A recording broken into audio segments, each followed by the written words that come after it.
a Monday. It is Cody and Gold. Alex Gold, Cody Tapp, Drew Nixon with you. Hope everybody had a great 4th of July holiday weekend. Long weekend. It was long nice, weekend man. for most people because it lands on a Friday, so you really get the 3-day weekend. To the lake, right? You went to the lake or no? So, well, local lake, right? Lake Wacomas. Okay. I was not far. Just spent a lot of time in the pool outside.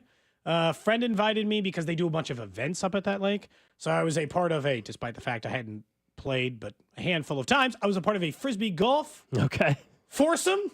My arm was a little sore the next day, which was kind of embarrassing.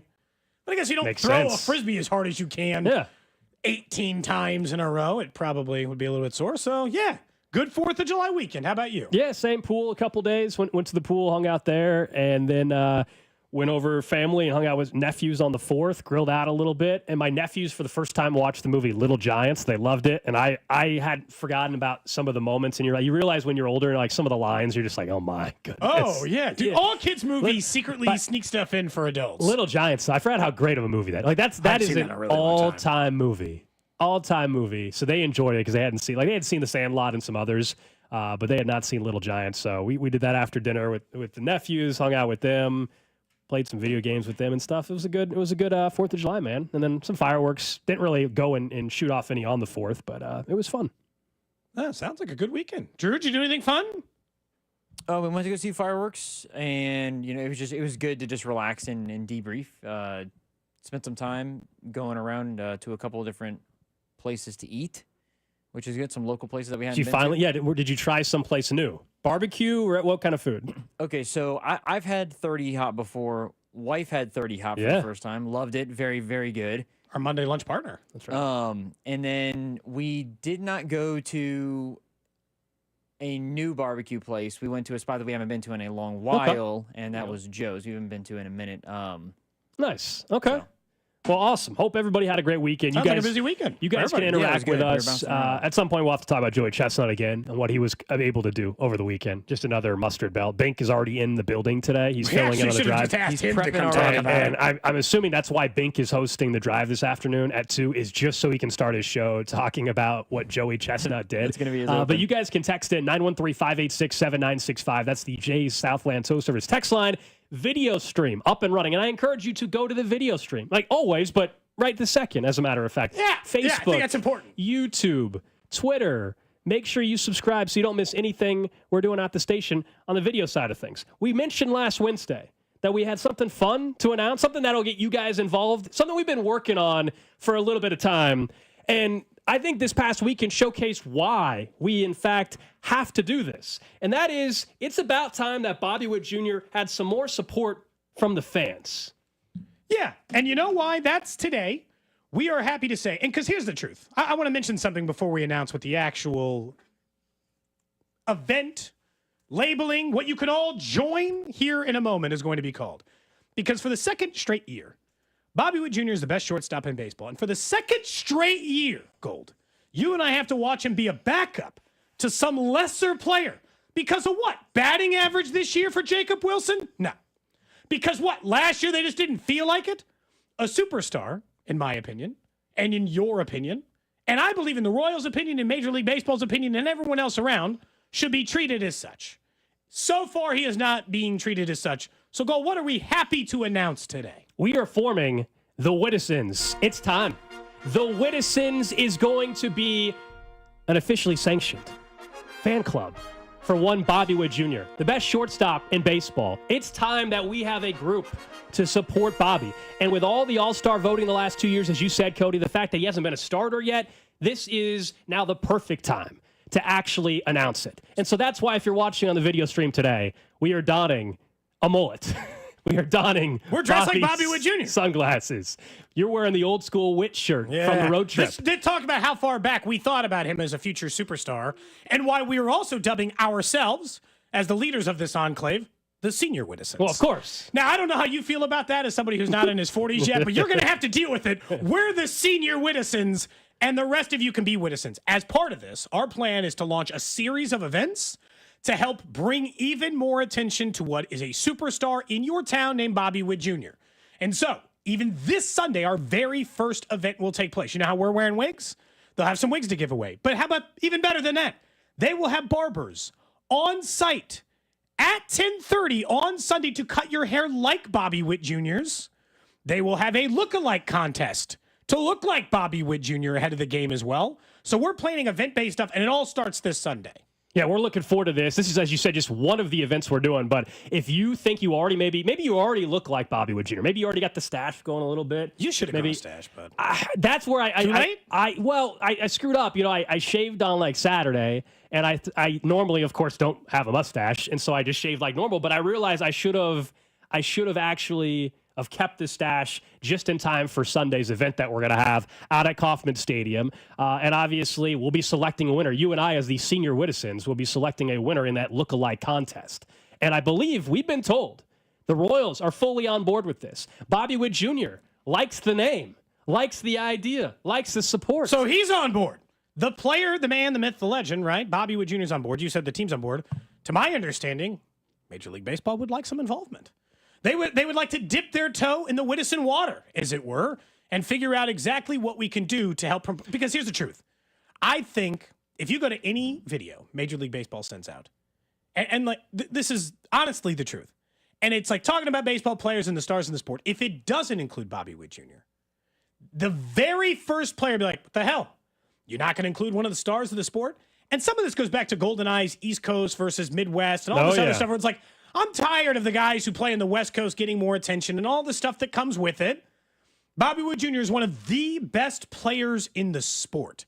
He should have his own fan group. And the fact that we're going to have barbers out on Sunday to cut your hair like Bobby Witt Jr., have sunglasses like these, have wigs like these, have the look-alike contest.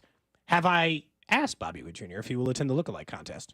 Yes. Do I have official confirmation he will yet? No, but he might. The request is there, and it is not a no yet. So, what I can tell you is we're doing everything we can to try to launch this thing hard on Sunday and hope to get as many of you out there on Sunday for the Wittisons. Yeah, it's the perfect time based on how the All-Star game went as well. We've been working on this for a while. Some people are asking about how we came up with a name. I'll be honest.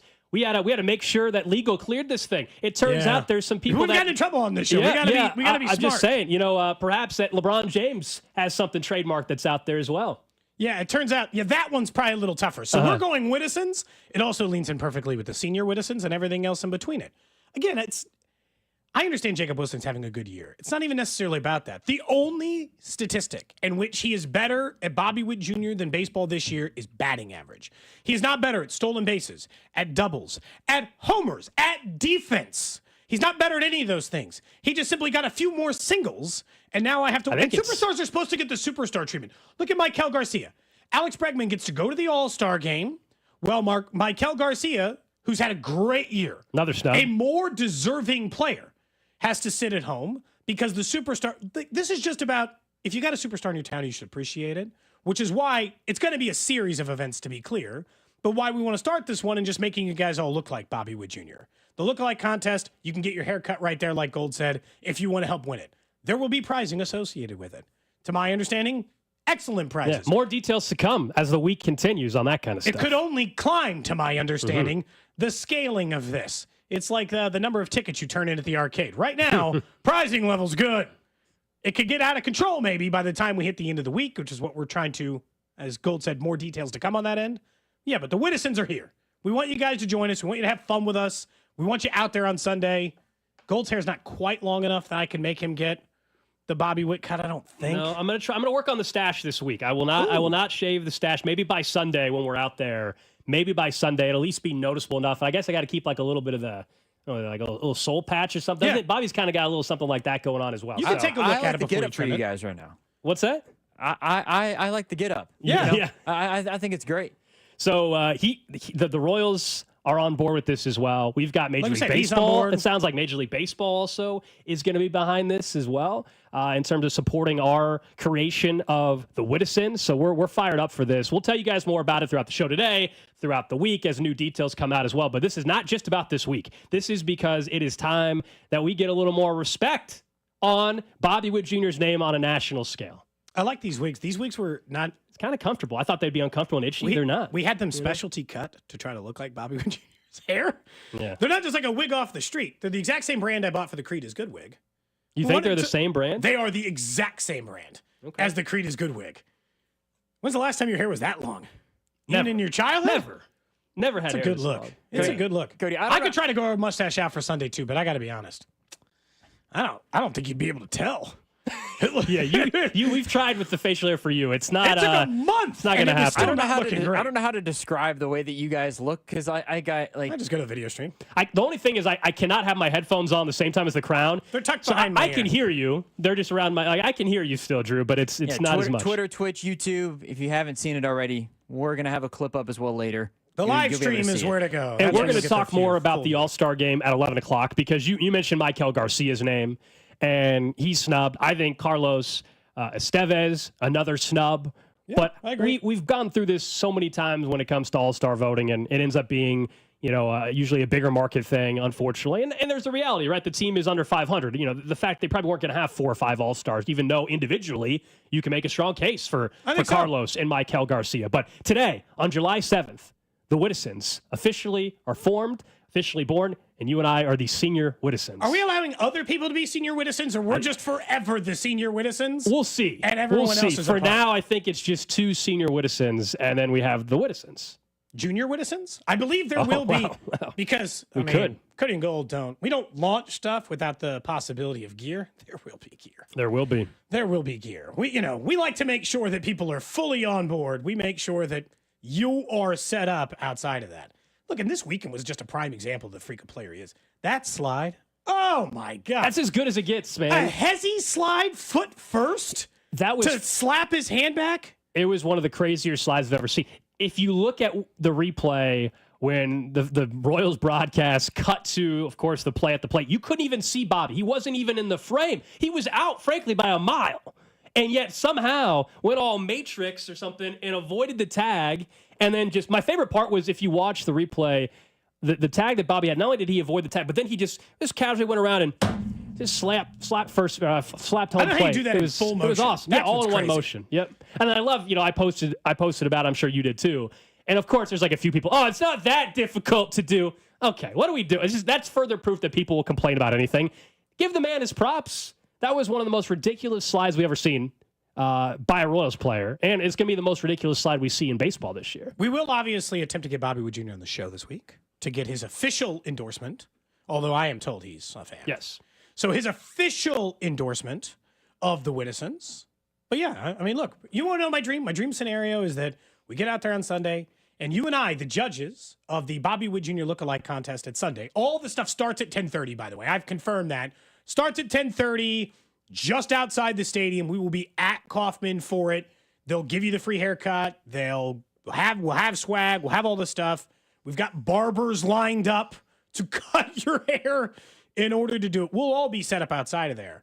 But my dream scenario is that when you and I are doing the judgment, that maybe we could, it's nice to have a third voice. Sometimes you and I don't always agree on something. Maybe it's I want the decision to be difficult on who is the winner of the Bobby Wood Jr. Lookalike Contest. Wouldn't hurt to have a little insight from the man himself. That's right. Can I just get him out there for like 5 minutes when you and I narrow it down to like 3?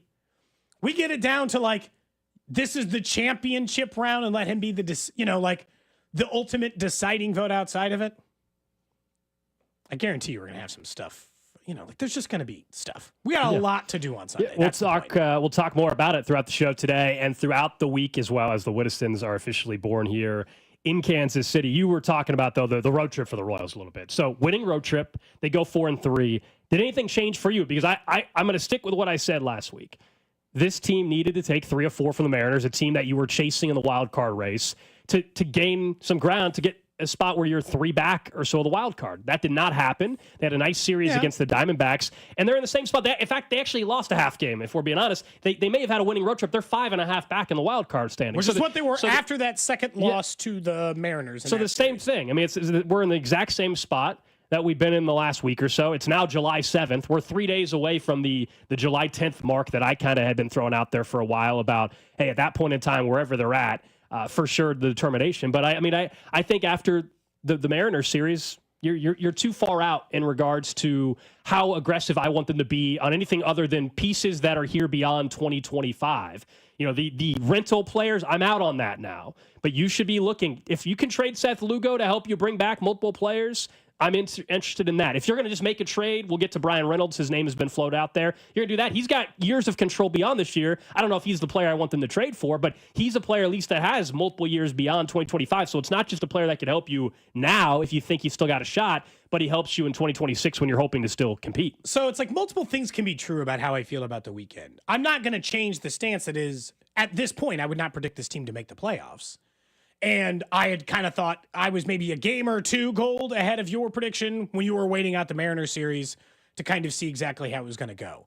I haven't changed in that, but I do also think the Royals are playing better baseball. And I actually feel like consistent baseball, more reminiscent of when they were playing their better version of themselves earlier this year. It actually feels like it's rounding closer to that. Bobby's playing better. At the same time, Vinny's playing better. At the same time, Salvi's playing a little bit better. Reagan's is hopefully getting, maybe he's not coming back any moment, but at least he's going to start throwing again. So like, it feels like they've got some positive momentum going in their way. What I'm fascinated about this week is, so you don't think they're making the playoffs, you're more interested in selling or buying future pieces if you're buying, in the sense that they help you for the long-term gain. And similar to where I am. Do the Royals view this week as make or break? This week, leading into the All-Star game, are they treating this homestand as this, let's let this tell us where we are? And at the end of this, similar to what you did to the Mariners series, because I think you'd agree that the Royals are further behind and less likely to be sellers at the time fans are, you are, I am. Outside of that, they're going to be bigger believers in themselves. And I think you probably should be when you're an organization. Of course. And they're going to take more time knowing that they've got until the end of July, 3.5 weeks, to hit a trade deadline. Do they treat this week as the balloon? Can you, nice that you had a winning road trip, 4-3. Can you have a better than winning homestand and make us buy back into the idea of we'll put players around you rather than the way it felt like it was heading last week? That's where, like, I feel like the Royals I think the Royals are viewing it that way. Clearly. No, I mean, clearly, they still, I mean, whether you listen to Matt Quatrero's comments he was on MLB Network Radio yesterday before the game, I heard some of that interview. He obviously, speaks before every game, and we had JJ Piccolo on. I mean, publicly, and I truly actually think internally, they recognize where they're at. Like, they fully know that there are X amount of teams in front of them, that they're 5.5 back from a wild card spot, but they still believe that they've got a chance moving forward. I also will just stick with where we've been on this conversation. They are never going to publicly come out and say, yeah, we agree, we're out of it. That just doesn't exist in sports. Like, their actions will show us that at some point in time. If they decide to trade multiple pieces that you think will ensure that they don't compete this year, meaning it's like selling, truly waving the white flag, if they do those, well, then that tells us everything. If they don't, and if we keep sitting here another week after that until the deadline, and they haven't moved on anybody you would consider that would hamper their chances to still compete, well, then that is actually how they believe. But it's one of those deals, like anybody like upset that I'm upset the Royals haven't waved the white flag. Well, even if they actually are looking towards quote unquote doing that we will not know that until a trade or two or three have been made. They don't declare that we're out of it. That's just not how that works. No, not like we declared the Whittisons. They don't just like. Although I gotta say, we should have gotten a scepter. Smart on the glasses that look like Bobby's. Smart on the crowns. We should have had a scepter, right? Just one scepter, as you declare it. Shouldn't you be? Could have had it. Did we miss out on a scepter? Maybe. That's fine. I'll just have a small regret on that, at least for the meantime. But you're right. They don't just declare, we are sellers now. But I do think that they were using this. I think this road trip meant more to them than just the first series did to you. And they had a winning road trip. And this has not been a good road team. And so they thought, okay, maybe kind of things are snapping back in. And they do have multiple guys on offense actually playing decent baseball at a similar time. Now, the question has been all year, because I've seen 1 or 2 games in conjunction. The question I've had all year, Gold, is can it go from 1 to 2 games into 7 to 10 to 14? You can't just go 4-3. I don't think. Can you go 4-3 the rest of the way? Well, that's what and finish 10 games above 500? That's because you got to play 10 games above 500 in order to do it. You'd have to check the math on it. You have to check the math on it. I don't think one winning road trip by a game, I don't know if that gets it done unless you're going to run it all the way literally to the last weekend of the season. And then you're telling me they're going to literally have also at home, they're going to be 500 the rest of the way? Yeah, let me see. Let me do the quick math. It'd be a 571 winning percentage So We get in trouble once we start doing math on this show. I know. A lot of trouble. That would be 40 wins. I'm staying out of it. that would be 40 wins the rest of the way. They currently have 43 wins. If they went 4-3 every 7 games, they would finish the season with 80. What do they have? 43 wins now. They would finish with 83 wins, like 83 to 84 wins. That's not quite enough. No, it's not. They're gonna have to do more than that in order to compete for a playoff spot and do that. And look, even though you and I have declared the fact that we're not sure that we don't think they're making the playoffs now, doesn't mean that I'm not still rooting for them to do so. I hope they win their next 15 games in a row and make us all look stupid. Right. That's way better and way more fun just generally. I think that I think this week is big depending on what you want the Royals to do. If you're still a big believer in this team, still think they can go on a run, still think they can make the playoffs, this week is huge. If you're on the camp of us, and you're not rooting for them to lose, but if you're in the camp of thinking it's not going to happen and you want the Royals to be on board with that thought, this week is going to be a lot more telling than you think. I think if they end up going like 5-2 over the next 7 games, the odds of the Royals being true sellers going way down. They avoid Skeens in this upcoming series against the Pirates because they moved him up to yesterday. Yeah, he pitched yesterday for the Pittsburgh Pirates. They're sub 500 in his starts, including the game they lost yesterday, 1-0. I have never felt a pitcher more in the Zach Greinke spot than the year Zach Greinke won the Cy Young for the Royals. And I watched him take games into the 8th inning that were 1-0 that they lost, and I was like, man, I just feel bad. I just feel bad for them. Skeens and Bubba Chandler, who's their other top pitcher, him and Bubba Chandler, they're going to end up, these guys, when they're both together in that rotation, are going to end up, having an absurd amount of strikeouts across 9 innings. And ERAs, below 3, below 2.5 or whatever, and yet the Pirates are going to stink. I mean, my guess in a couple of years they'll end up obviously trading some. It'll be a Met or a Yankee or a Dodger or a Blue Jay or wherever else. Paul Skeens just kind of waiting this one out, I feel like. Where's Paul Skeens from? It's a great question. I do not know. I know obviously he went to LSU, but I don't know where he's from originally. I just thought maybe that would give us an indication of which big market I'll just team. guess Texas. He was at Air Force no first idea. before LSU, I think, right? Where's he from originally? He was born in California. Dodger it is. Okay. Fullerton, California. Right. Future Los Angeles Dodger, Paul Skeens. Come on, man. Yeah. I'm as much as for the Royals sake, I'm glad they're avoiding Skeens. Selfishly, as a fan, I was hoping, I had some buddies text me. They said they bought tickets for tomorrow night, because the way the schedule was lining up originally, it looked like Skeens was going to pitch tonight. Yeah. Not tomorrow night, tonight. And obviously that's not the case. Good for the Royals. They avoid Paul Skeens. But yes, a little bummed out that you don't get to see Skeens at the K this year. Yeah, that'd be fun. That's okay. You can get at the K this year. Yeah, that'd be fun. That's okay. You can get a Bobby Wood Jr. haircut.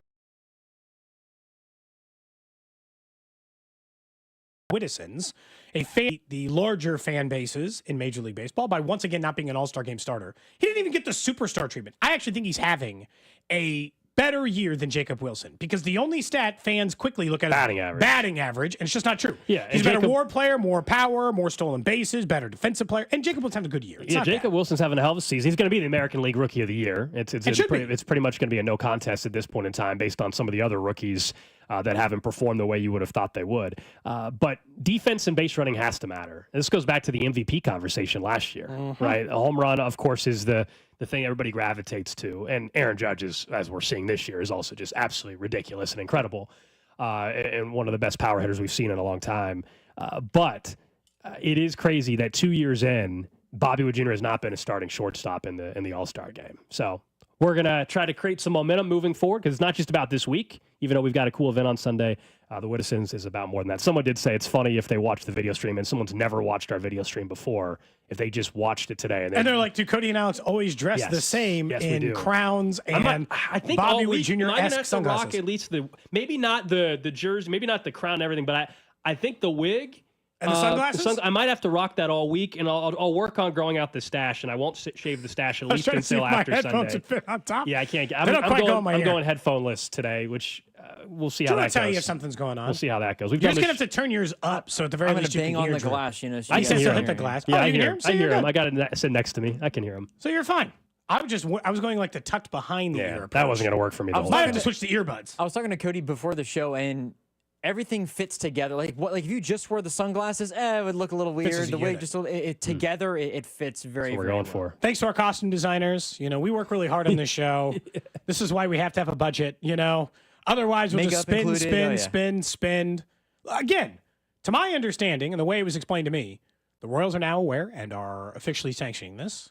As in, the Whittison stuff that we You're sent gonna out a Going logo. to start seeing it. You're going to start seeing it for sale at Kauffman Stadium. Like, you're going to be able to be a part and a member of the Whittisons by buying gear there. And not to mention like the Sunday stuff and the things we'll have to give away starting at 10:30 on Sunday.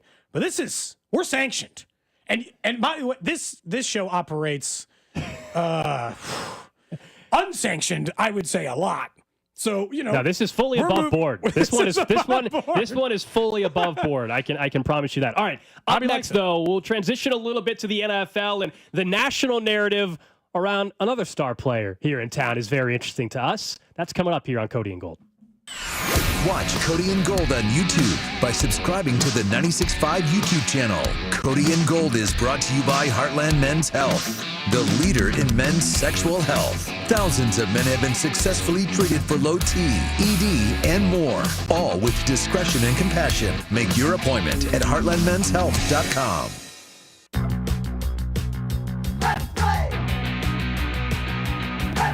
Hey there, Kansas Lottery here.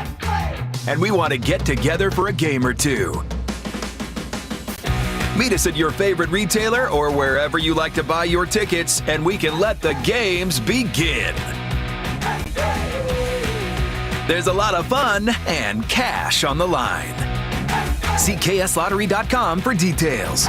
Go Yard all baseball season long with Underdog's Champions Game.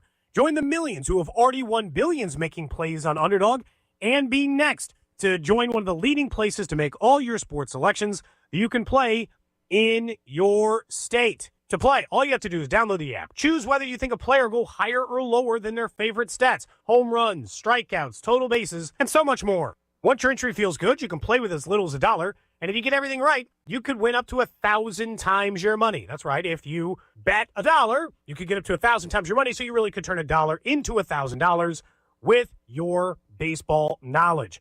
Download the Underdog app, sign up using that promo code TAPP, T-A-P-P, to unlock a special offer for up to $1,000 in bonus cash when you make your first deposit. That's promo code TAPP, T-A-P-P. Must be 18 plus and present in Missouri. Terms apply. See underdogfantasy.com/web/deposit match-terms. Concerned with your play? Call 1-800-GAMBLER. Visit www.ncpgambling.org. Hi, this is Toby Tobin along with Jason Goodenkoff from Lewisburg Ford in Lewisburg, Kansas. Hi, Jason. Hello, Toby. Holy cow, you've done it again. We've done it again, Toby. We won the President's Award again this year. This is the 22nd time we've been awarded this awesome honor from Ford Motor Company. But what is the President's Award? The President's Award is the top award Ford Motor Company gives its dealers for excellence in customer satisfaction in both sales and service and their sales penetration numbers. So we are super honored to have received this award for the 22nd time. It covers the whole works at Lewisburg Ford. Absolutely, and it's a testament to the awesome people we have working at Lewisburg Ford and helping our customers, and it really shows with this award because it's only a few dealers that get it, and we've done it 22 times. I guarantee you this is the best place to buy a Ford car or truck in the Midwest. Absolutely. You couple that President's Award lineage with our no-hassle Toby Tobin pricing, it does not get any better than that. What is your happy hour like Twin Peaks?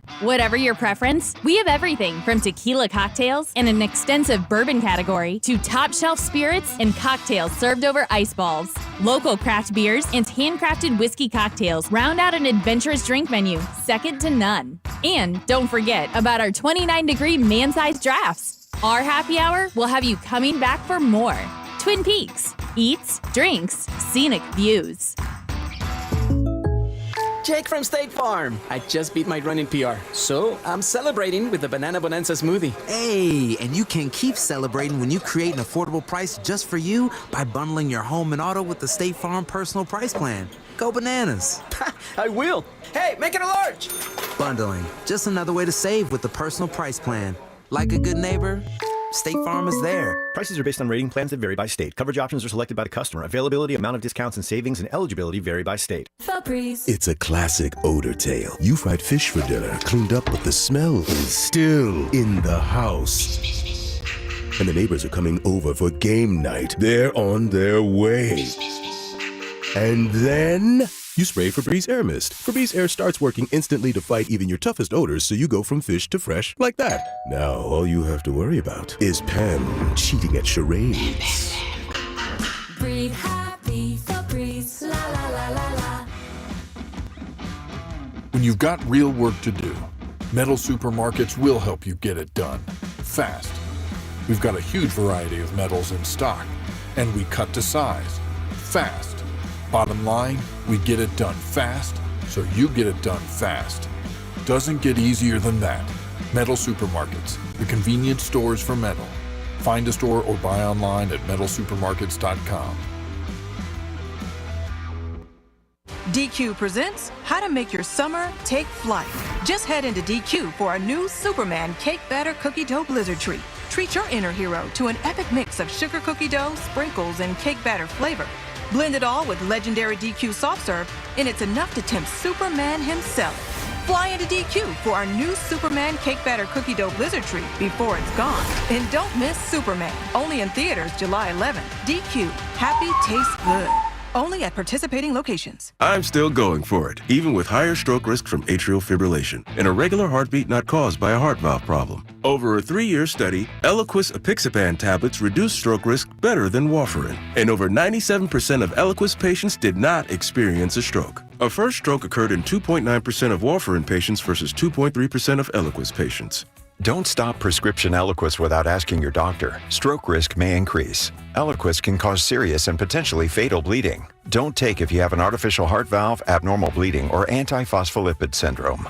While taking, you may bruise more easily or bleed longer. A spinal injection increases blood clot risk, which may cause paralysis. Get medical help right away for unexpected bleeding or bruising, or back pain, tingling, numbness, muscle weakness, or incontinence. Aspirin products, NSAIDs, SSRIs, SNRIs, and blood thinners increase bleeding risk. Tell your doctor about planned medical or dental procedures. Learn more at Eliquis.com or call 1-855-ELIQUIS. Royals Coverage, sponsored by Metal by the Foot, your metal project superstore. At Metal by the Foot, we pride ourselves on delivering the highest quality metal to meet your exact needs. Located in Casey and Topeka, online at metalbythefoot.com. When you need a piece of metal, remember, metal doesn't have to cost an arm or a leg, just the foot. You're listening to 96.5 The Fan from the Mission Plumbing, Heating, and Cooling Studios.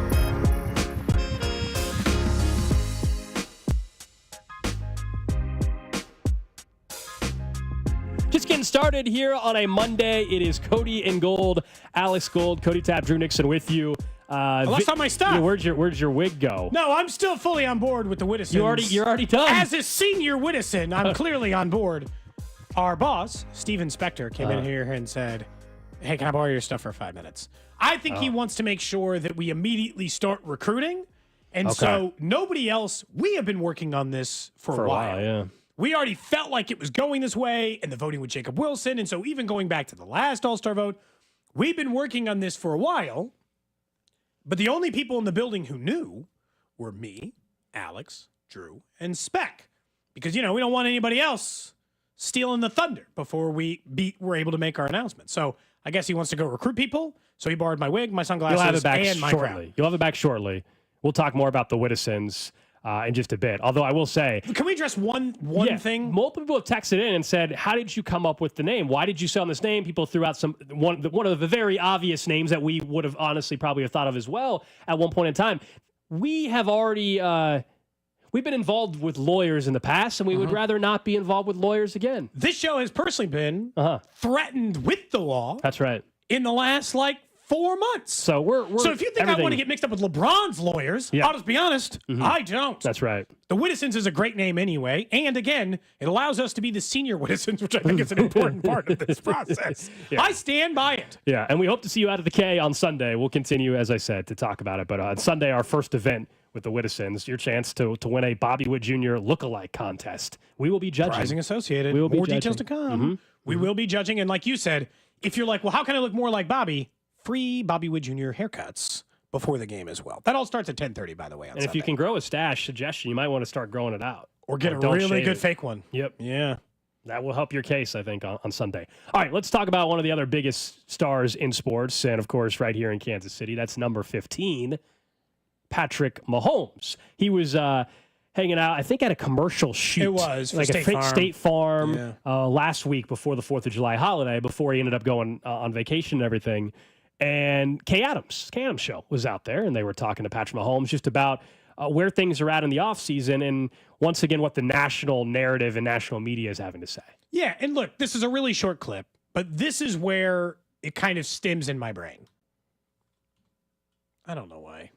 I've had to sit back and just listen to people talk, and I'm like, let's just play football and just handle it all out there. Okay, so like, let's just play football and we'll handle it all out there. And it sounds calm enough, but when I realize it's like the disconnect between the national and the local media, and sometimes I think both sides have gotten a little bit, not even local media, local fans, both sides are getting it a little bit wrong. One is, he is still the greatest quarterback on the planet, and to pretend otherwise from a national perspective is the dumbest conceivable thought in my brain. The other part is, I think it's okay to admit what is both true and happens to every great quarterback. Patrick Mahomes had the worst year of his career last year. He was inaccurate at times. He did not throw a good deep ball. I thought he rushed throws as a result of poor play around him. And look, some of it is a mix of lack of talent in the wide receiver unit because it got hurt, and a lack of talent in the left tackle position, that even when he wasn't being pressured, he made mistakes that Patrick Mahomes typically doesn't make. I think it's okay to admit Patrick Mahomes had a bad year. By his standard, I will point out, a bad year. But that he's still the greatest quarterback on the planet, and if 50 touchdowns and 5,000 yards happens this year, you shouldn't be stunned. All you have to ask yourself, if it is a wild card game, AFC title game, divisional round game, doesn't matter what round, and you need someone to go out there and get a game-winning drive or just win a football game for you, there's no way you're picking anybody else. I'm sorry. You can tell me all this, all you want to about stats last particular season. There's nobody else you would pick, and any GM would pick first. If they said one drive right now to win it all, who do I want as my quarterback? There's nobody else you'd rather have. And so that is still the reality of the National Football League in 2025. And it's going to be that way for multiple years ahead, right? He's still just about to have his 30-year-old season, all right? He's not 38 years old or something. He's got plenty of very, very good football ahead of him. A lot of peak years for quarterbacks happen at age 30. And I do think we have to understand, if you're able to get, and it's a big if, but if you're able to get average left tackle play, or best case scenario, Josh Simmons turns out to be the real deal, as in his ceiling, no matter how skeptical you are, we would all agree his ceiling is being a top 5 tackle in football. Yes. That's his ceiling. Doesn't mean he'll get there. Doesn't mean his it's happening. His floor is out of the league. Doesn't mean it's getting there this year by any means either. But that's where, if all of a sudden Mahomes has a tackle like that, this year Rice doesn't get suspended and stays healthy, and you add him to a group that already had Xavier Worthy, who came on strong at the end of the season, I think the numbers will come. The numbers will come again for Patrick Mahomes. But I've told you this about the team as a whole. I love the narrative that is out there because the lasting image was that pitiful performance in the Super Bowl. And everybody now is like, okay, it's over. It's just done. And they're counting them out. And it can change very quickly 2 weeks into the season. But I love that. I mean, we were looking at odds today. I was talking to you about just betting odds and stuff. And the Chiefs have the third best odds in the AFC to win it. They have, they don't have the best or second best Super Bowl odds. I think they're co-favorites maybe, but that's crazy. You're getting great value on them for a team that should be, I know this is crazy, should be better. Now they won't win. I don't think they're winning 15 games again, but will they be better as you head into the postseason as a team? I think they will be. I think this kind of goes back to like a stat that Matt Verderame had put out a week ago. And this is just kind of furthering the point, which is, look, again, I'm not denying the fact that Patrick Mahomes had his worst season as a professional. I don't think he'd deny that. He made uncharacteristic mistakes in the regular season. But man, Gold, to your point, when it is time to do it, like when it is like, we better do something or we're going to lose this AFC playoff game, well, then you better get to it. This is Patrick Mahomes' stats, according to Matt Verderame, in his 16 now AFC playoff games. So to your point of they've got the third best odds. 16 AFC playoff games, so one full regular season. He's actually a game short now of the current regular season. He has thrown 36 touchdowns to 3 interceptions and like 4,800 yards. He's played a season in the AFC now, and that's the season. What, the single greatest season in NFL history, essentially? I mean, especially when you're considering the fact, it's not that, 'cause it's only 36 touchdowns, but when you're considering the fact that he's doing that against teams that were good enough to actually make the playoff field. They had to be good enough to make the playoff field, and that's who he's doing it against. Not he just beat up on a Jacksonville Jags team in week 4 or beat up on a Giant squad in week 9. He did this against playoff teams It's always so funny that somehow, again, this goes back to the same stuff you said, which is I'm tired of him being judged of the 2 bad Super Bowls he's played in versus the million great games in the playoffs he's had. Yeah, it's also like, what have you done for me lately? And people, he lost in the Super Bowl, and so people look at that and quickly lose their mind about what they had already seen. And act like, well, you can't recover from what happened in the Super Bowl. And I think that's just ludicrous, especially when he has the same head coach that's going to be a Hall of Famer and maybe go down as the greatest coach of all time when his career's over, depending on how many more rings he gets and how, frankly, Bill Belichick is perceived over the next couple of years with everything that's happening, even away from what he did in New England now. And, his stuff's the Patrick Mahomes stuff this year can quickly just like that quickly switch. It's weird. Like either they're either too good and people think there's some conspiracy, or now it's, well, he's just done and he's not going to be the best quarterback in football again. Like that's like right now people are more just writing them off as they're not going to be there. And then by week 6, I think by the end of week 2, by the way, by week 3, people are going to be like, it's the league just wants it to happen again, kind of thing. So it's nobody will give them quote unquote their props at this point. They're either going to go back to thinking it's all set up for Taylor Swift and the Chiefs, or they're going to say that they're washed and they're stuck on that the dynasty is over and they're washed right now as we sit on July 7th. It's an ebb and flow, and I think we're just pretending like it's not. So here, the only comparable quarterback to him probably at any point in his career is going to end up being Tom Brady. So I'll put Tom Brady stats. Tom Brady, after winning multiple Super Bowls, after winning, I don't even think he'd won an MVP yet by this point. Hadn't even won an MVP yet, but multiple Super Bowl winner, 29 years old. He is a firmly established winning quarterback in the NFL, coming off of a year in which he was the second lowest in interceptions in the league and led the league in passing yardage. The following year, went 3,500, played a full 16 games, only threw for 3,500 yards, 24 touchdowns, and 12 picks. The year after, so you're like, wow, down year for Tom. A little weird. The year after that, 4,800 yards and 50 touchdowns. Led the league in both with Randy Moss. 2 years after that, after he recovers from the injury, 4,200 yards, 28 touchdowns, 13 picks. Does that sound familiar to you? The 28, 13, 4,000 is... That's because it's Patrick Mahomes stats from last year. This is what a down year looks like for an all-time elite quarterback. I actually think it's more likely that Patrick Mahomes throws for 4,500 yards and 40 touchdowns than repeats the statistical season he had from last year. Well, yeah, based off of if we think you're going to be worse at left guard, but if your left tackle gives you average play, and the key being Rice, Worthy, Hollywood Brown, or if those guys are on the field majority of the season, doesn't have to even be for all 17. In Hollywood Brown's case, give me 14 games. I'll sign up for it right this second, based off of his unfortunate track record and obviously the preseason injury last year. Rashee Rice being the biggest key to this whole thing, because you and I both think that he is a 1,200, I think 13-plus 100-yard receiver this year if he only misses 2 games. Did I finally see some criminal case stuff for him over the weekend? That was civil stuff. There's a civil case, a court date, I should say, for the civil case in January of next year, but that's civil. The NFL doesn't go off of that, so we don't know. I think we're about 5 weeks. I think we're about 5 to 6 weeks away from finding out if anything's happening this year in terms of suspension. Isn't like Mahomes kind of can squash this conversation of the hot take of, they're falling off or he's falling off. But when Andy retires, it's gonna circle all the way back around in a similar but different way of was it Andy Reid or was it Patrick Mahomes? And then Tom Brady showed it was more Tom Brady than Bill That's Belichick. why I don't think people will say Andy Reid as much this time around. Yeah, I think that conversation will right be now, more muted people than will lean it towards was. the player. And it's going to be late. Like if Mahomes comes out and does, if he didn't even have to win one, in my opinion, to squash that narrative of it was both of them, if anything. But I think this conversation that we're having would come back around whenever Andy Reid retires, just because it's going to be the conversation of, well, was it actually Andy Reid or was it Patrick Mahomes? Like this is. I think it's going to recirculate itself in a way in 4 or 5 years whenever Andy's done. And look, everybody has ego. Everybody has, legacy in mind. I get the sense, though, based off of some of the stuff we've heard post-New England era with the two and what has maybe gone on there, I truly believe this. Like, Andy wants to win. Andy's all about winning and all that. I don't think he'll even, there was a sense that Belichick wanted to make sure people knew. Yeah.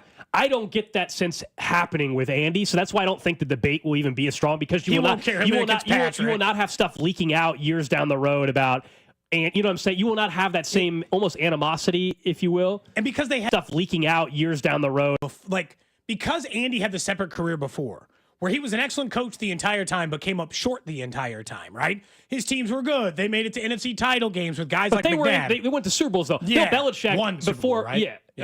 but 4 NFC title games, I think. Yeah. But they of they those. did not have, going back to the conversation whether or not it would be the same as Brady and Belichick. They were never separated. Yeah, Belichick, we all know he was with the Browns and did not have success there or anything like that. And then it was just, they were with each other forever until Brady left for 2 years in Tampa and then won with Bruce Arians.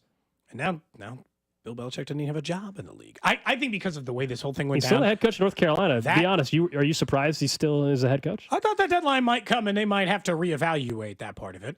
Let's see if it can find its way onto this coaches list. in a month and a half. I mean, in his first game. Drew, you're a big college football fan, and Gold sent us this link over the weekend, which we all found obviously infinitely fascinating for this. Maybe Bill Belichick one day find himself on the list made over at CBS Sports of the worst college football coaching hires this century. 25 of them. And KU has 2. That's it? They could add 4. They could add 4. What are the 2? They could have. Well, they could have. Are you sure it's only 4? They did the top 25. It's pretty bad. Number 8 on the list was Les Miles, who was 3-18. Unfortunately, wasn't all the way there. I mean, the whole thing was a mess. He was David Beatty's replacement. I would argue David Beatty could have been on this list as well. He's not. And then higher on the list, deservedly so, Charlie Weiss was 5th.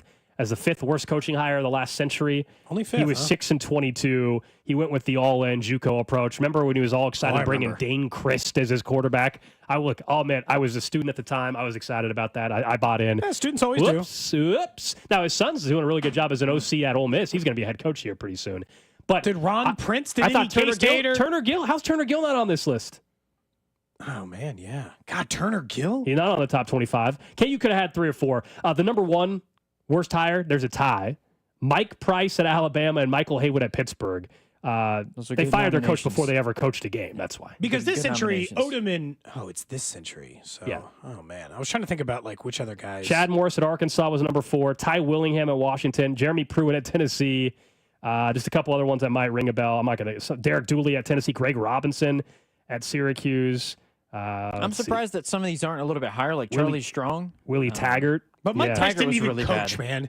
He got hired at Alabama, got fired before he coached a game. Those are the worst ones. I'm just saying, like Charlie Strong is 20 on this list. In Texas, yeah, he it's was below interesting 500 in because Texas. the criteria in this is But- 4 things they took into account. Did the hire make sense? Did the coach's predecessor have success? Does the program have resources to win? Why didn't it How work? did Les Miles get dinged so bad? David Beatty didn't have success before I was him. going to say, I think that Charlie Strong deserves to be much higher on this list because he was at Texas Yeah, resource-wise, I hear you. and was really good at Louisville. And I think the reason why Texas. the reason why he's 20th is because as bad as it was by Texas' standards, he still won 16 games. I'm not saying that's good enough at Texas by no means, but Yeah, I think that's the difference. Some of these other guys won 3 games, 2 games. Sure. Charlie Strong did win 16 games, but what sealed his fate was losing to Kansas. I actually Texas think they wasn't should be. back until yes. I think they should be factoring in the ones who got a crazy amount of money and it went flop. Where's Jimbo Fisher? It didn't go. I mean, it did. But he wasn't winning 2 games a year. I know, but it went horribly sure. at Texas A&M, and they gave him $8 trillion. Yeah. I mean, they paid him didn't they pay him 10 years and Yeah, it's $200 million they're still or paying something? him. They're still paying him. Yeah. It was his buyout at one point. I believe was $95 million. I guess he did go 9-1 one year. I mean, now I'm he was- looking it up. He went 9-1. He He was won. awful outside that 1 year. He won his relative. He went 9 I don't know. I mean, he went 9-4 his first year, 8-5, 8-4, 5-7, 6-4. So besides that 9-1 season, they were awful.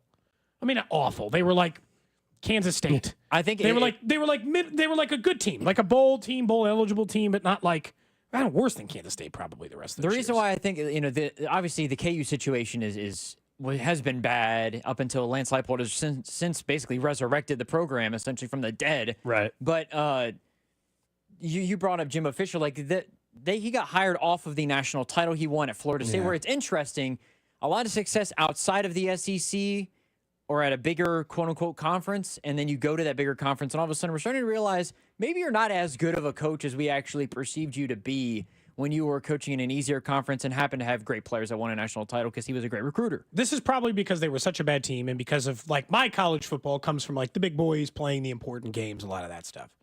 How? Because I saw one name on this list and I didn't know anything about his tenure at the school.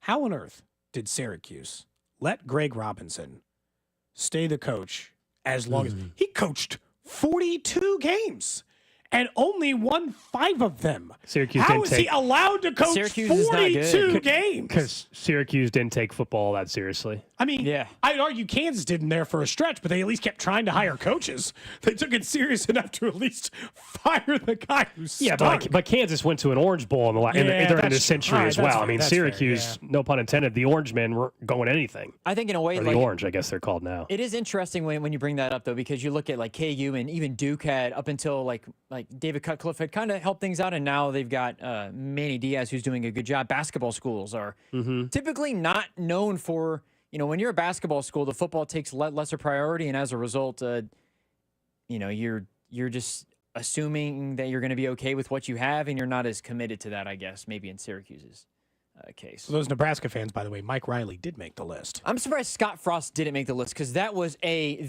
Scott Frost didn't make the list?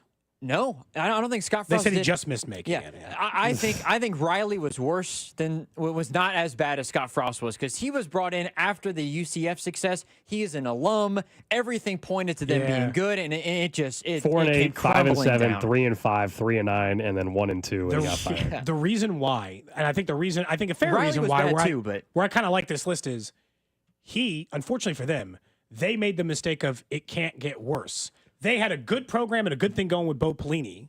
That's a good point. Versus Frost, right? It got much worse. They had a guy who had a functional, organizational, working program in order, fired that guy, and then got mediocre immediately, and then it went from bad to worse. So, I think that's part of the reason Riley gets the edge over Frost. Yeah, you're gonna put your senior Whittison gear back on. A lot of people on the text line are saying, "What the hell is Gold wearing?" Well, if you missed the start of the show, we launched the Whittisons, and Cody and I are the senior Whittisons. It's time Bobby Witt Jr. had his own sound fan one more club. time, Yeah, needed his own fan club, especially after the All-Star voting has gone the way it has and the selections, and Bobby's still not a starter in the All-Star game after 2 seasons here. The last 2. It's ridiculous. So we want to support Bobby Witt Jr., the best shortstop in baseball. And on Sunday, we're having a Bobby Witt Jr. lookalike contest out at Kauffman Stadium. More details to come this week. And so today we're launching, and so we're rocking the mullets. We're rocking the sunglasses and the crown, and Cody had to give his up for 5 minutes, and it's back. He's back. It is back. I am back to being for 15 minutes. Spec made me not look the part, which made it probably even more confusing for anybody who might have turned into the video stream during that time. But yes, and this is not. Jacob Wilson has had a perfectly fine year. Bobby Witt Jr. is one of the 3 best players of the sport, and he does not get the star treatment amongst Major League Baseball that he deserves. And so the Whittisons is an idea of if we all band together, and by the way, you'll be able to buy this stuff at Kauffman This is Stadium. now officially sanctioned by the Royals. Yeah, they're on board. They say, okay, we're good. You guys can, the shirts can be at the stadium. We can have all this stuff on board.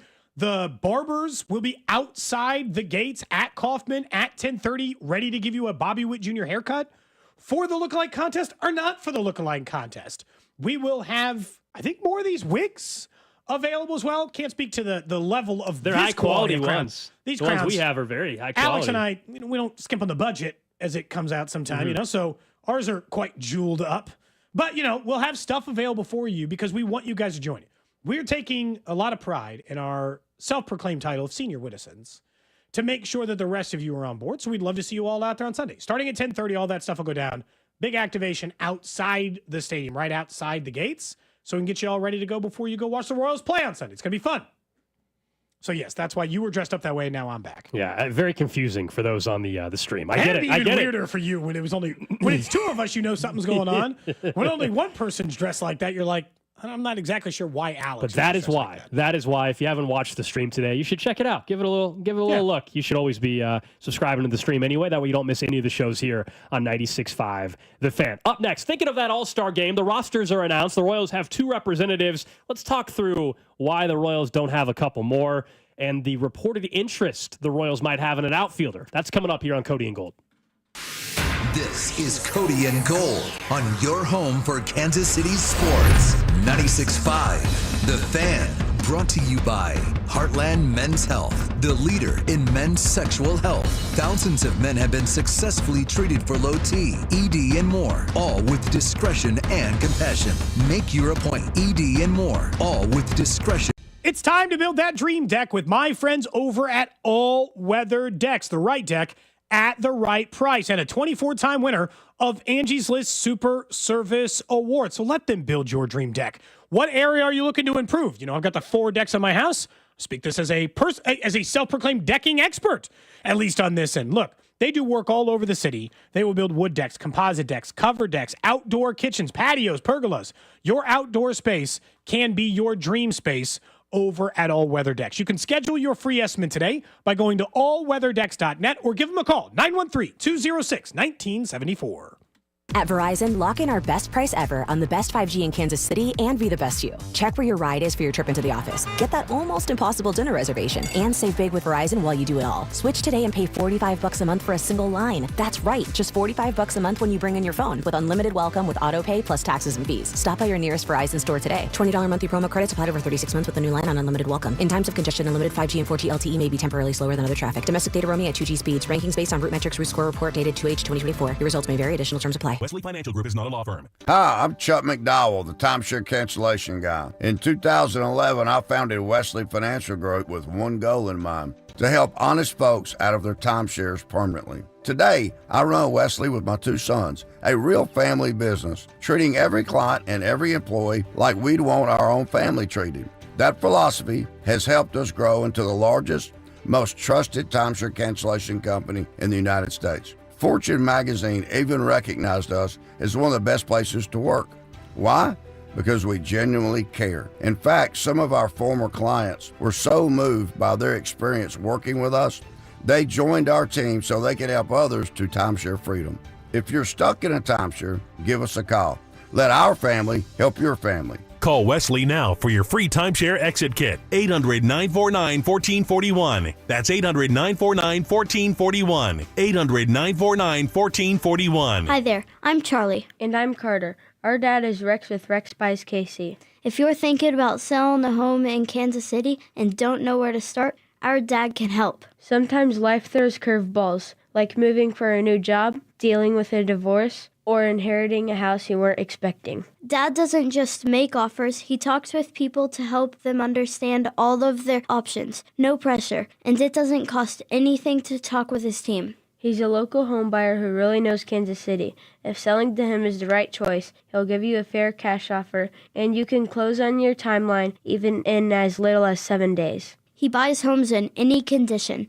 No need for repairs, no fees, no surprises. Just an honest, easy process so you feel good about your decision. Want to talk to him? Call 816-330-6000 or go to rexbuyskc.com. Rex Buys KC, helping people make smart choices one home at a time. You had a solid retirement dream. Sell your home in a few years, bank the equity, downsize, and travel. But with an unpredictable economy and the future feeling uncertain, you're wondering if that equity will still be there when you're ready. But what if you could bank that equity right now? With TrueHold, you could sell your home for its current value so you can access your equity today. You can bank the cash now and stay in the home you love with an easy standard lease. TrueHold even covers property taxes, insurance, and repairs. And since TrueHold hands over your equity in cash now, it's yours to do whatever you'd like. Don't let a shifting economy put your hard-earned equity at risk. Visit TrueHold.com and receive their competitive offer on your home in just 48 hours based on its best current value, not what's coming. Call 1-855-300-9393 or visit TrueHold.com. The smarter, faster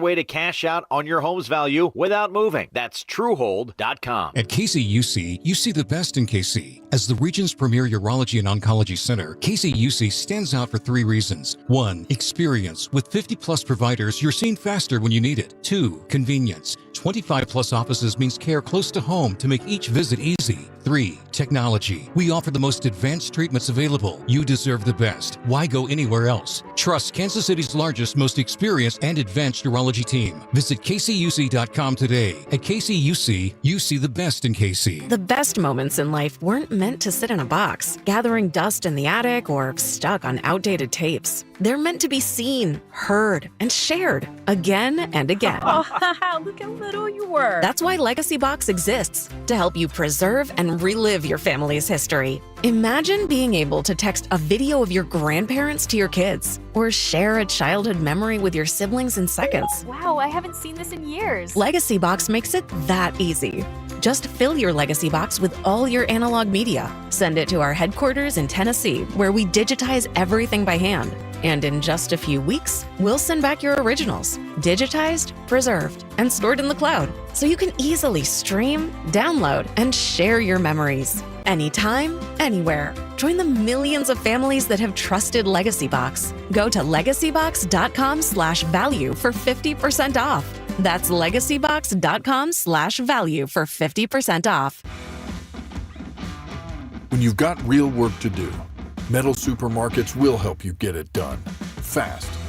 We've got a huge variety of metals in stock, and we cut to size fast. Bottom line, we get it done fast, so you get it done fast.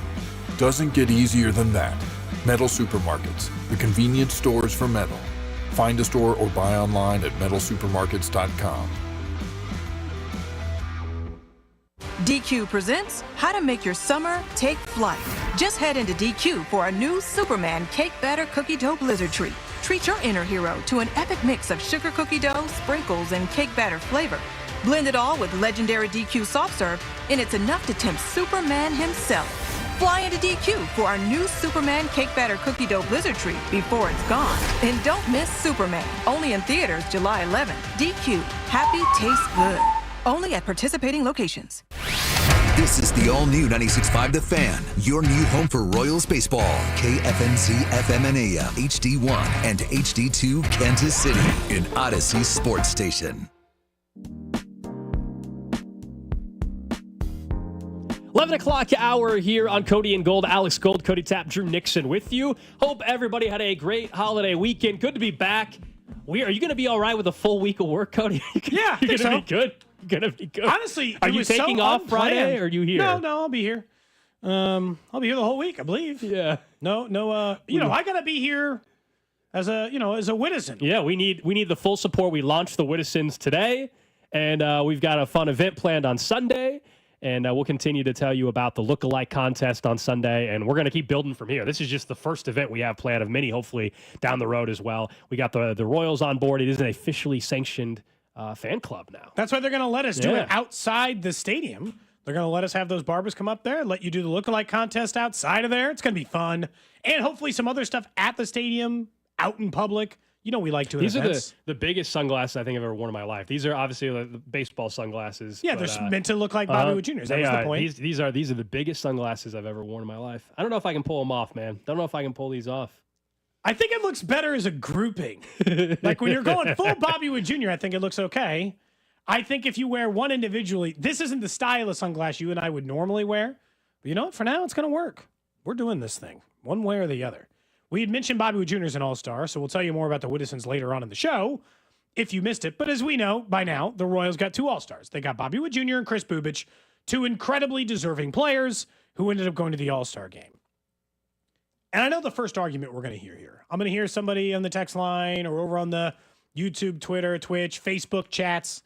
And I understand it saying, hey, teams below 500, you only get so many all-star games if you're a team below 500. It is what it is. But the AL saves leader and Carlos Estevez not getting a shot in the all-star game feels like a rob. And the one that bothers me more is Maikel Garcia.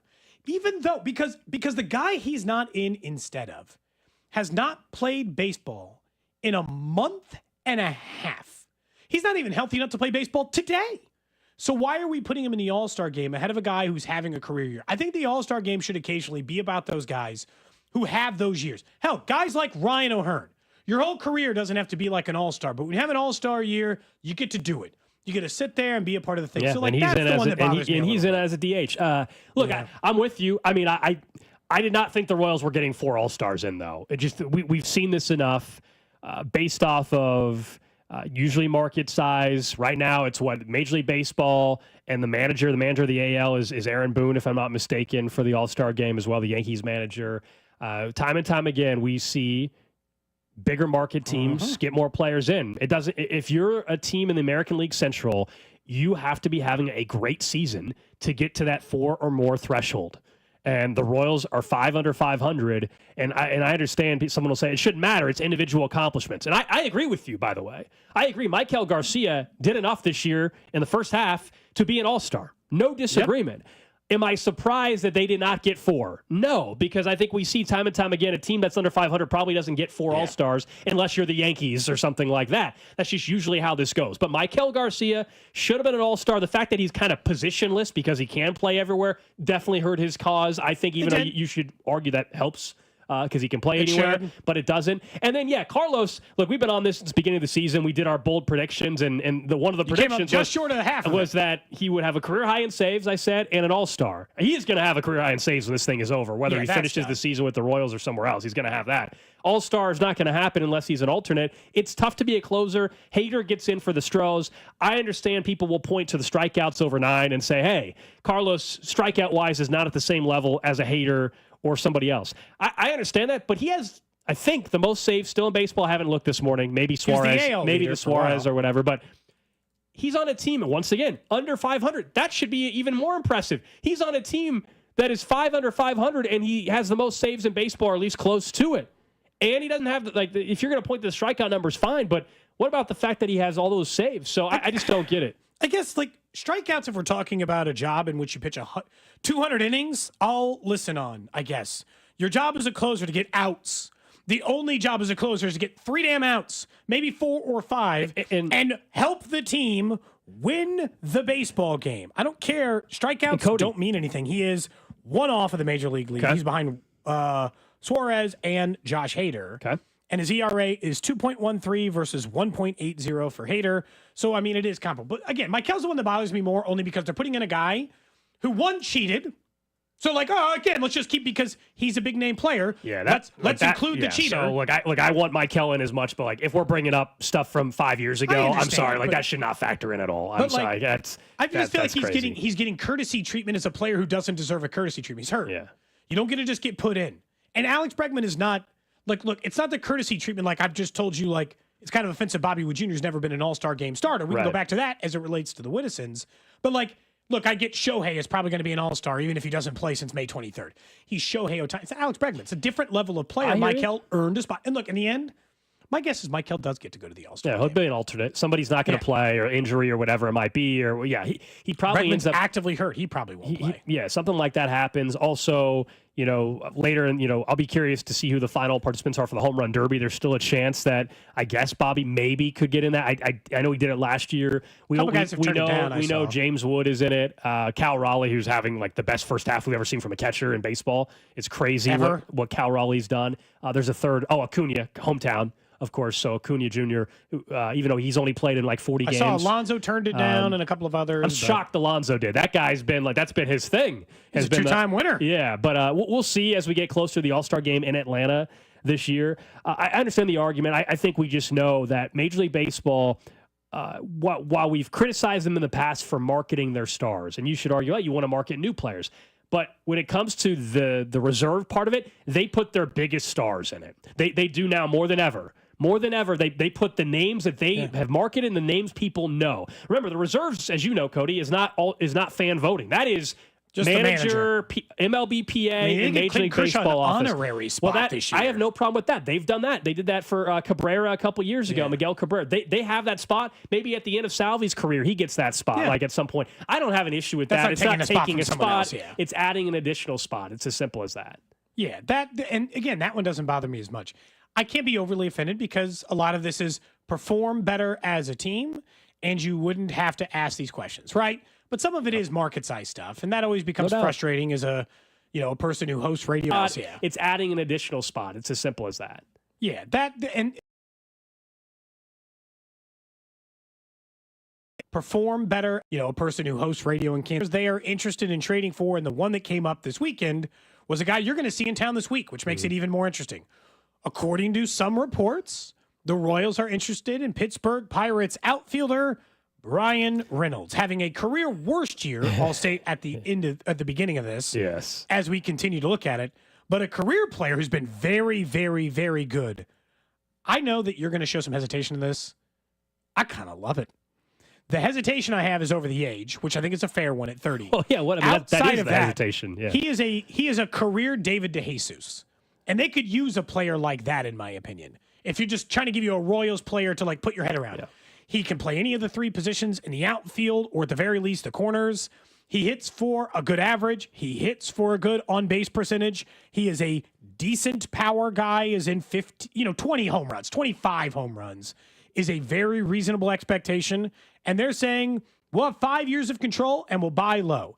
And it's expensive, but he's only $15 million a year over the next 5 years. So to me, it's not an overly expensive mistake, just as long as it doesn't go the Hunter Renfroe path. Right, and that's the concern from people. Now, I would argue Brian Reynolds has just been a better player than Hunter Renfroe Agreed. Has been throughout his career. So it's not a complete apples-to-apple comparison. Now, in the report from Ken Rosenthal, it says the Royals have interest, though the talks haven't yet gained momentum. That was as of July 3rd.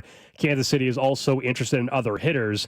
But, yeah, he signed a 7-year, $100 million extension. That was actually the Pirates' largest extension in franchise history at the time. That's a sad number to be your largest extension in franchise history. history. Pirates. I mean, I'm not too surprised, and neither are you by that. Yeah, my only hesitation would just be I love the fact that you have years of control, would just be that a couple of these, you're going to be paying him when he's 34 and 35 years old.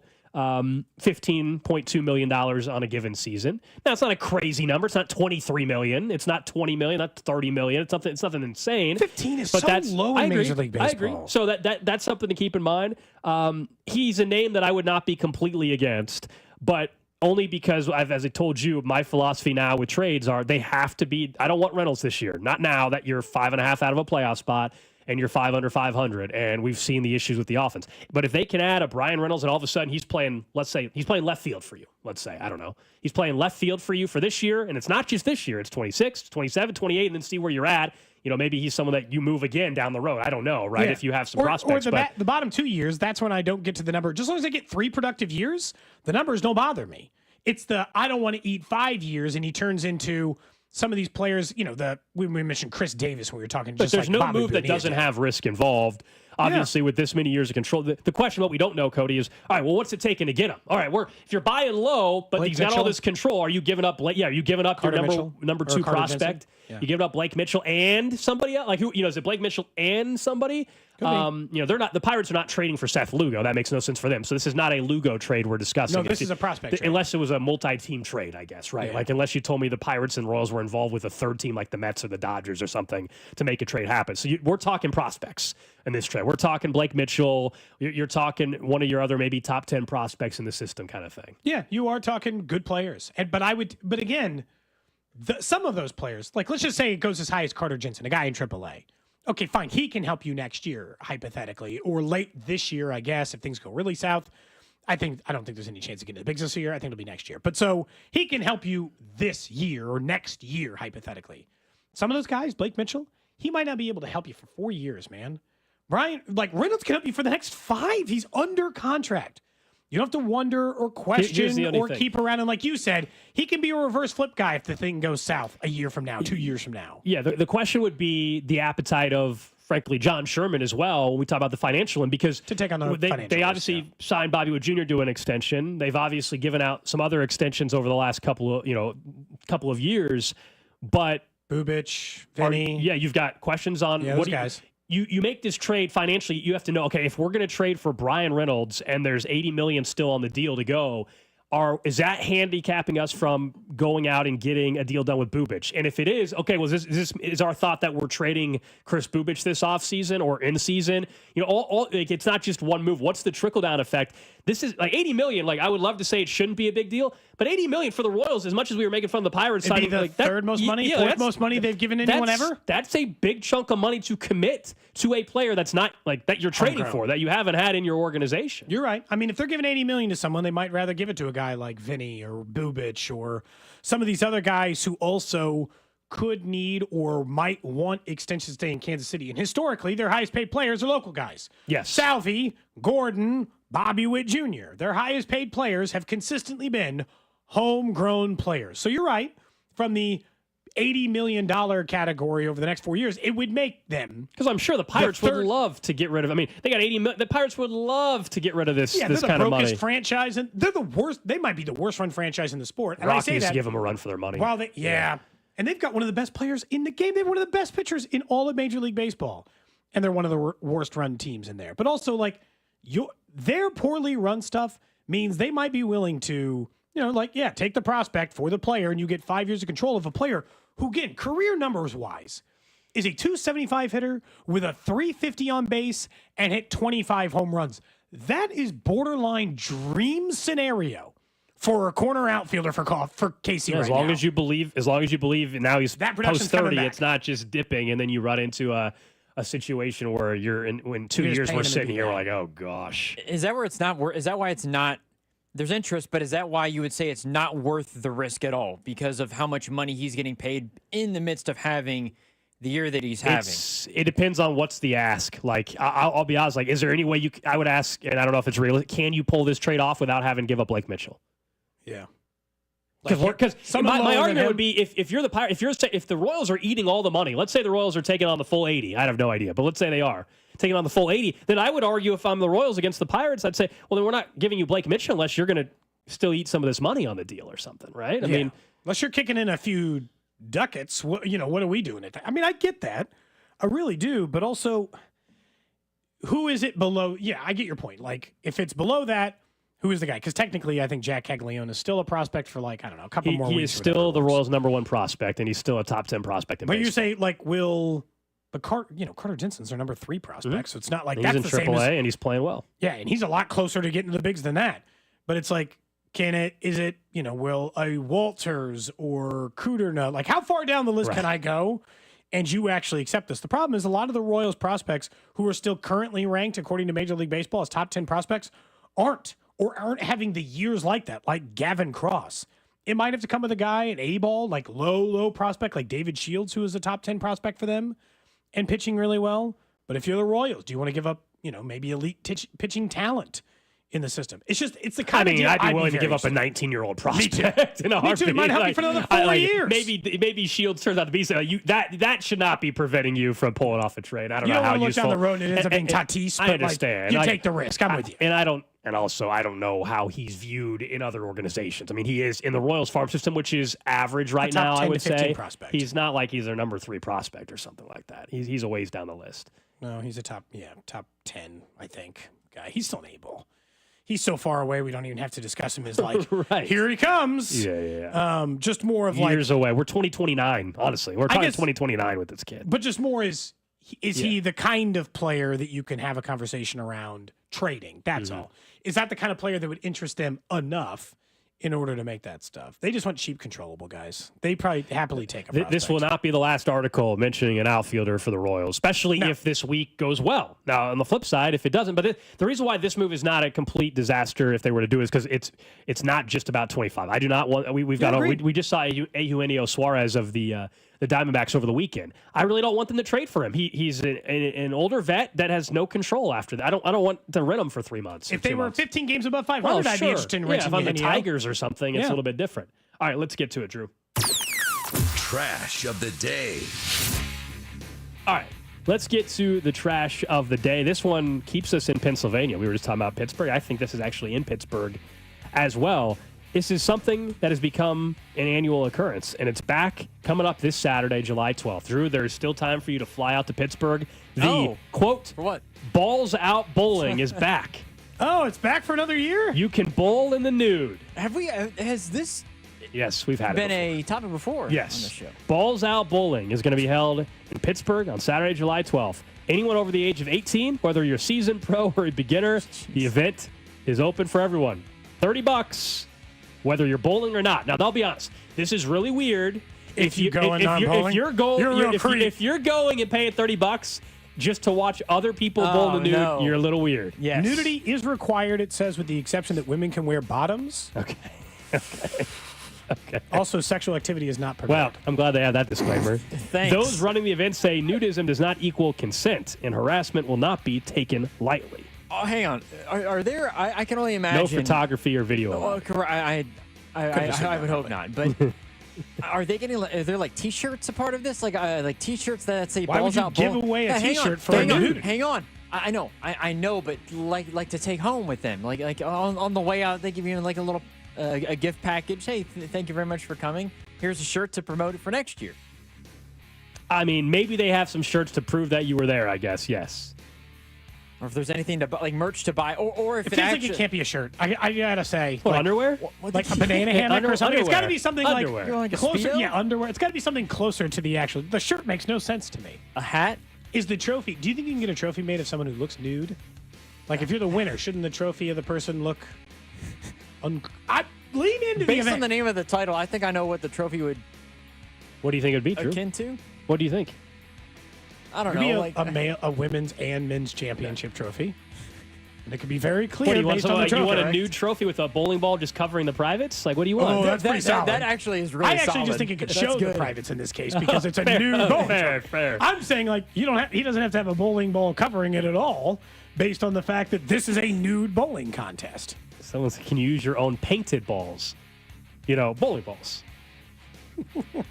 I think that this is right. This event is right up Drew's alley. Don't Could you you imagine think? we made this a punishment on the show? Oh my gosh! There's no you'd never be able to prove it because there's no not photography or decorate my video. balls, You would just have to I know will that I decorate went. my balls. Oh man. Yeah. You will not decorate my balls. Period. I will decorate my balls. I think this goes for the same as I would need my own bowling ball. I would not. You cannot give me a bowling ball at the alley. I need to get a custom made bowling ball. I kind of agree with Drew on this. You're nude. You're putting your fingers in the bowling ball. It's different than a normal bowling. Keep some hand sanitizer. Yeah, you better have a lot of hand sanitizer around. Is all I'm saying. It's different than a normal bowling experience. Yeah, like those bowling balls cannot be used for like later that afternoon. It's just normal. You think the league night, huh? Also, hang on a second. Before you get in, I would assume you're driving in the car nude to get to the. I'm sure take your clothes off when you get there. But that's what I wonder. You can't just be driving nude to there's not like a whole line of cars driving nude to the bowling alley. I mean, you can't. You can't risk It'd be no different than going to the gym. I'm sure you go into the bathroom and you're on lane 8, Bob, and you just strip down right there.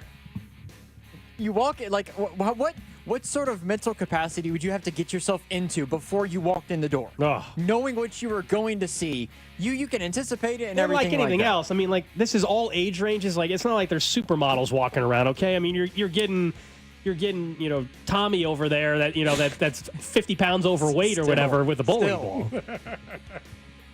It's just about community. Someone community said is wrist support allowed. Can I wear my wrist brace to bowl in? I don't know. Ooh, wow. Are you going against code? Yeah. If you normally wear like one of those waist belts, that you see people. I don't think the wrists should be the only thing you're getting some support on if you're bowling out there. I'm just saying. It's at anybody over 18. So if you're 19, you can go. That's weird. That is. This feels like agreeably weird. One of those fantasy football punishments where people take the punishments really serious. Yeah. Having to register and bowl in this. Again, there's no photo evidence, but just knowing that your friend had to go. Yeah, someone else said, aren't bowling alleys usually cold? This is not going to be good for anybody involved. Oh, another person. Imagine trading seats with the other bowlers in your lane. You're sitting in, does everybody have the reserved seat, or are you sharing? Yeah, you standing up the whole time? I actually think that I would. Like those bowling lanes, you guys know. Dead serious. Those bowling lanes are kind of narrow, like where the monitor is, and like you can't be rubbing up against anybody. I'd be standing up the whole time. I think you bring up a really good point. I would not sit down. There's obvious situations where most people are excited to see another person nude, right? Makes sense. But in action, can you list out those situations, Cody? The top 5 situations. But a body in action throwing a bowling ball feels like it's showing some muscles. I just don't think it's good for anybody involved. I gotta say, what if you're just like the random kid that's working at the bowling alley? Is that the night you just take off and you say you have to listen? That has to be an optional night. Yes, you can't force me to work that night. Yeah. Agreed. And it better be double or triple pay. It's got to come with additional pay, doesn't it? I got to be working overtime or something. Man, that's a real thing in Pittsburgh. Someone said my name is Tommy, and I just felt attacked. Well, yeah. From the example you gave, that's great. Yeah, got to sanitize the seats. Yeah, what a mess. Got to do a proper clean, I think, after before you. So you said this is in Pittsburgh? Pittsburgh, yeah. Yeah. All right. This Saturday, you can still make it. Tickets are still available. $30, Drew. We'll pay your $30. Seems fair. That is the trash of the day. Up next, we're going to get to the Chiefs Red Half Hour. We'll talk about one of the names at camp that will have people's attention, according to one publication, and maybe the most underrated Chiefs player heading into camp as well. That's coming up here on Cody and Gold. This is Cody and Gold on your new home for Chiefs football. 96.5, The Fan. Brought to you by Heartland Men's Health, the leader in men's sexual health. Thousands of men have been successfully treated for low T, ED, and more, all with discretion and compassion. Make your appointment at heartlandmenshealth.com.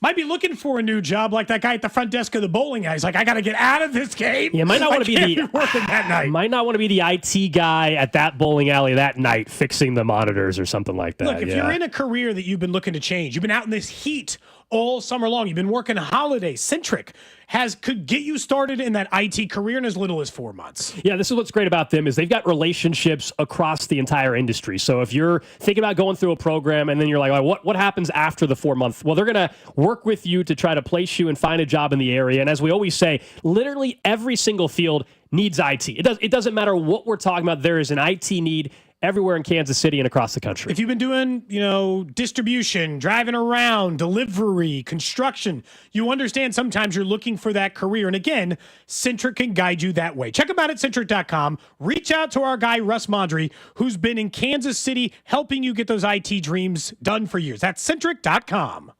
Flooded bathroom? AC on the fritz? When things go wrong, you need reliable service fast. Call Hamilton Plumbing, Heating, AC, and Rooter and take $50 off any HVAC, plumbing, or electrical repair over $200. The pros at Hamilton are ready 7 days a week to fix the problem. Over 40 years experience, more than 8,000 5-star reviews, plus our exceptional service guarantee means you can trust Hamilton to bring comfort and calm back to your home. Visit callhamilton.com for detailed terms and conditions. License number 2025-11121. This is Jeff for Heartland Men's Health, where we've successfully treated thousands of men for low testosterone and helped them feel like their old selves again. Please take a moment and listen to how we help this patient.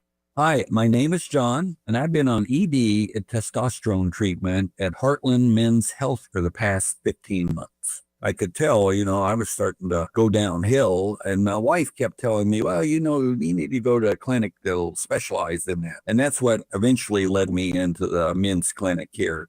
Treatment, in my opinion, is a miracle. I was able to perform to an elevated position that, quite honestly, I never thought I'd see again. For my fellow men out there, if you're feeling that you're not up to par, I encourage you, contact Heartland Men's Health, and you will see a dramatic difference. Thank you. It's true. Your initial appointment includes blood work and a medical consult. And if you start on testosterone the day of your appointment, your visit is free. Call 844-447-6600 or go to heartlandmenshealth.com. Gear up, race fans. Sioux Cup IndyCar Race Weekend is roaring into Iowa Speedway July 11th to the 13th, featuring the only NTT IndyCar Series doubleheader weekend on the 2025 schedule. Sioux Cup IndyCar Race Weekend has become one of the most anticipated and action-packed events in racing. Tickets are going fast. Score yours today and get ready to feel the rush at the fastest short track on the planet. Visit IndyCar@Iowa.com for tickets. Sioux Cup IndyCar Race Weekend at Iowa Speedway, the ultimate summer racing event.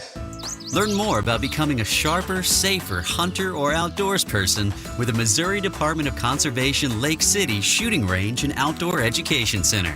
Regardless of your experience, we can help you master firearms and archery, as well as map and compass, wildlife identification, and many other skills. Open every Wednesday through Sunday in Blue Springs. Learn more at mdc.mo.gov/Lake City.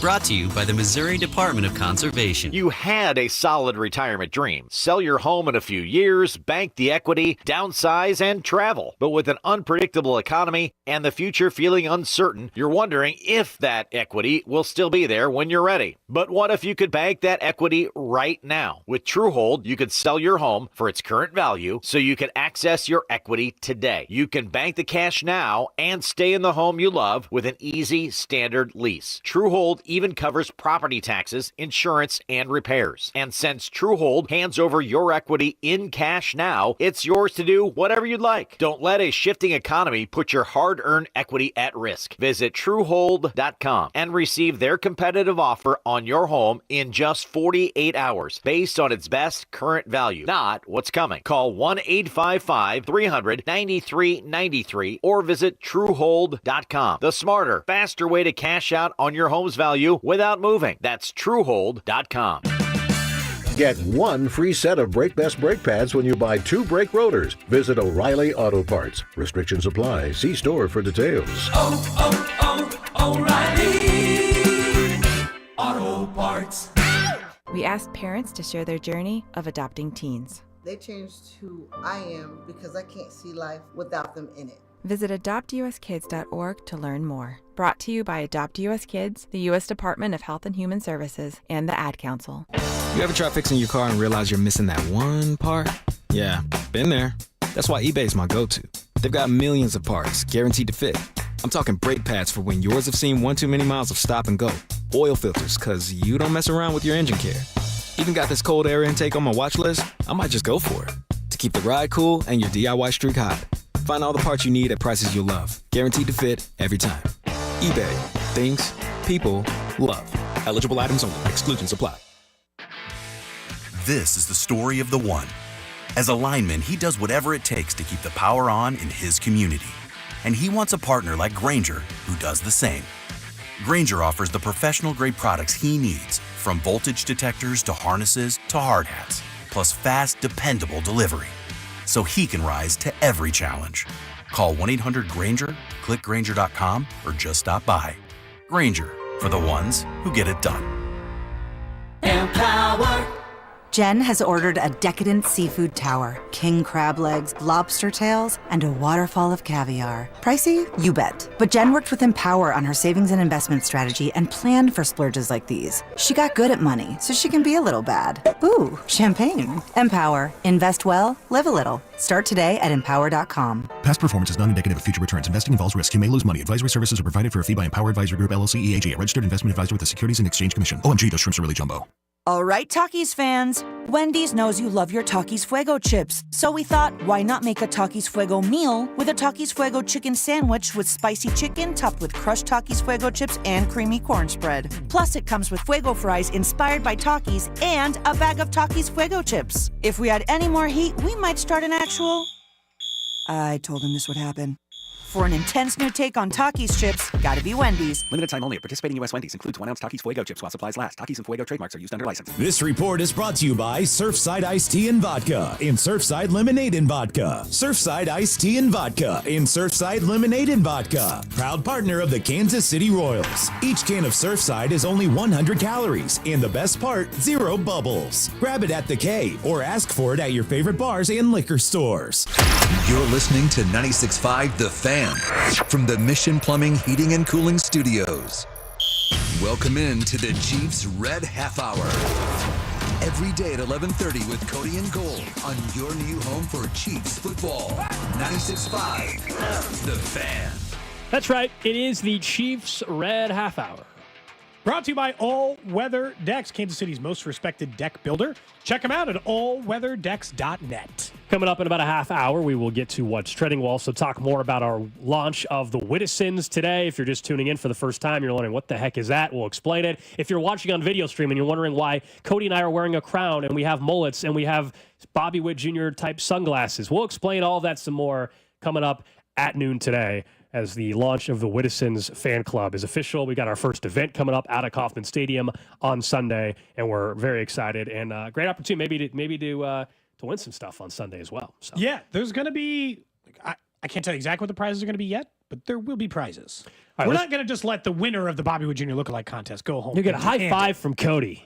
That's what you'll get. Thinking of Cody, Drew, did you see the news? Cody was all excited for a second. We got an email. Hang on a second. Yeah, we got an email, and usually these are emails that happened says, during our show. It Please just says, join me in congratulating Cody. Yeah. As Achiever of the Month. Yeah, it just says congratulations. But here's what Cody didn't understand. It's spelled differently. It's a different Cody. Sorry, man. It's not you. It's I'm not even the first Cody to win Achiever of the Month in this building. No, the monthly Achiever Award winner is Cody, but Codie.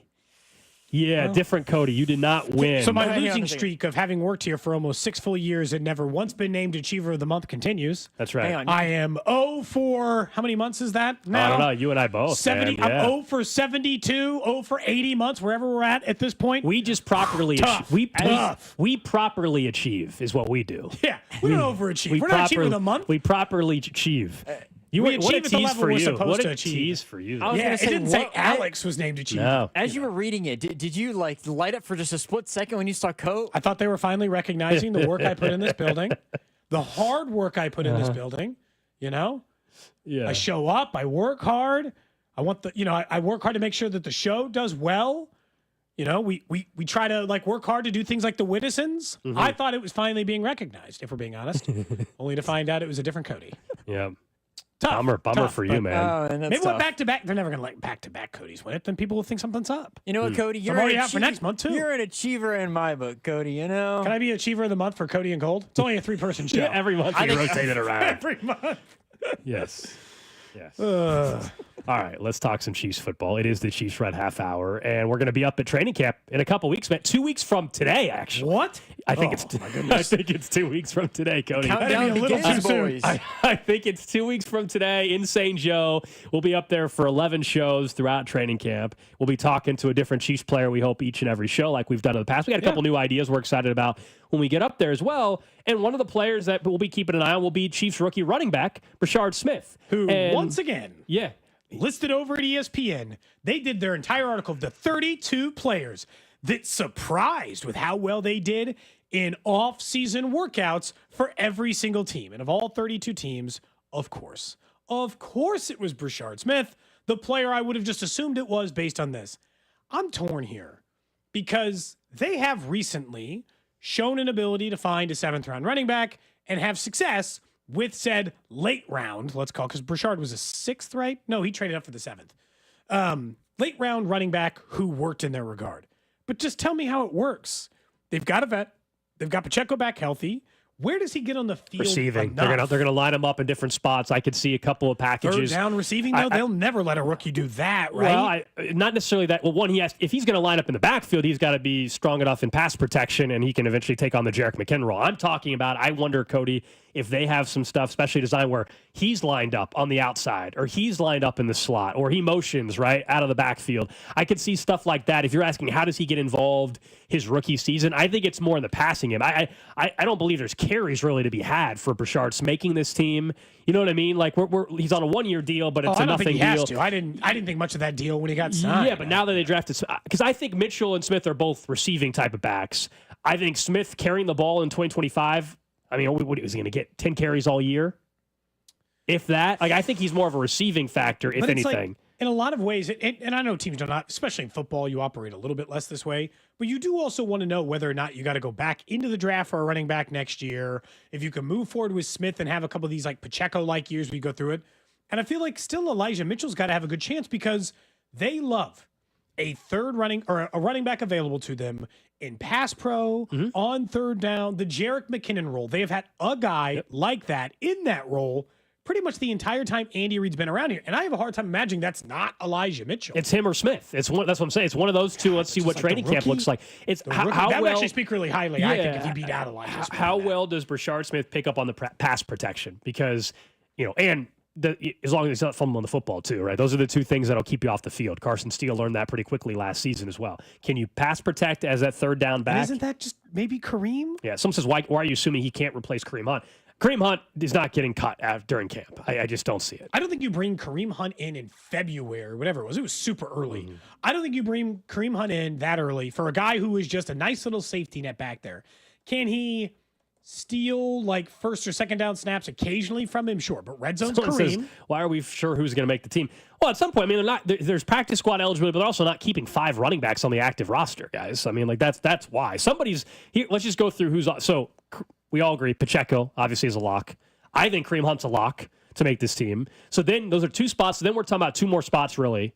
And that's between Elijah Mitchell, Brashard Smith, Carson Steele, and there's some other undrafted free agents. Okay, I think Steele, just based on how it went last year, the second he started fumbling, and the fact that they brought in Kareem Hunt kind of signals the end of his time outside of just practice squad activity, where he can maybe be elevated here or there. Yeah, the question for Elijah Mitchell is health, too. You know, like someone citing what he did in San Francisco is, his rookie year, everybody thought his rookie year he was going to become one of the nice backs in this league. The guy was averaging 4.7 yards a carry and all that, but he played in 11 games last year and 5 the year before. That's why he was available. That's why they signed him to a nothing one-year deal. I hope he can stay healthy because I actually think he can be an effective option for them. He's more likely to carry the football at some point this year than Brashard Smith is, in my opinion. I think so, too. I think Brashard Smith will return more kicks than he gets carries this year. Like, I'm just telling, man, I think the special team snaps are where they're coming, Drew. Look, I hope to be way wrong, and he's just like a star in the making. He immediately takes over Pacheco's job and all these things, because if he's already better than Pacheco, better than Elijah Mitchell, better than Kareem Hunt, that is a good thing, because those are running backs they trust and like. And I still think Pacheco's in line for a bounce back. Yeah, the reason I'm a little, I don't know if I fully agree with this, just because, like, and I know that I guess is banking on this one thing, but if his pass protection is good, if he can pass protect, because I don't know what Elijah Mitchell, I don't know where anybody else really sits in terms of the pass pro phase of things. But if he can pass protect, I think he's going to be in more than maybe we think he's going to be.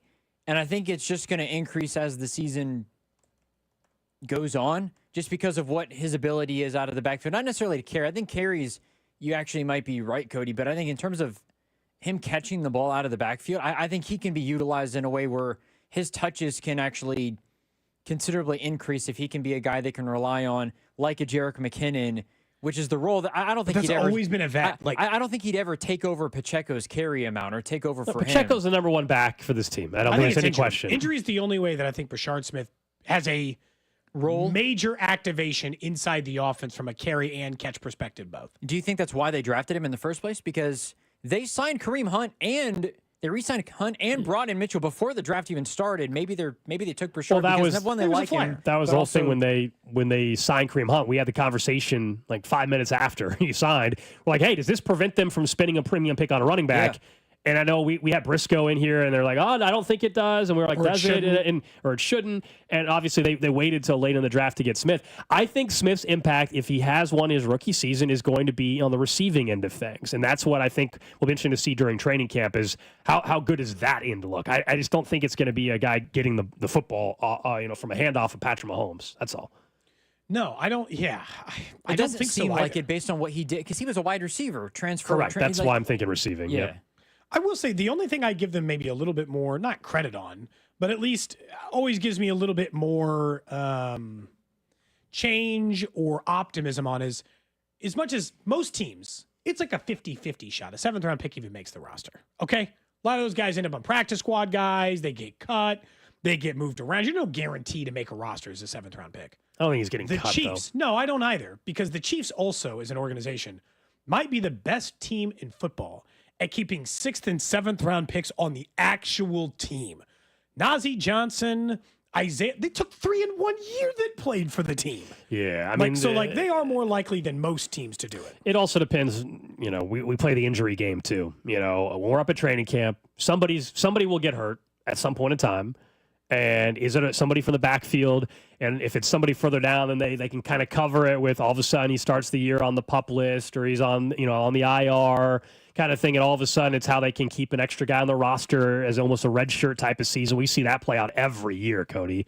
If somebody gets banged up at all, it's late in camp and they're struggling to figure out the roster crunch. All of a sudden one of these guys, specifically talking a younger guy usually, all of a sudden that player, squeaks through because they're able to just hide him on the injury. This would be that training camp question, but how many running backs do they traditionally keep? Because you can think, okay, if they keep Smith, they've got 4. Pacheco, Kareem Hunt, Elijah Mitchell, and then Brashard Smith, assuming Carson Steele would get sent to the practice squad at that rate. I don't know if they... Yeah. Did they traditionally keep 4, the Chiefs? Because They have kept 4. They will keep 4 is my guess again. Because obviously Yeah. that goes into do they keep 7 wide receivers, or do they, I think that's where the shift could possibly come. I think they'll keep 4. It's Pacheco, it's Hunt. The question is Smith good enough to be on the active roster? I think he's going to end up being on the active roster. I really do. And then is Elijah Mitchell the odd man out? He just simply gets cut. Or, a late pick swap trade type thing right before camp. It depends on how Smith looks and the health of Elijah Mitchell, in my opinion. That's, to me, what we're debating in terms of the 4th running back. I think 2 of them are clearly but it's making the same team. thing. It's like there's these extra tight ends that they're not keeping 4 tight ends, 4 running backs, 7 wide receivers, 7 offensive. Like, the cuts coming somewhere. The question has always been kind of where. I actually think that they can get away with one less offensive lineman for the first time, maybe in a long time, and just allow a couple of the guys they have as super utility guys, essentially, to operate inside of that. But yeah, I think he's just more of it's not even a knock. I just think he's probably, in the end, more of kind of a special teams player as things go on. Outside of that, Arrowhead Pride, as you had mentioned, already looking forward to training camp a couple of weeks from today. We'll be out there. Listed there, 7. They think underrated players going into camp. Okay. So, if you guys have a different answer, I want to hear it. 913-586-7965. Or over on YouTube, Twitter, Twitch, and Facebook. As a reminder, Alex and I are dressed up in Bobby Witt Jr. like sunglasses, a crown, Bobby Witt Jr. haircut, wigs, and Witt gear, because we've launched the Wittisons, which we'll tell you more about mullet, at noon. man. My first mullet. Never had a mullet either. But they listed their underrated players. So find us on YouTube, Twitter, Twitch. I'd like to know your answer over there. Here are the lists that they give. I'm curious where you guys would fight here. Elijah Mitchell's one of them. So, they're saying if Elijah Mitchell stays healthy, he deserves his flowers, at least as a contributor. Mike Dana, Juju Smith-Schuster, which that one I'm a little bit hesitant Mike Dana's always underrated, I would say. He just, in general, he's an underrated football player. Christian Fulton. Okay, and then they lumped in together Norman Lott and Ashton Gelati, knowing that those guys are going to be regular contributors on the defensive line. So Christian Fulton, I'm excited to maybe have a chance to talk to him over at camp. I think that's going to turn out to be a great signing for them. It's going to allow them to move Trent McDuffie around. Is he underrated? Maybe so. Maybe amongst the fan base. I'm not sure. And maybe it'll take a couple games into the season for the fan base to get to know him and say, you know what, he's a pretty good asset to have. I thought that was a great signing at the time. So I don't think he's underrated, but I guess maybe among the masses he could be. I could see that. Nationwide, he probably is. Yeah, Mike Dana has just always been an underrated football player. Juju, I don't know if he's underrated. I think we kind of know what role he has. He's a nice, stable veteran that he's going to be in the right spot. He's a great blocking wide receiver as well. Yeah. He's capable of coming up with a big catch, occasionally a third down catch. I think he might be overrated. I might go the opposite. Properly rated. I think that's what he is. Yeah. Is that a overrated, underrated, properly rated? Yeah, he's properly rated. Look, Dana's coming off a year in which he only had 3.5 sacks, where he had 6.5 and 5 the year before, but 3 the year before that. I think the thing we know about Dana is he's kind of what you just mentioned in Juju Smith-Schuster. Mike Dana doesn't screw up your operation. Mike Dana will get some sacks, get some tackles, do the job. He's not a superstar. He's not trying to be a superstar. He's not meant to be that outside of that. Elijah Mitchell, in my opinion, has the best chance to be the most underrated player if very simply he just stays healthy. Christian Fulton's importance, his importance is underrated. I don't think him as the player, I don't think he's being discussed that way. His importance is underrated for all the reasons we've talked about when they first signed him. He allows the defense to be its best, to stop exposing the corners who have weaknesses in certain areas, to get Trent McDuffie back on the inside on these elite level wide receivers, to allow freedom. Between that and the draft, Christian Fulton signing gives them freedom to do what I think they want to do in the cornerback grouping and how they handle those things. The Norman Lott Gelati one is the most interesting one because I don't think they're underrated. I think they need contribution from one of them. They're rookies. I don't know. But I think I need one of them to be be a Mike Dana this year. I need immediate contribution from one of those two. Yeah, I guess for me, it's hard. This would apply to Rashard Smith too. It's hard to me a rookie to be underrated heading into camp. I mean, how is somebody underrating a rookie heading into camp? They haven't done anything. Mm-hmm. They've been running around in shorts, and that's it at OTAs and in minicamp. I just don't. I fundamentally don't know how rookies can be underrated heading into camp. That's all I'm saying. By underrated, is this in a national sense, or is this in just a? Underrated I think in going general, into camp. in Players general, who going they into think camp. are probably not getting their proper flowers. Okay.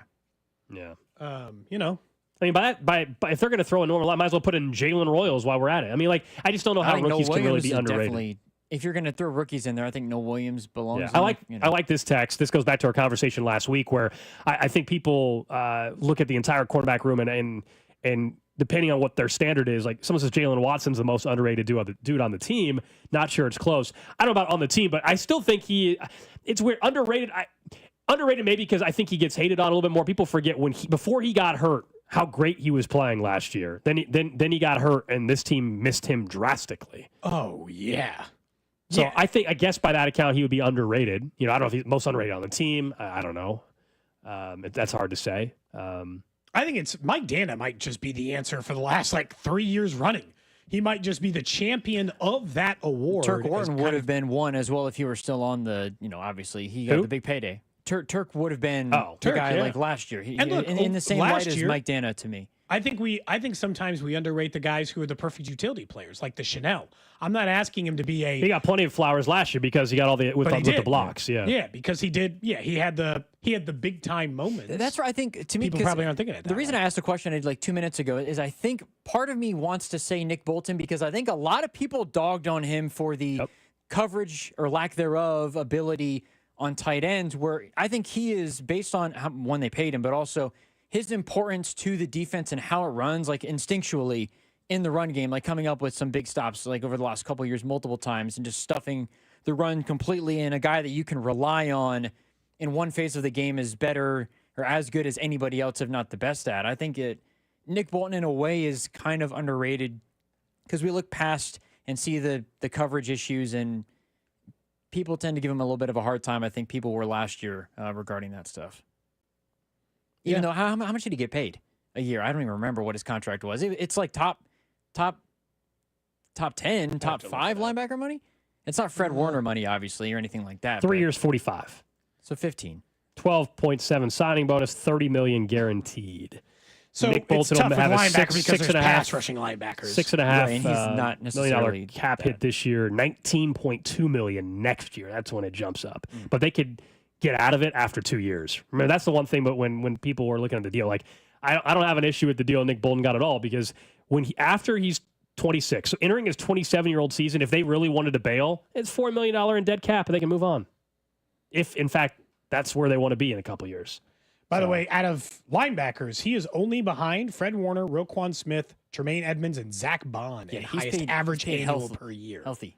But again, it's only a 3-year contract, which means it's only a 2-year contract. There's not a ton of risk with it to go with it, but at least kind of goes in there. But yeah, he's paid more than Patrick Queen and Greenlaw, a lot of these other guys we consider. And I think you can still say it worked out even amidst the coverage problems. I think that's where Jaden Hicks, I think, can be effective in helping, covering the tight ends in terms of the defense, where Nick Bolton does a great job at what he, obviously we know how much Spags loves him. I think it's worth paying him the money, knowing the praise that the best defensive coordinator to walk the face of the planet has in regards to him. That's certainly, you know what, honestly, that's the part where I don't lose it. I've told you before, I just wouldn't pay linebackers very much. You can find them in the draft. You can find starters in the draft, the whole thing. I probably would have more flexibility inside of that. But if Steve Spagnuolo says he needs him, am I supposed to have a big fight about it, Gold? Am I supposed to be like, I don't know, Spags, do you even know what you're doing here? The one thing that everybody should be very confident in heading into the season is this defense overall. I understand the sack numbers were down a year ago, but this defense overall, very, very confident in what you're getting. That's not a concern. We've talked about the O-line and everything. The defense, I feel like Spags, maybe it's not week 1, but we've gone through this rodeo multiple times. By the time they get to week 7 or 8, all of a sudden it clicks. The last couple of years, they haven't even had to wait till week 8. But let's say they have to.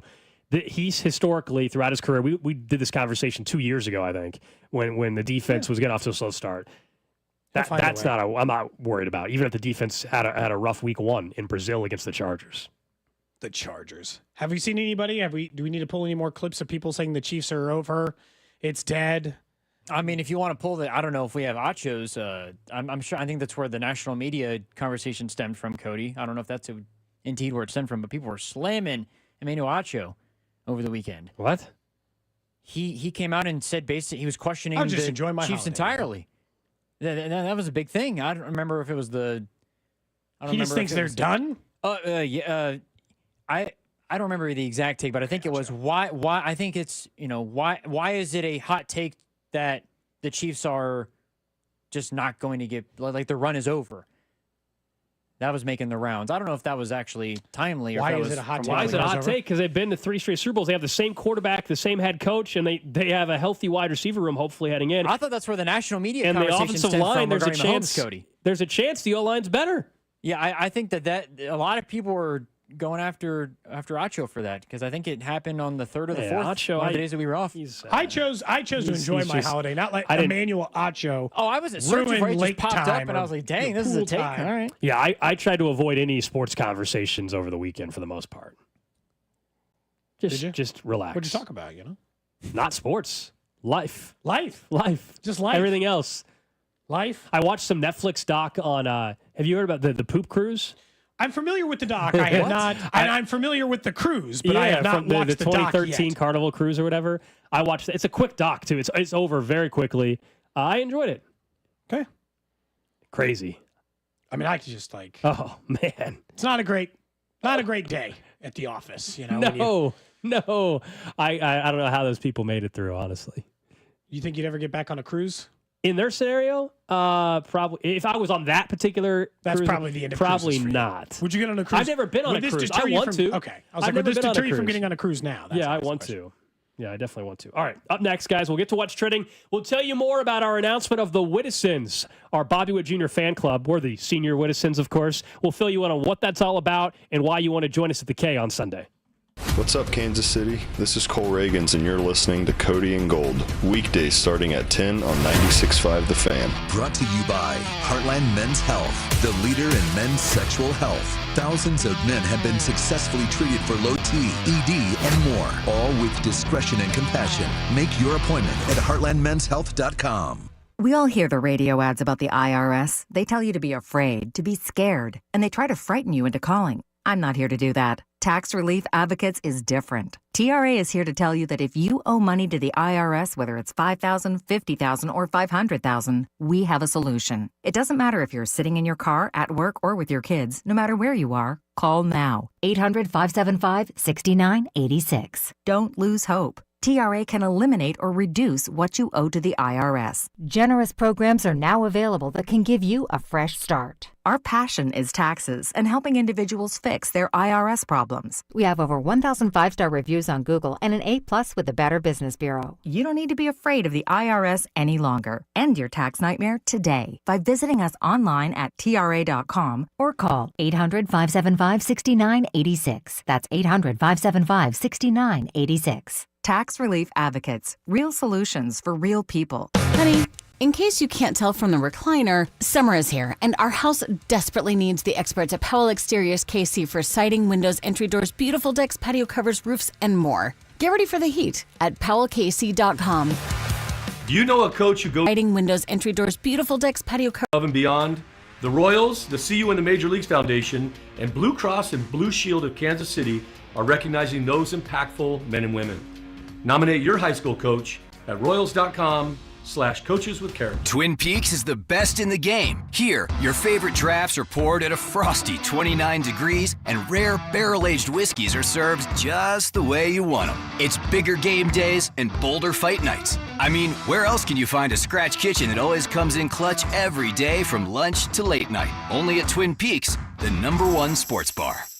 Twin Peaks Scratch Kitchen scores every time. Dig into hand-smashed burgers, chef-inspired flatbreads, and more at your local lodge. At KCUC, you see the best in KC. As the region's premier urology and oncology center, KCUC stands out for 3 reasons. 1, experience. With 50-plus providers, you're seen faster when you need it. 2, convenience. 25-plus offices means care close to home to make each visit easy. 3, technology. We offer the most advanced treatments available. You deserve the best. Why go anywhere else? Trust Kansas City's largest, most experienced and advanced urology team. Visit kcuc.com today. At KCUC, you see the best in KC. Listening is so important, and that's what Dawn Sharp does. She listens to her clients' needs. Buying or selling a home is stressful, and you want an agent who puts your needs at the top of every single list. And you want to contact the only agent I would trust if I needed to sell my home. It's Dawn Sharp and the Sharp Homes team, brokered by Epic Realty. Ask them about their instant offer program. You can Google them at Sharp Homes Team, or better yet, pay them a visit at homesforsaleandkc.com and start packing. Hi, this is Toby Tobin along with Jason Goodenkoff from Lewisburg Ford in Lewisburg, Kansas. Hi, Jason. Hello, Toby. Holy cow, you've done it again. We've done it again, Toby. We won the President's Award again this year. This is the 22nd time we've been awarded this awesome honor from Ford Motor Company. But what is the President's Award? The President's Award is the top award Ford Motor Company gives its dealers for excellence in customer satisfaction in both sales and service and their sales penetration numbers. So we are super honored to have received this award for the 22nd time. It covers the whole works at Lewisburg Ford. Absolutely, and it's a testament to the awesome people we have working at Lewisburg Ford and helping our customers, and it really shows with this award because it's only a few dealers that get it, and we've done it 22 times. I guarantee you this is the best place to buy a Ford car or truck in the Midwest. Absolutely. You couple that President's Award lineage with our no-hassle Toby Tobin pricing, it does not get any better than that. What is your toll-free number? 816-444-2300. Or LewisburgFord.com. Hey friends, it's noisy out there with information coming at us all day, every day. It's hard to know what to trust, and the world of wealth management is no exception. That's why UMB Private Wealth Management helps you tune out the noise and tune into what matters most. They'll create a financial plan based on your unique goals, so it's your voice that comes through loud and clear. Get financial clarity. Go to umb.com/private wealth to schedule an appointment. That's umb.com/private wealth.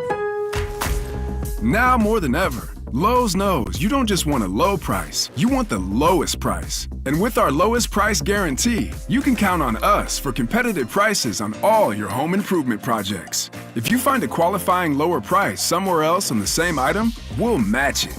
Lowe's, we help, you save. Price match applies the same item. Current price at qualifying retailers. Exclusions and terms apply. Learn how we'll match price at lowes.com/lowest price guarantee.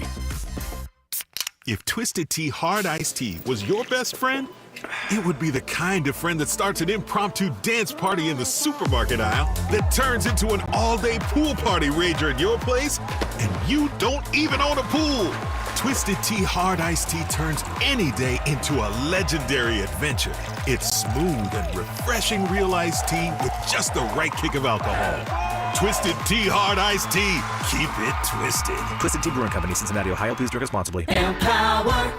Jen has ordered a decadent seafood tower, king crab legs, lobster tails, and a waterfall of caviar. Pricey? You bet. But Jen worked with Empower on her savings and investment strategy and planned for splurges like these. She got good at money, so she can be a little bad. Ooh, champagne. Empower. Invest well, live a little. Start today at empower.com. Past performance is not indicative of future returns. Investing involves risk. You may lose money. Advisory services are provided for a fee by Empower Advisory Group, LLC, EAG, a registered investment advisor with the Securities and Exchange Commission. OMG, those shrimps are really jumbo.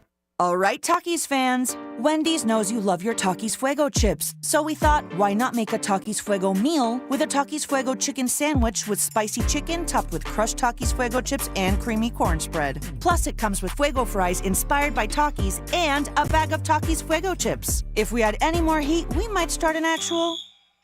I told him this would happen. For an intense new take on Takis chips, gotta be Wendy's. Limited time only at participating U.S. Wendy's. Includes 1 ounce Takis Fuego chips while supplies last. Takis and Fuego trademarks are used under license. You're listening to the all-new 96.5 The Fan, your home for Kansas City sports. KFNZ FM and AM, HD1 and HD2 Kansas City, an Odyssey sports station. What's trending? What's trending is presented by Baker University, where graduates earn higher salaries and land jobs faster than any other university in Kansas. Apply today at bakeru.edu. Number one on what's trending, the Royals get their series win against the Diamondbacks, a winning road trip back at home tonight against the Pittsburgh Pirates. No Paul Skeens. He was bumped up, so he pitched yesterday. So the Royals avoid Skeens. I know some of you may be slightly disappointed because you were hoping to see Paul Skeens pitch in person. But it's good news for a Royals team that is 5.5 spots out of a wild card berth at this point in time. 6:40 first pitch. Vern's On Deck show is at 5:30 tonight. And Lorenzen pitched yesterday, right? So what is that? Seth Lugo tonight, I believe. Is that correct? Or am I off on that? Oh, that's a good question. I didn't have it loaded in front of me. I apologize. I'll figure it out later. Yeah. Next up on What's Trending, the Washington Nationals have fired both their manager, Dave Martinez, and their general manager, Mike Rizzo in a wash away over the weekend. I'll say that this is not maybe a growing trend in Major League Baseball, but a little bit more this year of letting go managers in season of teams that I would say aren't way below their expectation. The Nationals are around a 500 baseball team. They were expected to be kind of in that Royals range, that like low 80s, mid 80s range. But they've decided to let both parties go and will start fresh. Their assistant general manager will move up to the interim general manager at the moment. Maybe they'll go the way the Royals did with right before JJ the draft Piccolo. too, isn't it? Yeah. Draft is in a couple weeks. This weekend. Yeah, this weekend. Yeah, you're right. Yeah, This draft is this weekend. That's what I don't get about the timing there on the Nationals end. So what I can tell, I was talking to guy I host a show with on the weekends, Grant. He does radio on DC, and he was saying that I guess the option for Dave Martinez was next week. So clearly they weren't going to pick it up. And he would have just been a lame duck manager the rest of the year, which who knows how that goes, right? So like just can him, hire an interim guy. As far as the GM, there were other mistakes made, but it is funny. Like James Wood and stuff, guess who drafted him? Dylan Cruz, guess who drafted him? Good So players. it's a little weird timing-wise, but clearly this was in the works for a while. And then, yes, happening right before the draft. Did we ever get our answer on who's pitching tonight? I forgot. The Royals. I Noah Cameron. How's the text line not telling Noah us? Cameron and Andrew Heaney. Noah Cameron's continuing his nice rookie season.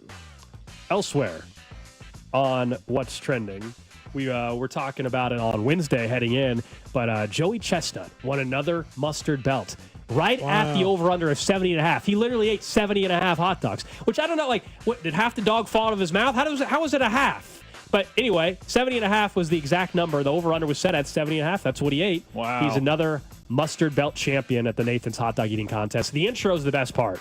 Just the intro, the over-the-top intro. Yeah. Bink was texting Blowout you and I again. Gold the whole time. Bink was texting us. Was he just constantly in a group talking about it? No, he loved it. Next up on What's Trending, the U.S. men's national team drops 2-1 in the Gold Cup final to Mexico. We'll talk about that match coming up here in just a few minutes, as that's one of the biggest matches they have left on their, it's the biggest match probably, they got left on their schedule before the World Cup. That's the last comes to competitive United match. States. That was it. Last competitive match. So we'll talk more about that as they got the 1-0 lead inside of what, like 3 minutes? 4 minutes in that match, and then eventually fell 2-1 to Mexico. And lastly, on What's Trending, we announced it to start the show today. As of today, the Whittisons is the official fan club of Bobby Witt Jr. We got the Royals on board with this. They are officially sanctioning it as well. The Whittisons was created, we've been working on this for a long time, honestly. But after this weekend in particular, when once again Bobby Witt Jr. was not a starter in the All-Star game, despite having plenty of metrics that are better than Jacob Wilson. It was time to Last launch year, it was Gunnar Henderson. They got the nod over Bobby Witt Jr. That was a mistake, especially with how the second half of the season went. So we realized we need some more support behind the best shortstop in baseball. So we have created the Whittisons. We are the senior Whittisons, of course. And on Sunday, we will have a Bobby Witt Jr. lookalike contest to kick this thing off. Your chance to maybe win that contest. Who knows what the prize is? Trust me, you're going to want to win it. And maybe, just maybe, Bobby Witt Jr. ends up stopping by. We don't know. There's a chance that could happen. We just don't want to tell you the pricing until we know all the pricing. I can assure you that even at its base level, you're going to be happy to win it, which is why you can get the free haircut starting at 10:30. Yeah, you and I already got the mullets like today. Bobby Witt Jr.'s, or you pick up one of the mullets, right?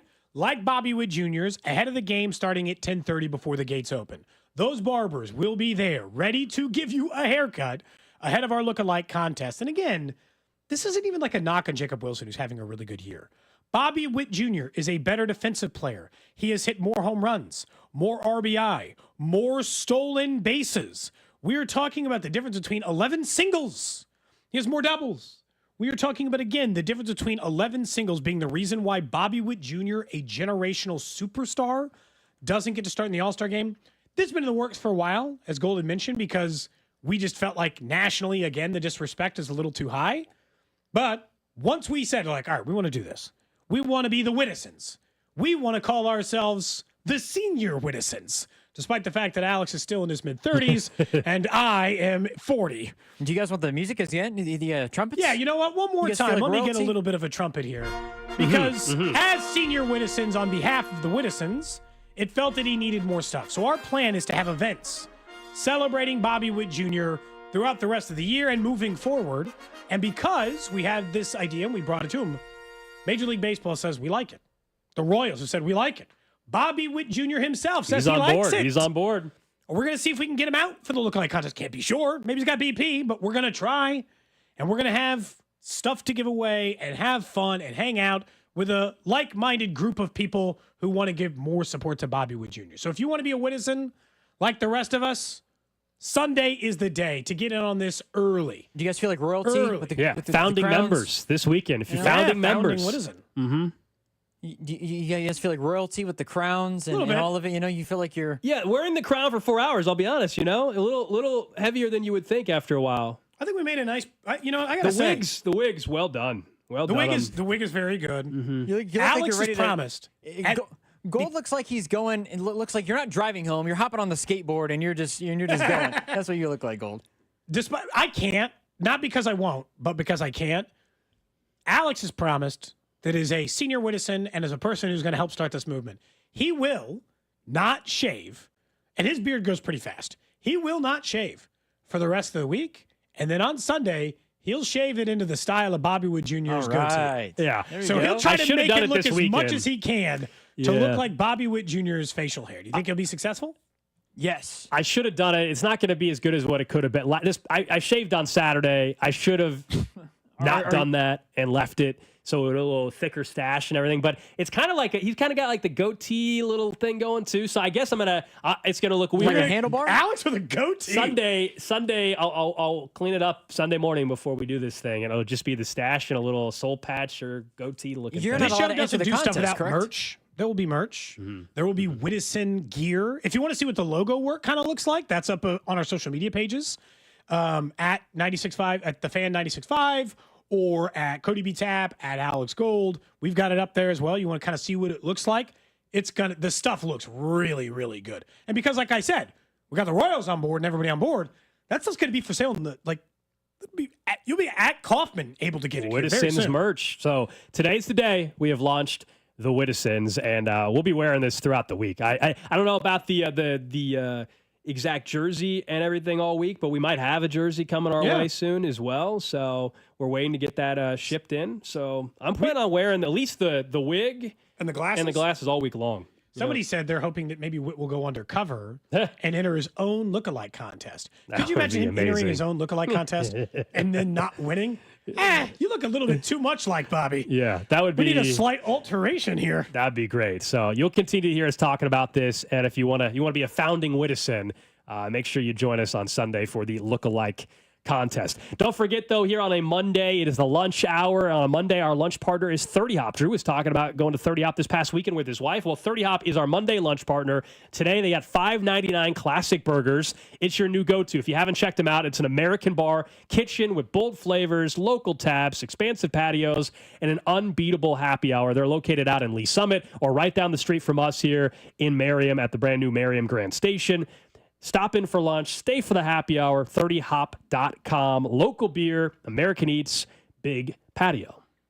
Great spot. As you heard, Drew said he went there this weekend with his wife. So, what'd you get? Did you get the yakisoba noodles? What'd you roll? The tacos? I went straight back to that burger again because it was good.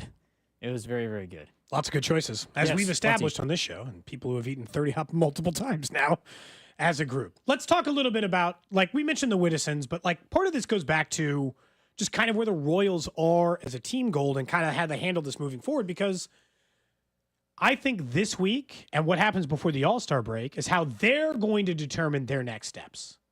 I don't think they're making a move in the next few days. I think they had a winning road trip, and they want to have a winning homestand, and they want to feel like things have regulated to make or help make some of the determinations of where they go next. That doesn't seem crazy to me. You and I don't have to change our opinion based on a winning road trip. It was nice to see a winning road trip.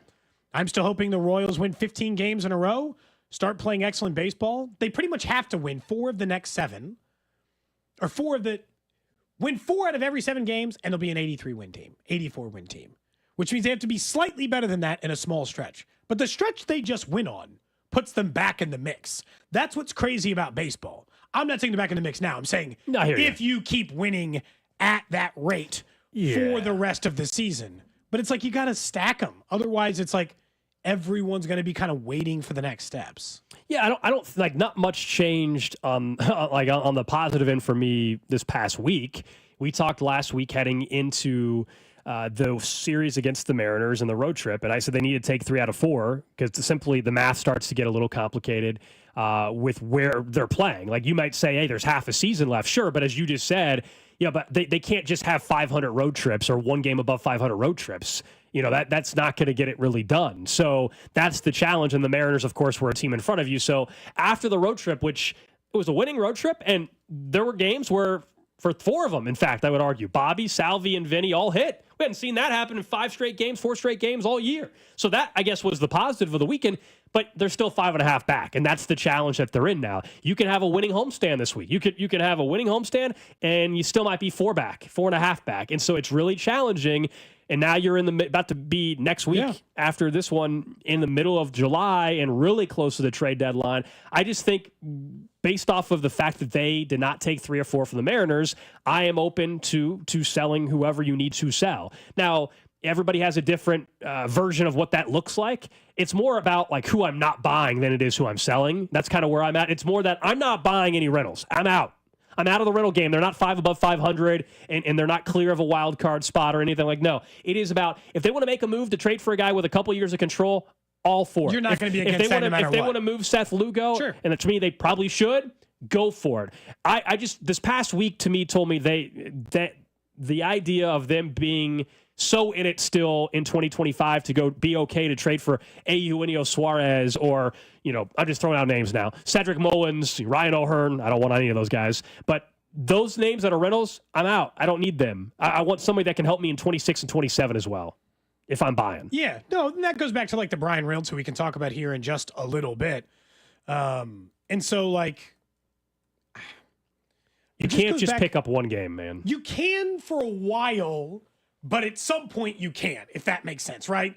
Because if they pick up one a week, they won't be 500 until September. That's what I'm saying, yeah. And then you're kind of really like pushing for this like downslide. Again, to get to 83 or 84 wins, the real question is, do you think that that'll get you in the playoffs? And the answer is, based on where it currently sits, no. So you're going to have to play 10 games above 500 the rest of the way, which means one more 9-1, 8-2, 7-3 stretch is, what is going to be needed in order to get there. And so, I'm not, like you and I, like I said, we can wait. If they got back to 500, would you feel let's say they got back to 500 in the next 2 weeks. Would that kind of alter where you think the team is right now? No, because I think in general, the range I've said, you were gone when Bink was filling in. I told him 2 weeks ago, I guess at this point, I said, I think this team is going to be a team the rest of the way that's 3 under and 3 above, like that range. They're going to be 3 under to 3 above 500 the rest of the season. Right now they're 5 under. They're not even that, but they could after this Pirates series be 3 under 500. I think the range is 3 under to 3 above 500 is where they're going to float, and that's kind of no man's land, and that's why it's tricky with the trade deadline and how you should approach it. There's 1 week that I just looked at the schedule. I don't know if this is that 1 week that you're talking about, Cody, but they've got Washington, the White Sox, and then the Rangers. They have 6 games between the Nationals and White Sox. Is that a stretch? Again, the Nationals are bordering right now, but we know what the White Sox are. Is that stretch where you can get 1 game net up until then, but that's the week that's a stretch where you got to win 5 of the 6? Yeah. Is it? Look, or maybe you were 4 of the 6, right? Yeah, whatever. We forget, if you win 4 out of 6 games in baseball, you're going to win 120 games. So 4 out of 6 is 4 and 2 in a 6-game stretch is a nice little stretch in baseball. That going back to the point, if you went 4 and 3 over the course of an entire major league season, you're a 90-win baseball Those games are all team. home, by the way. Yeah, in that you're stretch. just but this stretch feels like a stretch you should win some games. The Pirates are a bad baseball team. The Mets are okay, but you got them at home. And then, and then you get a little all-star break, recalibrate. I hope so, but we've been through. I'm saying should. I hope so, but we've been through this. I hope so, but we've been through this rodeo before. There's been plenty of weeks where we said, "Hey, they should do this," and then they don't. All right, let's see, can they actually do it before we change anything? It looks good on paper, but when you're below 500, you can't be counting wins before they exist. And I understand that, but that's the challenge. Yes. This is a bad Pirates team that you're playing, but the Royals, when you have a franchise worse offense, you can lose to anybody. Yeah. They are still the worst run scoring offense, correct? I know we looked as of middle of last week. I did not. In fairness, I did not check after this weekend, so I guess I can't 100% say that. They were going into the holiday weekend. I don't know if they still are. They did score a few runs over the weekend, so I don't know what the Pirates did. If this they past jumped weekend. somebody, they jumped like a team. It's not like it'd be splitting hairs. It wouldn't make us say any better to be like, well, now they're the 29th best offense instead of the question 30th. would be- They are 30th, by the way. Okay. They're playing Pittsburgh. There you So go. get ready for a lot of Who are 1 second to hour last. and 46-minute games that finish 1 or 2 to nothing. No, it's baseball. You watch; these teams are going to score a bunch of runs Are you this kidding me? series. We're gonna get That's what's 12, going to 10 happen. at Yes, Kauffman we're- in the next 3 days? Yeah, we're going to get plenty of runs the next couple nights. You watch because that's just weird how baseball is. I would say the question would be, if you're saying is anything different, would be we finally saw 4, maybe 5 games in a row where Bobby, Vinny, and Salvi hit. Does that continue, or is it tonight? It's 1-0 and it's 4 hits kind of thing again. Then it's like, okay, well then it's the same story. The only way you can convince me that something has truly changed is if they can for this whole week, if all 3 of them continue to hit. Then it's like, okay, maybe something has changed because it's all been about kind of the big 3 not hitting this entire season. I will say it's been weeks in the works, but Vinny's turning into a run producer again. Like for all the runners in scoring position needs to trouble be, he had yeah. early in the season, he's putting runs up again for the team. He's helping them get some guys home again, which is important for their offense just in general. Sure. I'm not saying it does not solve their offensive woes. Yeah. And it won't solve their offensive woes, but it's certainly better than it was before. Did you guys catch the U.S. men's national team game last night? Watched a little bit last night, Gold Cup final, and of course Mexico got the win 2-1. It was the last competitive match really that USA is going to play before the World Cup happens and comes to Kansas City, as we know, next July. And we'll hear more and more about it as we get closer to it and everything like that. Look, yes, I watched. It was fun. It was in Houston. The crowd atmosphere looked amazing. Obviously, Mexico, their fans travel like crazy, and you could tell just by listening to the noise difference after a goal for Mexico, even compared on the broadcast to when USA scored in the first 3 minutes or 4 minutes of the match. I guess this is one of those things where, how much should I care about what happened? What I mean by that is, if Pulisic and the best players that are actually going to be on the World Cup team weren't playing in the entire Then you're tournament, not going to make this an indictment of then their it's inability? clearly not a big deal. It's clearly not. I mean, it's not a big deal for Pulisic to be there. Not a big deal for him to play. The U.S. already qualified. They don't need to win. They don't need to qualify for the World Cup. I guess, do you For need the to team, I practice would on an say- actual pitch, though? What do you mean? Like, should this team be together on a pitch in a They'll play, competitive they'll game? play Mauricio friendlies. Yeah, not Pochettino, that's the argument. But they'll play in yeah. friendlies before the World Cup with the full squad. But yeah, It feels like this was a bigger deal for the players potentially trying to make the team. Yeah, like there's a few players that now will probably have a role on the squad Diego because Luna of how had they a play. really good Gold Cup. Yeah. He was fascinating. And that was good. And that was a positive that Chris came out of the Gold Cup. But I'm just saying, in general, from a fan sentiment, like being, they lost to Mexico. Yeah, you always want to beat Mexico, obviously. But like in general, like it just why should I be worried about their performance or over? Most of that roster is not going to be in the starting 11. I do wonder because I think. I don't know how many matches they've had with Pochettino as the manager where they've had everybody. I think that would be the one concern is right now, yes, they're going to have friendlies, but we have no idea exactly how the players are going to adapt to what Mauricio Pochettino is going to do and what his tactics are and the way that he does things and how he motivates the player, like everything from the dressing room to the actual on-pitch stuff. Yeah. It's going to be an adjustment and change Are 3 or 4 friendlies going to be enough for them to fully be ready to go? That'll be interesting to follow as we get into the actual World Cup matches where they open. The first match will be fascinating because it's the first one where everything counts. All eyes are on you. Oh, they have all the pressure in the world, literally. Totally. But because and it's we're not to year out, win it. I don't It's know if just this to, team's... It's not even to win it. It's just to get to the knockout stage and get to the They'll get get to the out final of 8. they'll get out of group play because Get to FIFA the will make 8. the group easy for them. Don't worry. I just we're a year out, and I don't know if they're good, bad, middle of the road. Bigger field, too. So, what does that change or add or develop? It's I don't have a good feel for them, and just felt like if you have a competitive game for a trophy of some kind, right? I get it. It's the Gold Cup. It's not winning the World Cup, but it's a trophy. You got something with a trophy. How do you not get your stars out? Well, you know why? How do you not get Pulisic? How do you not get those guys on board? Cody, the reason why is because they had just had the Club World Cup at the exact same time frame. In Miami. And Inter Miami, Chelsea, Bayern Munich, Juventus. Weston McKennie starts for the U.S. men's national team, was playing with Juventus for the Club World Cup. It was horrifically bad timing for this Club World Cup to debut, which also, by the way, did not do very well in terms of viewership or attendance. But I didn't watch a second of it. People I at least were- watched some peop- of the Gold Cup. Normally, you take that time to play for your national team, or at least take the time to debrief, because right now is the time the season in Europe kicks off in less than a month. So this is the time for guys to relax more than just go out and play, especially ahead of a season where they're going to have the World Cup next year. I can't say it's a surprise, I guess. Rob would know better than me. Our guy, Rob Brenton, who follows the soccer scene. more, Rob's but- so big into soccer, yet we never get him on these media games we play in. How many media games Yeah. have you and I played in, and Rob hasn't been in one single? I think this is like my fourth or fifth one. hasn't been in You and I are one? playing the KC Crickets. Current media game Thought on he's supposed to know Saturday. what he's doing. He's the Dang. soccer guy at the station. Of all of us, he's the biggest soccer guy other than our boss, Speck, I would say.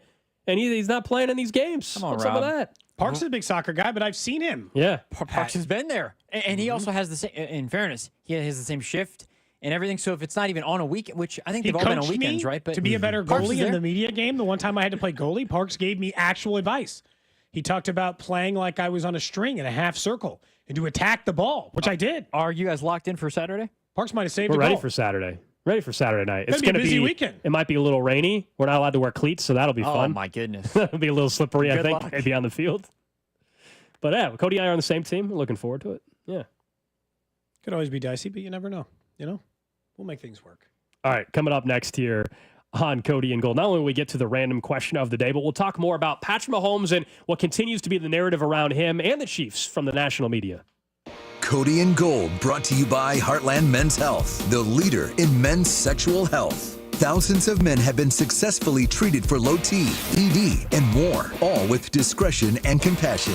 Make your appointment at heartlandmenshealth.com. Follow the station on Instagram for ticket giveaways and behind-the-scenes content from the show at The Fan 965. Go Yard all baseball season long with Underdog's Champions Game. Underdog is one of the leading places to make all your sports selections, and you can play in your state from the Missouri side. All you have to do is download the app, choose a player that will go higher or lower on their stats. Look, we just announced the Whittisons. You could go higher than home runs for Bobby tonight if you want. Strikeouts, total bases, so much more available over at Underdog, and you can play with as little as $1. So get everything right, and you could win up to 1,000 times your money by playing at Underdog in your state. Download the Underdog app and sign up with promo code TAP to unlock a special offer for up to $1,000 in bonus cash when you make your first deposit.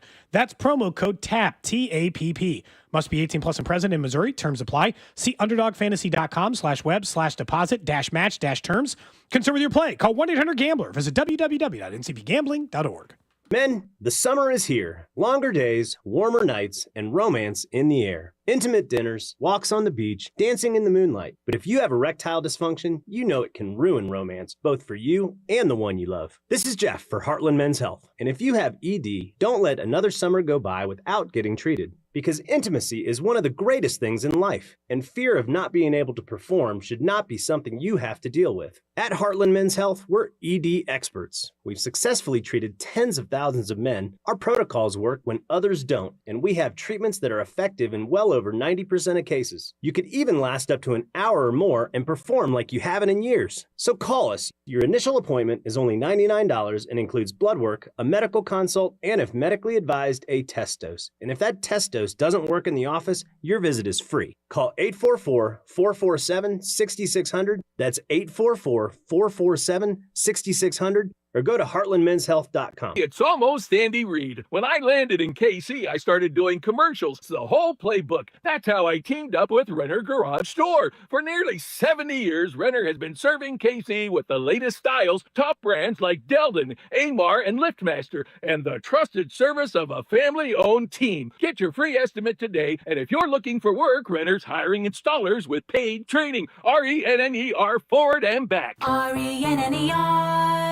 RENNER. Need to sell your house in Kansas City but not sure where to start? Selling a home can feel overwhelming, especially if you're facing foreclosure, a divorce, an inherited property you don't want, or just need to move quickly. But you don't have to figure it out alone. Rex Buys KC is here to help. As a local home buyer, I understand the Kansas City market inside and out. My family and I live right here, so I know the neighborhoods, the trends, and the challenges homeowners face. That's why I take a consultative approach, helping you explore your options and find the best path forward. We buy houses in any condition, no need for repairs, no agent commissions, and no hidden fees. You'll receive a fair cash offer with a closing timeline that works for you. Whether that's in as little as 7 days or at your own pace, just a simple, hassle-free process designed around your needs. If you're ready to talk through your options, call me today at 816-330-6000 or visit rexbuyskc.com. Let's find the right solution for you. Rex Buys KC. Local, fair, and focused on you. This is the story of the one. As a safety manager at a manufacturing plant, he does everything he can to keep his coworkers safe. From finding ways to reduce risks to keeping safety supplies in stock. And for that, he relies on Grainger. Grainger offers a broad range of quality products and next-day delivery, so he can always play it safe. Call 1-800-GRAINGER, click Grainger.com, or just stop by. Grainger, for the ones who get it done. My ride smells just right, just right, just right, just right. Y'all gotta try that Febreze car. Just right, just right, just right. La la la la la. With up to 40 days of consistency, all over Febreze car clips right on your vent. You know my car's my happy place. Keep that smile on my face when it smells just right, just right, just right. Breathe happy Febreze. La la la la. Get a $15 prepaid MasterCard after rebate when you buy 5 quarts of Mobil 1 full synthetic motor oil at O'Reilly Auto Parts. O'Reilly Auto Parts. This is the story of the one. As a safety manager at a manufacturing plant, he does everything he can to keep his coworkers safe. From finding ways to reduce risks to keeping safety supplies in stock. And for that, he relies on Grainger. Grainger offers a broad range of quality products and next-day delivery, so he can always play it safe. Call 1-800-GRAINGER, click Grainger.com, or just stop by. Grainger, for the ones who get it done. If Twisted Tea was your best friend, they'd start a dance party in the supermarket that turns into a pool party at your place, and you don't even own a pool. Twisted Tea is smooth, refreshing, and always fun. Twisted Tea Hard Iced Tea. Keep it twisted. Twisted Tea Brewing Company, Cincinnati, Ohio. Please drink responsibly. Hi, Zoe Saldana. Welcome to T-Mobile. Here's your new iPhone 16 Pro on us. Thanks. And here's my old phone to trade in. You don't need a trade-in. When you switch to T-Mobile, we'll give you a new iPhone 16 Pro. Plus, we'll help you pay off your old phone up to $800, and you still get to keep it. There's always a trade-in. Not right now at T-Mobile. I feel like I have to give you something in return for karma. That's okay. I don't really have much in my purse. Oh, let's see. Hand sanitizer. It's lavender. I'm good. Seriously. Let me check this pocket. Oh, mints? Really, I'm fine. Oh, I have raisins. I'm a mom. Wait 1 sec. I've got cupcakes in the car. It's our best iPhone offer ever. Switch to T-Mobile. Get a new iPhone 16 Pro with Apple Intelligence on us. No trade-in needed. We'll even pay off your phone up to $800. With 24 monthly bill credits, new line $100 plus a month on experience beyond finance agreement $999.99 and qualifying forwarded. For well qualified plus tax and $10 connection charge. Payout via virtual prepaid card. Allow 15 days. Credits end and balance due if you pay off early or cancel. See T-Mobile.com. Only $39 for an AC tune-up. Book now at themvpkc.com. MVP Air Conditioning, Heating, Plumbing, and Electric is your home's MVP this summer. Get a summer AC tune-up for just $39 and avoid costly repairs. Call today 913-214-1212 or visit themvpkc.com. MVP, one call does it all. You're listening to 96.5 The Fan from the Mission Plumbing, Heating, and Cooling Studios. We'll get to the random question of the day here in about 12 minutes or so. Welcome back into Cody and Gold after the holiday weekend. Hope everybody's doing good. Look, I'll be out Monday, right? It's Monday after the holiday weekend. Depending on what you do for a living, that's a tough day. That's a tough day, man. Trying to get out of bed. But no, when you have something fun on a daily basis or extra fun today, it would probably help to turn on my mic, yeah. And you can just hear the echo. I was like, wait a second, is he? And then I looked over. It would probably help. In fairness, I don't have my headphones on because they don't fit over my crown. You don't have them either? Okay, I thought I can you hear had you, one at Drew. least. Okay, I can hear you fine, but because we have the announcement from earlier today of the Whittisons being formed, and we're rocking the Bobby look of the mullet, the crown, Bobby sunglasses, essentially. The headphones don't stay on very well, so we're kind of headphone-less, but we can hear you. Somebody's asking if I'm going to make a Whittison song. Don't know. Oh gosh. I mean, I don't know. Maybe that is at some point. Maybe. You know, I feel like our plan is not just one event. Yeah. This Sunday's the kickoff event. You can get a free Bobby Wood Jr. haircut. Someone says I just got to convince his wife that he'd look good with it. I think he'd look handsome. Perfect. I think it looked very good. I definitely think you should get it. Then you'll have your chance to enter the Bobby Wood Jr. Look-alike contest. All that will happen just outside the gates at Kauffman Stadium on Sunday. The Royals said we can be on the premises launching the Whittisons. We're good. And so, with all that, but this is one of many events. Bobby likes cards. Maybe we do something with cards. Somebody over on Twitch earlier today suggested that we should start something in schools where they hand it out to the kid who does good and with nice to the other kids called the Super Whittison. There's options here for us. We'd like to grow this thing for Bobby Wood Jr., who obviously is a superstar. More on Sunday's events as we get closer to Sunday out at Kauffman Stadium. But let's talk about the other big star in town, of course, Patrick Mahomes. And he was filming a commercial last week for State Farm, and Kay Adams was there. Kay Adams is FanDuel TV, and Mahomes was talking to her about the expectations for this year and the narrative and the noise out there after they, of course, got beat up in the Super Bowl. I've had to sit back and just listen to people talk, and I'm like, let's just play football and just handle it all out there. It's quick, it's short and sweet, but it's what you want to hear. And I understand, over his career, we've talked about the scorched earth stuff, and I'm not even trying to say that now. But I do love the fact that we've gotten to a point where nationally, whether it's about the Chiefs, who have the third best odds to win the AFC, which is wild, or just Mahomes individually, he had by his own standard, a more disappointing statistical season than he's had in his career. That is true. They won 15 games. We can go through a lot of the other things that happened during the season. The idea that Patrick Mahomes, what he was last year is now that's just what he's going to be. That's just what he's going to be statistically is absolutely insane considering he's just turning 30 in September. There is a ton of prime football Patrick Mahomes, and he still has Andy Reid with him. This year, I think, knock on wood, he's going to have 3 healthy wide receivers to open up the season. That changes it all. They might win less games. That's what's funny. He could put up way better numbers this year, and they're probably winning 13 games instead of 15 games, or 12 games instead of 15 games.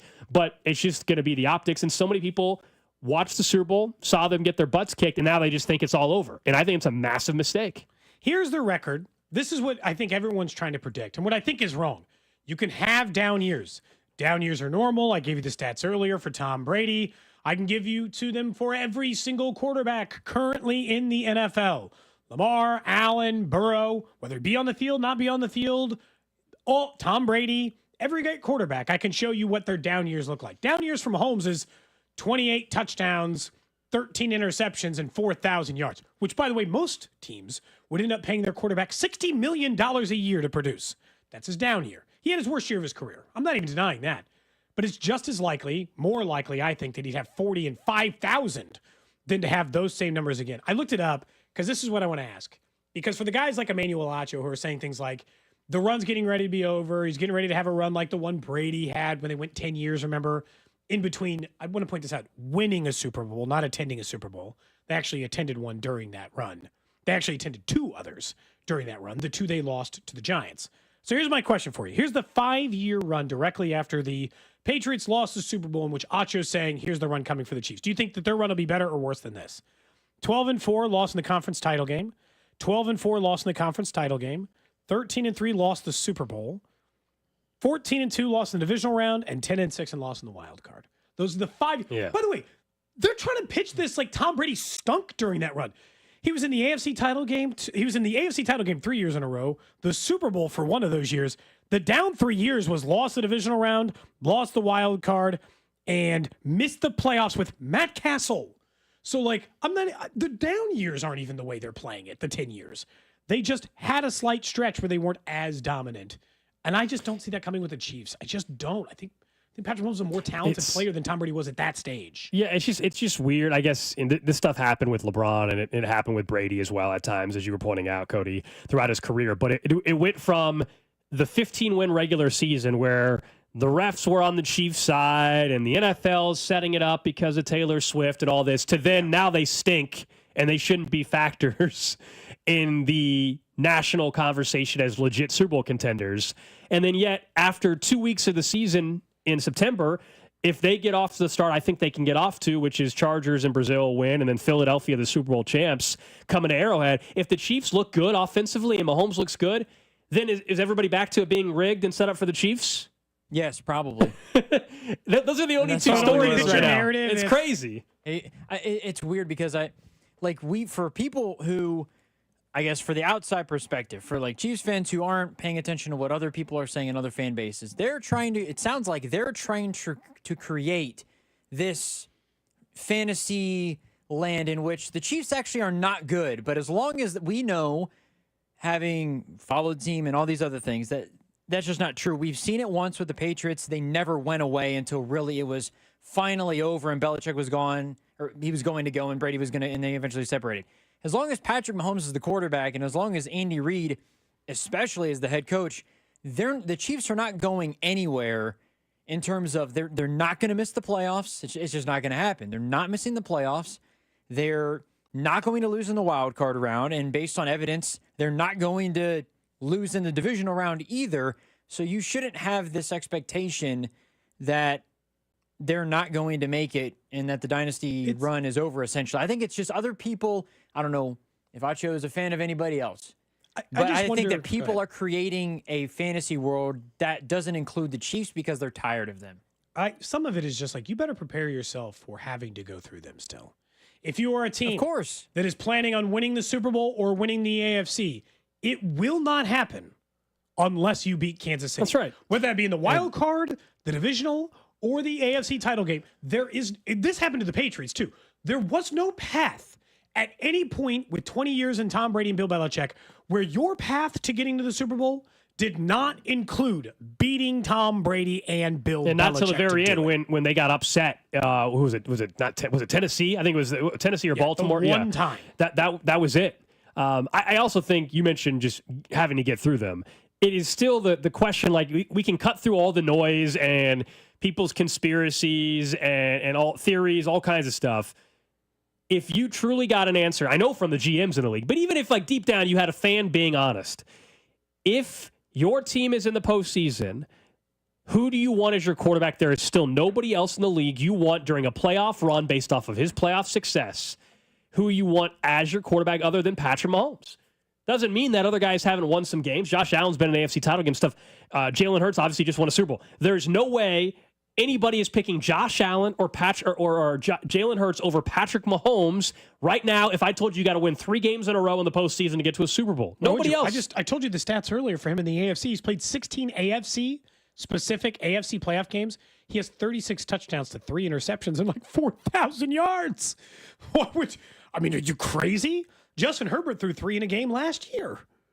It's not, and I don't think anybody's arguing Justin Herbert. They would only be arguing the 3 guys you would expect, Burrow, Allen, or Jackson. But they shouldn't be arguing those either. A lot of this goes to it's okay to say Mahomes had a bad year and also he's the best quarterback on the planet. That's what we're he hasn't at. Lost a step. He didn't forget his jumper. He just had a down year by his standards. Not by everyone's standards. He actually had a pretty fine year by everyone else's standards. Hell, do you know how many teams would take a guy who threw for 28 touchdowns, 13-ish picks, 4,000 yards, and lost in the Super Bowl? If that's your worst year, no. Yeah, I'm so terrified. Just bad for him. Yeah, it goes back to you should not get discounted. Yeah. Because you got embarrassed in the Super Bowl more than guys that miss the playoffs or lose in the wild card weekend. Makes no sense to me. But yet that continues to happen. We'll have some fun, I'm sure, as we get closer to August as well, Cody, talking about some of the betting odds and stuff. You'll hear us talk more about this as the week continues, but we're going to be out in Las Vegas in August at Circa again for their big contest weekend. And I'll tell you, MVP market's a little juicy for Mahomes this year, too, because the narrative is out there that he's done. All of a sudden, can it flip in their favor as well? I believe he's 8-1 at a couple of sports books right now to win it. So we'll have plenty of time to discuss where some opportunities maybe exist for the Chiefs. And about 2 weeks from today, we'll be up in St. Joe for training camp as well. Random question. For you, Gold. For you, Drew, over in the text line, 913-586-7965. Of course, you can see us on YouTube, Twitter, Twitch, Facebook. We live stream the show Alex and I are currently in our Whittison gear. Of course, the random question today is brought to you by Kansas City Urology Care at KCUC. Remember, you see the best in KC. Visit kcurology.com today. The question I have you today is related to this. As we've mentioned, we've launched the Whittisons. We'll tell you more about it again later. But as the people who have started it, we have dubbed ourselves the Senior Whittisons. So I'm going to play off of that today for the random question today and ask you, what is the thing you're looking forward to getting to do or doing when you're an old man or woman? It doesn't matter on this side. In our case, we're all men, so we'll go on that side. But what's the thing you're looking forward to? I'm saying like 65 plus, senior citizen, class of what are you looking forward to the most when you reach that age? Not least, most. What do you like about it? I always see, not that I want to go there, but the idea, like in the morning, that I don't drink coffee, but I'm guessing I will by the time I'm in my 60s. I don't know. You go to, you see these old guys at McDonald's just hanging out with their buddies. Oh, the old crew? Just talking for 3 hours about everything in life. I mean, it's unbelievable. They'll sit there for 3 or 4 hours and just talk. So maybe not at McDonald's, but whatever, but like that, just the idea of literally, you got all the time in the world. You're in no rush anymore. You want to sit here for 3 hours and talk or whatever with your other friends? Go for it. There's no, I got to leave in 35 minutes to go pick up the kids. There's none of that stuff anymore. Yeah, I will say, I don't have kids now, so I don't know. My in-laws do a lot of... Just not doing anything, man. That's basically the answer. They pick up my sister-in-law's kids a decent amount. They do some stuff. They don't do nothing. Just doing less. Or doing less with a time frame. Is that what you're saying? The hangout at McDonald's, that is a good event. That does look like it's more the idea the group of old dudes drinking some black coffee at McDonald's. Yeah, you just don't have to do anything. I got to say, I'm looking forward to being able to say something completely off. It's completely off the wall and be like, it's just old grandpa there. You're like, I want to be able to say something, like some of the things you've thought about saying honestly to somebody. You want to cut to the cold hard truth to them just one time and say it, and you still have a little bit of tact and wherewithal to be like, I can't do that. I want to be able to tell one person one brutally honest thing about their circumstance and themselves. And because of your age, they're just like, I don't think I got to just let this one go. I think I can't even fight back on the guy. I think those are all good. You can probably guess where I'm kind of going with it. I'm looking forward to the 8 o'clock tea time with 12 of your friends who have nothing to do. You get to go and play, and then after that, you go back to the clubhouse. You have some lunch. You just get to hang out and kick it and not have a worry in the world. That's what my grandpa did so much of that living in Breck in the summers, man. Oh, yeah. That was his whole summers in Breck. A lot of people are just mentioning, hey, the senior citizen discount. just get a cheaper movie. Just get the discount everywhere you go. Someone else says walking around. Now that's not just for seniors. That's available for everyone. This is not a paid endorsement. Somebody said kind of what you were saying. How you said you want to get away with saying things. Someone else said walking around naked at the gym. Don't be you that. Want the freelance? You're saying old people should shut that down? Can we be the first generation here in about 25 years or so that agrees that just because you're 70 years old, you don't need to walk around with your saggy, what's hanging around throughout the gym. Hey, you don't need to be doing that. We can stop this. You're saying we can stop. We can be the generation that stops this. Yes. Wow. Someone says, looking forward to my Blue Chew prescription. Chew it and do it. Shout out to you, Fan 913. That's right. There's lots of choices. I wanted to make sure that we all felt. Looking forward to betting on horses at 2 o'clock in the afternoon and just not caring all the time in the world. That's what somebody. The casual hang is nice. I will say I won't mind. I think I will settle nicely into, because kids have already ruined my sense of timing in the morning. I will settle nicely into, why is it that you're waking up at 4:30 every morning and at bed at 8:15? I'm going to settle in real comfortable there at 70. It is not, very clearly, not going to be an Cody's issue going to watch me. the first inning of Royals games and say, it's time to go to bed. Whatever version of Furs exists, I hope, when I'm that age, I'll be at the 4 o'clock, I'll be at the 4 o'clock dinner reservation in the booth. Cody's going to be, ready to get back the in my meal day. so I can make sure I get to bed before Matlock. I'm going to have no trouble settling into that. Because I can't. So, the last couple of times I've had, been somewhere where I didn't have a kid in the morning, I straight up can't sleep past 7 at the latest anymore. I can't. I've tried. I can't do it anymore. I'm broken. I just start waking up before my alarm now at 6. I wake up before any of that starts now. Like, I can't shake it anymore. I'm cooked. You're going to be the back in my day guy, Cody.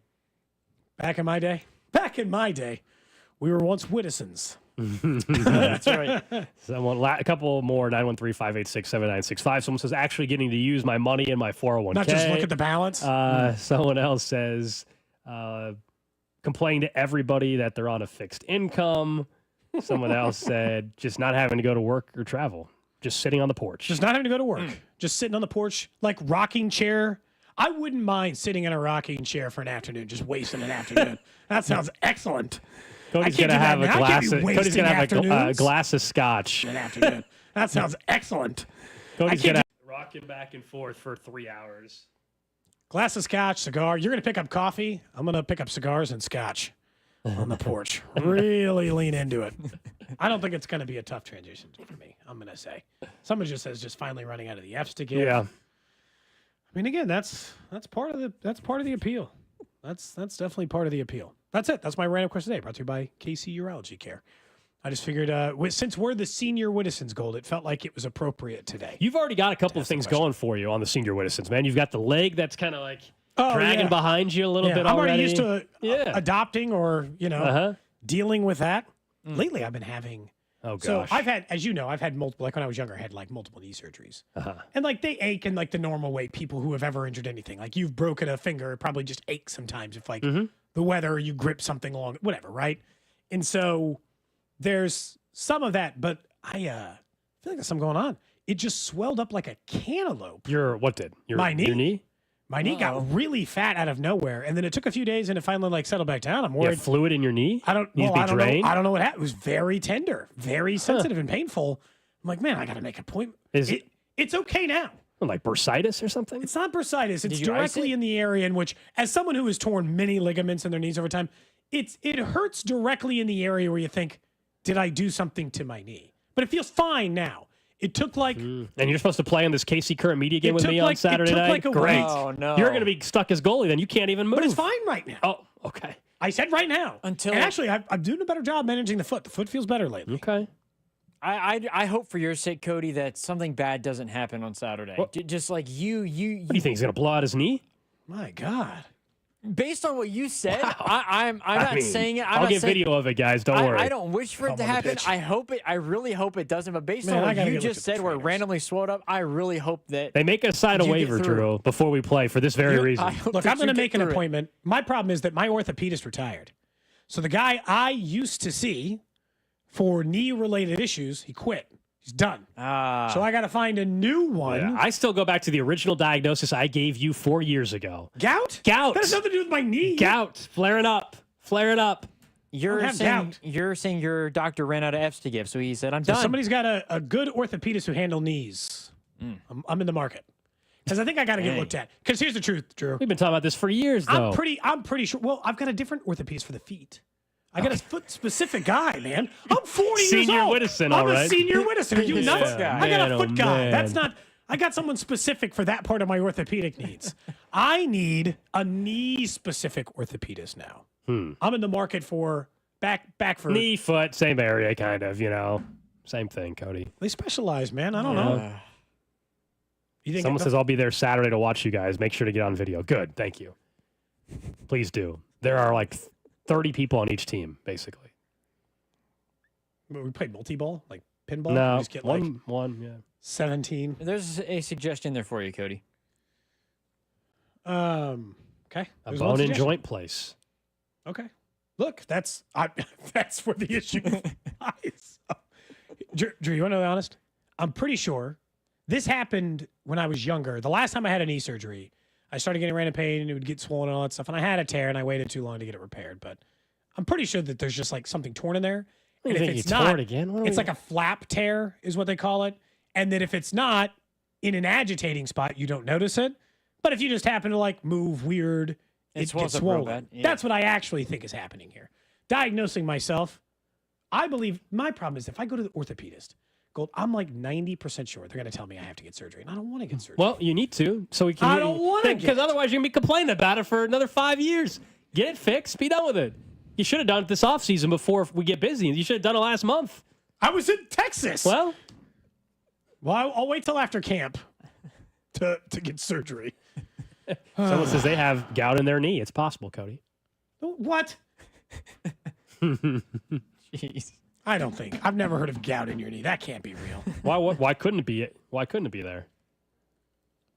Can you get gout in your knee? Oh my God, you can't get. It's the same. It's the same buildup of the acid or whatever. Why wouldn't it be there? You can't get. Anytime I hear the word gout, I think of that commercial with the green liquid. That's the only thing that I can think of. Just building up inside of your body. No, this one's the opposite. From 816, Cody has a new super bone in his knee. No, they not diagnosed with that. The foot doctor diagnosed me with the super bone. I thought you were getting surgery on that 2 years ago, and here we are. I know. I just can't. Surgery sucks. What are you waiting for? It sucks. Surgery sucks. Sure, but does it suck? You ever had surgery? It sucks. I have had surgery once, nothing major, but we hear about this, and then every 3 All months. right, you know what? I'm going to start getting all the surgeries. Yes, get them. It's time. Let's max out that whatever that deductible is. You have health insurance. Your healthcare plan's about to take a hit. I'm about to get 15 surgeries over the next 12 months. I'm going to be like Dan Marino, Mr. Bionic by the time I'm done here. I will go see an orthopedist. I was investigating over the weekend. A good one. I thought maybe I'd take it to the text line to see what. Someone mentioning the place in Leawood. I used to go there. Why don't you go there anymore? Well, that's why I went for the previous foot guy. Let's see if they have another doctor. Didn't like him. Didn't like that foot guy. Plus, I don't want to go all the way out to Leawood. I live in the What north. did he insult you? What did you like about it with your foot? You touched your foot the wrong way? What? I didn't like his diagnosis work. Phrase your words. I thought he was off. You didn't like his bedside manner or what? I just didn't like him. Okay. You could not like doctors. I didn't know if it was just you just didn't like his vibe. No, just Or like you something just about the. You didn't think he was I didn't good. feel like we were getting anywhere. We were making no progress in the. And here you are treatment. 5 years later still. Well, I thought I think with the new foot guy, it's been a lot better. You know? The new foot guy. Dr. Gauss has done a Dr. nice. Gout? Gauss. Oh. His name was Gout. All right, up next. If your name's Dr. Gout and you're a foot doctor, that's ridiculous. I mean, perfect. Dentist, apprentice, the whole thing. Yeah, you were born to be it. All right. Up next, 1 o'clock hour, there's a report on a potential trade target for the Royals. We'll break that one down if that is a path they should go down. And an interesting point about Travis Kelce discussing one of the young rookie wide receivers and how teams are going to potentially match up with them. We'll explain what we mean by that next here on Cody and Gold. What's up, Kansas City? This is Bobby Witt Jr., and you're listening to Cody and Gold, weekdays starting at 10 on 96.5 The Fan. Brought to you by Heartland Men's Health, the leader in men's sexual health. Thousands of men have been successfully treated for low T, ED, and more, all with discretion and compassion. Make your appointment at heartlandmenshealth.com. Man, maybe those workouts, those exercises, all that just doesn't feel the same. You've been a little more tired or lethargic. All of those things could be a sign of low T. Get back to feeling the way you want to feel at the Low T Center by getting your levels checked with a simple test with their on-site lab where you can get the results back right there. The experts at Low T Center have a decade of experience helping patients and, super important, personalize the treatment plan to you. Not just some individual stuff. We're just talking about going to the doctor. You want stuff treated for you that helps you through those, not standard treatment, but optimized treatment plans. For current patients, the Low T Center will offer you a $150 referral credit for each new patient that you refer. So make sure to tell people what a great experience it was at the Low T Center. Get evaluated and stop feeling normal. And you can get your health evaluated or stop feeling not normal and get your health evaluated for the treatment with prescription GLP-1 weight loss medications as well. Go to lowtcenter.com. Book your appointment today. That's lowtcenter.com. Low T Center, reinventing men's healthcare. Is your old garage door a real clunker? Overhead Door Company of Kansas City is paying cash for your clunkers now. They'll haul away your old garage door and give you instant credit towards a new insulated door. $200 for the first garage door and $100 for each additional door. Cash in your old opener and entry door too. It's cash for clunkers now at Overhead Door Company of Kansas City. Schedule your free estimate at overheaddoorkc.com or call 816-221-0072. Attention. Have you racked up $10,000 or more in credit card debt? Are you barely getting by making minimum payments? With credit card debt reaching all-time highs, National Debt Relief is notifying consumers about significant debt relief options currently being made available to help those with overwhelming credit card debt. These options may reduce a large portion of credit card debt for those who qualify. You don't need to declare bankruptcy or take out a consolidation loan, and you may only have to pay back a fraction of what you owe, even if you have bad credit. National Debt Relief has already reduced the credit card debt for more than 550,000 consumers. So don't wait. If you owe $10, $20, or even $100,000 in credit card debt, you can now take advantage of this financial debt relief as the cost of living continues to skyrocket. To check what debt reduction you may qualify for, call 800-355-8282. That's 800-355-8282. Again, that's 800-355-8282. At Verizon, lock in our best price ever on the best 5G in Kansas City and be the best you. Check where your ride is for your trip into the office. Get that almost impossible dinner reservation and save big with Verizon while you do it all. Switch today and pay $45 a month for a single line. That's right, just $45 a month when you bring in your phone with unlimited welcome with auto pay plus taxes and fees. Stop by your nearest Verizon store today. $20 monthly promo credits applied over 36 months with a new line on unlimited welcome. In times of congestion, unlimited 5G and 4G LTE may be temporarily slower than other traffic. Domestic data roaming at 2G speeds. Rankings based on root metrics root score report dated 2H 2024. Your results may vary. Additional terms apply. Hi, this is Toby Tobin along with Jason Goodenkoff from Lewisburg Ford in Lewisburg, Kansas. Hi, Jason. Hello, Toby. Holy cow, you've done it again. We've done it again, Toby. We won the President's Award again this year. This is the 22nd time we've been awarded this awesome honor from Ford Motor Company. But what is the President's Award? The President's Award is the top award Ford Motor Company gives its dealers for excellence in customer satisfaction in both sales and service and their sales penetration numbers. So we are super honored to have received this award for the 22nd time. It covers the whole works at Lewisburg Ford. Absolutely, and it's a testament to the awesome people we have working at Lewisburg Ford and helping our customers, and it really shows with this award because it's only a few dealers that get it, and we've done it 22 times. I guarantee you this is the best place to buy a Ford car or truck in the Midwest. Absolutely. You couple that President's Award lineage with our no-hassle Toby Tobin pricing, it does not get any better than that. What is your toll-free number? 816-444-2300. Or LewisburgFord.com. Hi, I'm Dustin, your friend and jeweler at Shane Company. If you're shopping for an engagement ring, we want you to feel like a kid in a candy store. All of our diamonds are in stock, in-store and online, so you get to use your eyes, not your imagination. Come in and look at marquee-shaped diamonds right next to ovals and pears. As your friend and jeweler, you can trust you'll get your dream diamond at an everyday competitive price. We have the widest selection in-store and at shaneco.com, because a friend knows choosing a diamond is personal. Shane Company, your friend and jeweler. I'm Piera Palazzolo, VP of Digital Marketing for the American Management Association, a company focused on the management training skills needed to enhance the careers of business professionals. We did our research when it came to the best companies for website development and chose AmericanEagle.com. And we couldn't be happier. AmericanEagle.com worked closely with us to understand the front and back end requirements needed to launch an e-commerce website that could handle the complexities of running thousands of seminars nationwide. Our robust new website and improved SEO saw immediate increases in site traffic and web revenue. If you're in need of managerial effectiveness and success, visit our website at amanet.org. If you're in need of a website that provides an unparalleled consumer experience, I highly recommend AmericanEagle.com. Transform your business today. Dial 877-WebNow1 for a free digital consultation with AmericanEagle.com. Get a $15 prepaid MasterCard after rebate when you buy 5 quarts of Mobil 1 full synthetic motor oil at O'Reilly Auto Parts. O'Reilly Auto Parts. This is the story of the one. As a safety manager at a manufacturing plant, he does everything he can to keep his coworkers safe. From finding ways to reduce risks to keeping safety supplies in stock. And for that, he relies on Grainger. Grainger offers a broad range of quality products and next-day delivery, so he can always play it safe. Call 1-800-GRAINGER, click Grainger.com, or just stop by.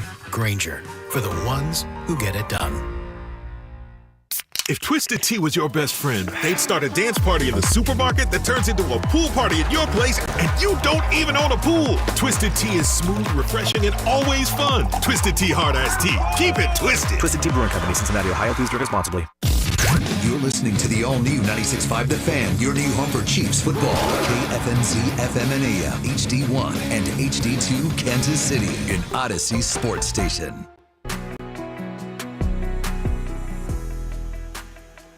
One o'clock hour on a Monday. It is Cody and Gold. Alex Gold, Cody Tapp, Drew Nixon with you.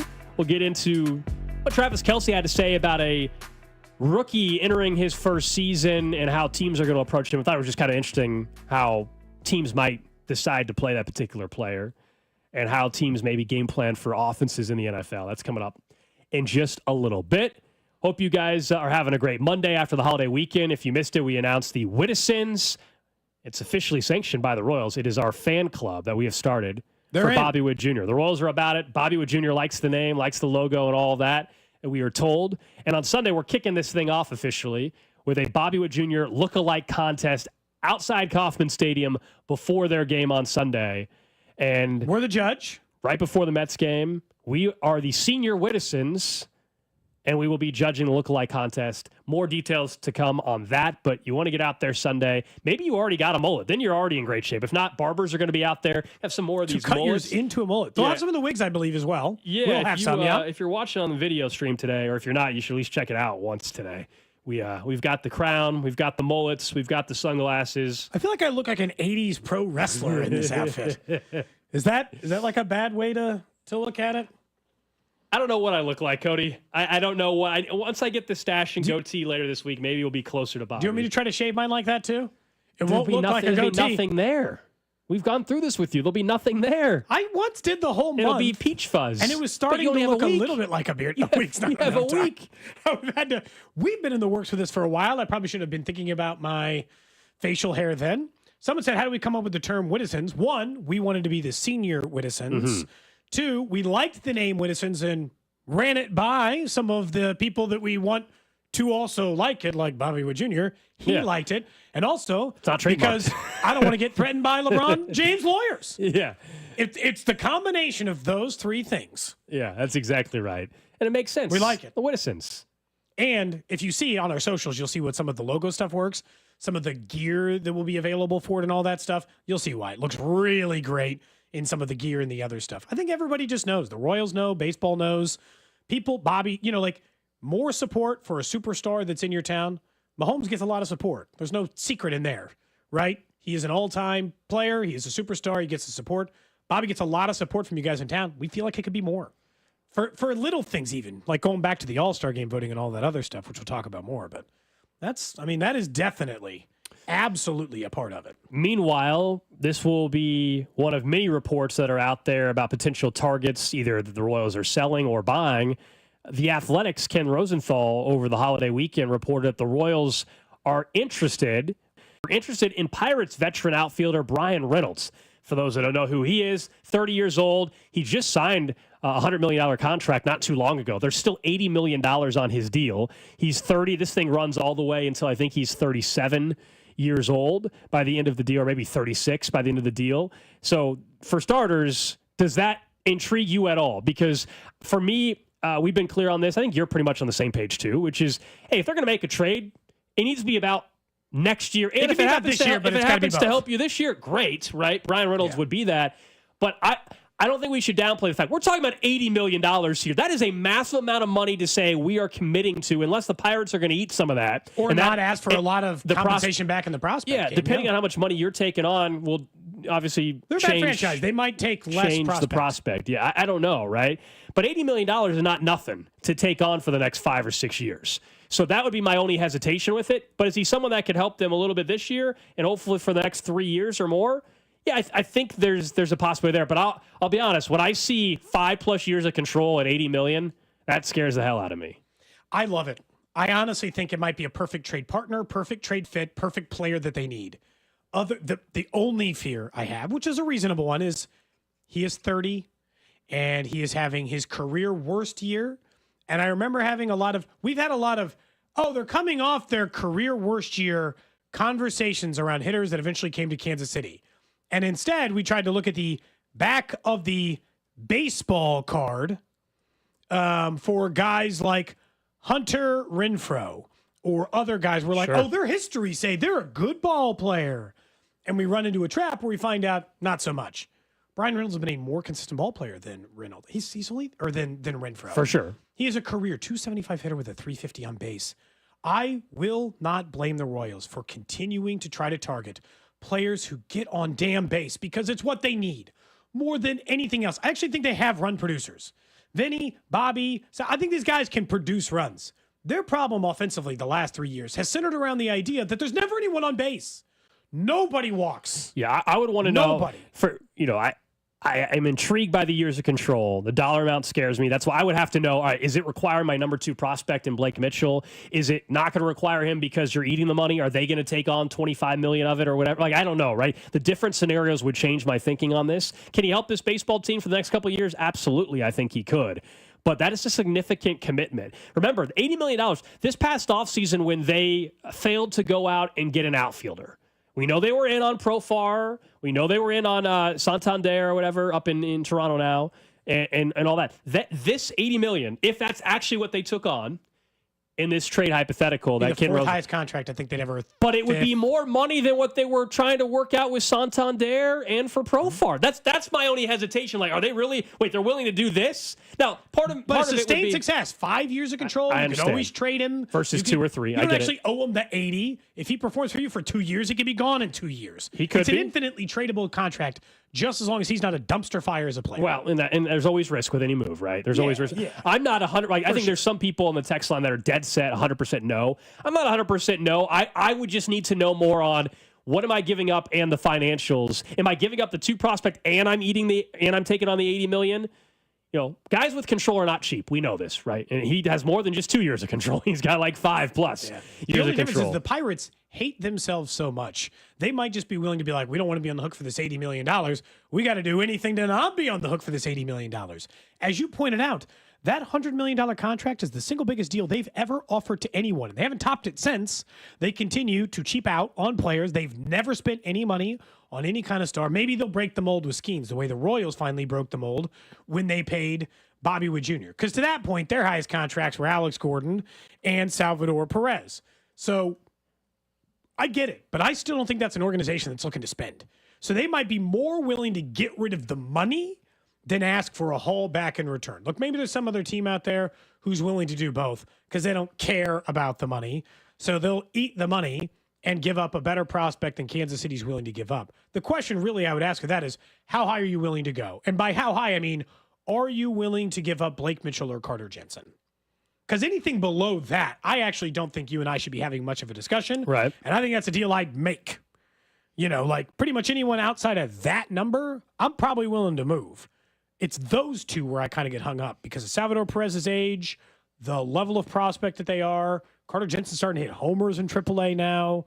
The value of the position is kind of like tight end in football. All of those things. Yeah, and look, they have more on the scouting end than obviously we ever would.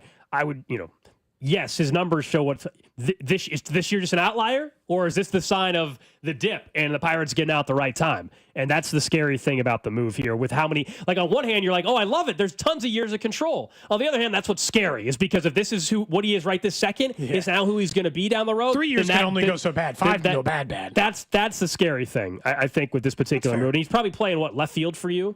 Yeah, probably. He's not the best defender in the world. He's not like Kyle Isabel's a better defender than he is. Sure, not even close. Yeah, but so also, I understand you're getting him for the bat, but still, like, is he a liability in left field? I don't know about that. I don't know. Like, they've had a bad defensive year, the Royals. I don't think they've been as good on defense as they should be, or as good in the base running as they should be.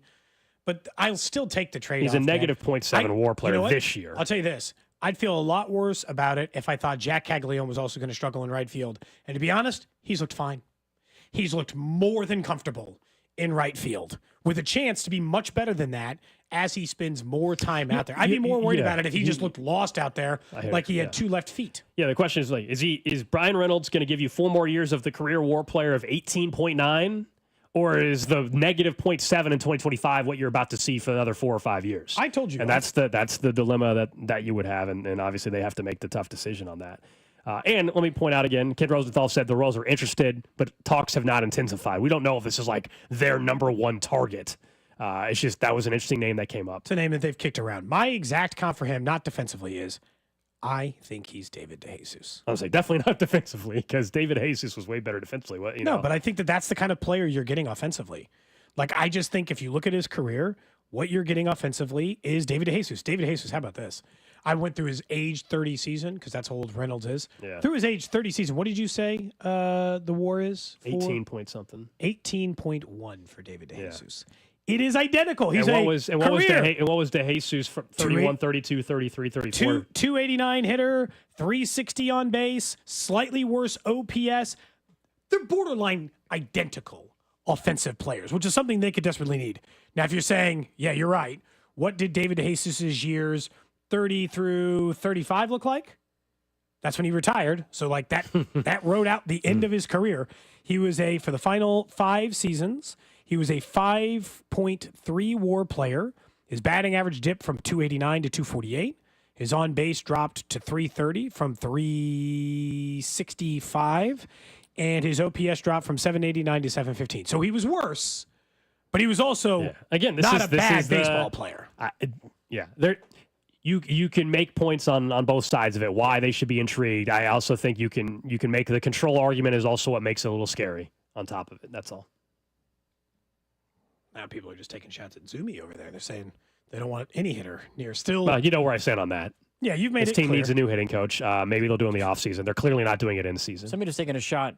Let me see if I can find this. 8 minutes ago, Bobby Witt Jr. is not having an all-star year. He shouldn't be on the team. Garcia having an improved year for himself, but so many other third basemen are having better seasons. Bubic is the only legit all-star, and even he has faltered of late from the 785.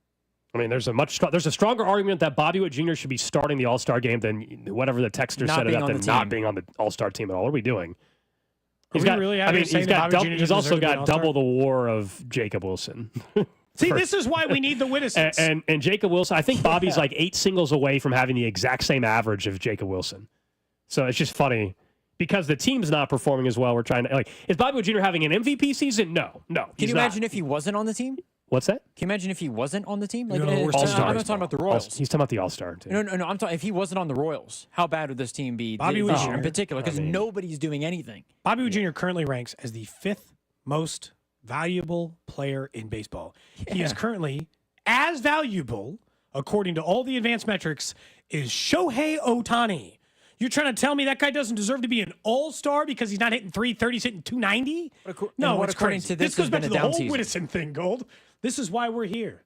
This is our job as senior Wittisons, to pass on the gospel, to let people know that he's a superstar. He's a superstar. The batting average number is the only number that's decidedly different. And again, it is like five, I don't know. It's 11 hits. It's like 8, 5, 8, 11 singles or whatever it is away from having the identical batting average. He just got off to such a ridiculous start. And then we factor in the defensive and base running, and it's not even close who the better baseball player is. So the Royals are better disagree. than the A's, correct? What's that? Are the Royals are better than the A's currently, correct? Yes. Record-wise? Overall record, yes. Yeah. Yeah. They obviously got swept by the A's last time they played, but yes. Baseball doesn't work that way. It's not a head-to-head sport. You can't be like, we beat you in the season series. I We're a better team. He was just asking, 162 games certainly wouldn't do it. What are the Royals, 5.5 games out of a playoff spot? 5.5 out and 5 under. How about a 5-game winning streak starting tonight? We announced the Wittisons. Knock them out. Let's go. 5-game winning streak starting tonight. Then we all get Bobby Witt Jr. haircuts on Sunday. Everybody enters the Bobby Witt Jr. lookalike contest. Moods change. Everyone feels better. They go on a 5-game winning streak. I'll guarantee you a song by Friday. Wait, they can't get 5 by Friday. I'll guarantee you one by Monday? Maybe 4-game winning streak? Would that be acceptable enough? Whatever gets it done. The A's are the worst, second worst team in the American League. I can't forget about the White Sox, who are dramatically better than they were last year, I'll give them. Didn't they win like 30? They are. Yeah, congratulations. They just recently to them. beat the Rockies in a series, I believe. Took 3 or 4. Wow, the toilet bowl. Bink was texting me about that series. I'm dead serious. What's Bink sent me a text message about the Rockies and the White Sox series. Sometimes it's fun to watch. Bink likes watching bad baseball, apparently. Yeah, I think that's fair. All right, let's get to what Travis Kelce had to say. It's kind of just an interesting football conversation. He was discussing Travis Hunter, who we all know was one of the top picks in this past year's draft. He can play on offense. He can play on defense. Nobody knows for sure exactly what the breakdown of snaps are going to be, how many offensive snaps with Liam Cohen in that offense in Jacksonville, and then, of course, on the defensive side of the ball. But he's going to have a strong case, I'm sure, by the end of the season for offensive or defensive rookie of the year, and how people vote on him will be very interesting. But Kelce was talking about how he thinks teams are going to match up against him, and if Travis Hunter will be good, basically. Do you think he's going to be good in the NFL? Hell That's yes. a hard question to ask because you're still active. 100%. But like, what's the expectation of this World-class kid? All athlete. pro, both sides? Both sides? See, that's the thing. I don't know how they're going to It's crazy divvy it out. I don't know if because because teams are going to be going after him. If he plays corner, they're going to run deep balls at him all day. They're going to run the wide receivers, just take off on him all day just to try and get him tired. Get him tired. It's different in the NFL, but like this is what he did in college. Now it's just a whole different animal in the NFL, and that's where I could see him playing just on special packages on offense, and he plays more on defense than he does on offense. I actually think this was really smart by Travis and speaks to just like his football intelligence, but also why we all have to wait and see if it'll work with Travis Hunter the way it worked in college. Because he's right. NFL teams who are faster, stronger, run more plays, run faster offenses, run more up-tempo, they are going to do what he says. They're going to take one guy on him, and they're going to make him run sprints for the game. Your job's sprints.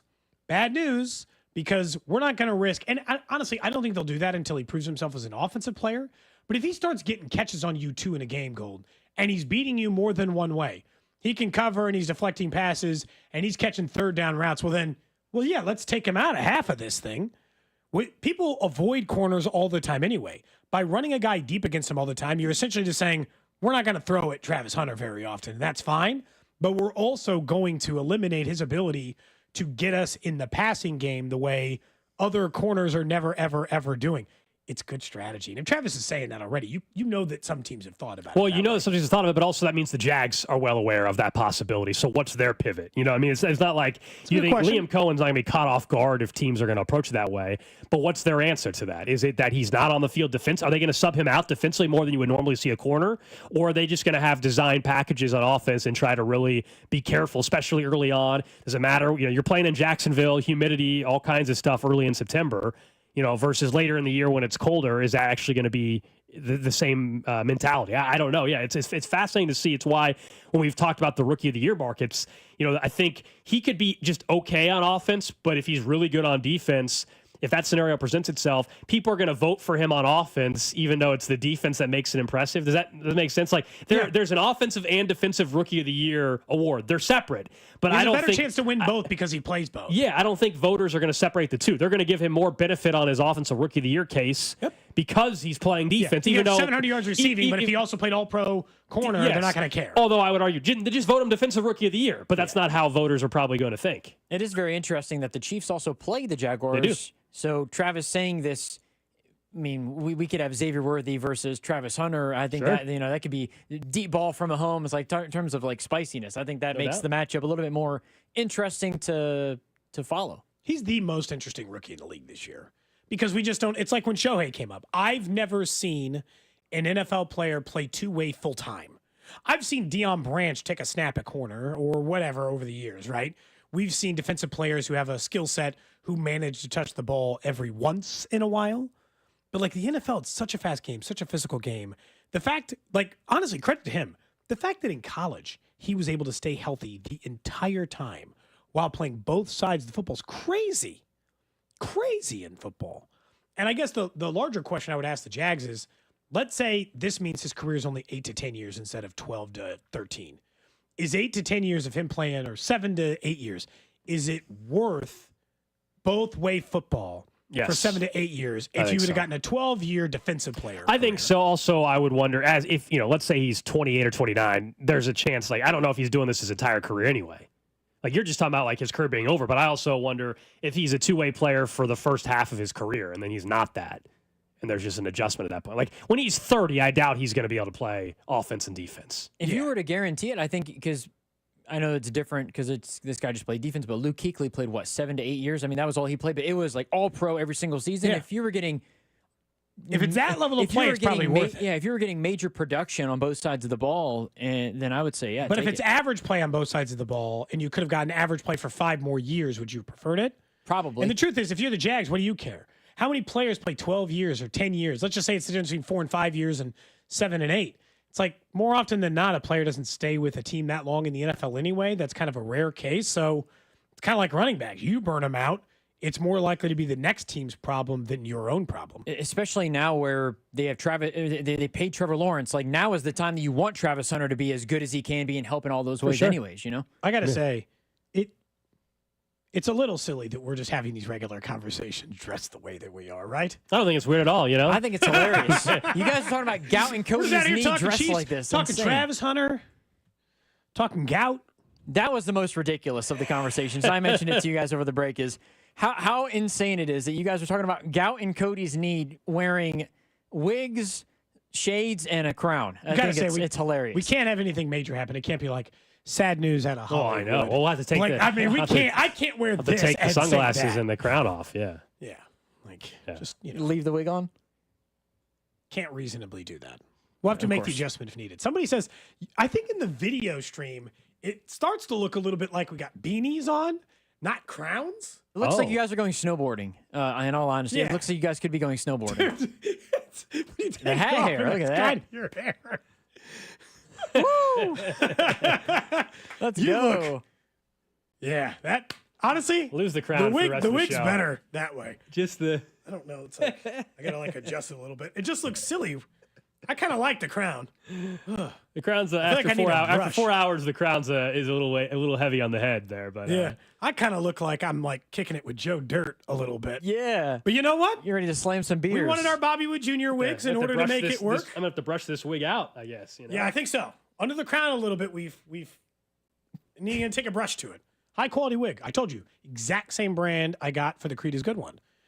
If this show knows anything, it's high quality wigs. You don't go cheap on a good wig, you know? All right, up next, we will get to what's trending. Let's talk a little bit more about the All-Star roster. We've been focusing on Bobby Wood Jr., but let's talk about Maikel Garcia and also one other Royals player that you and I both think maybe should have got a little more love for that. That's coming up next. This is Cody and Gold on your new home for Royals baseball. 96.5, The Fan. Brought to you by Heartland Men's Health, the leader in men's sexual health. Thousands of men have been successfully treated for low T, ED, and more, all with discretion and compassion. Make your appointment at heartlandmenshealth.com. Hey, it's Gold, and Circa Millions and Circa Survivor are back with a massive $21 million in guaranteed prizes. Circa Million, pick 5 games against the spread each week, 126 ways to win with $6 million guaranteed. Circa Survivor, 1 pick a week, no point spread, last the longest to win it all. $15 million guaranteed. Enter in Nevada, play from anywhere, $21 million guaranteed. Visit circasports.com for details. This is the story of the one. As a safety manager at a manufacturing plant, he does everything he can to keep his coworkers safe. From finding ways to reduce risks to keeping safety supplies in stock. And for that, he relies on Grainger. Grainger offers a broad range of quality products and next-day delivery, so he can always play it safe. Call 1-800-GRAINGER, click Grainger.com, or just stop by.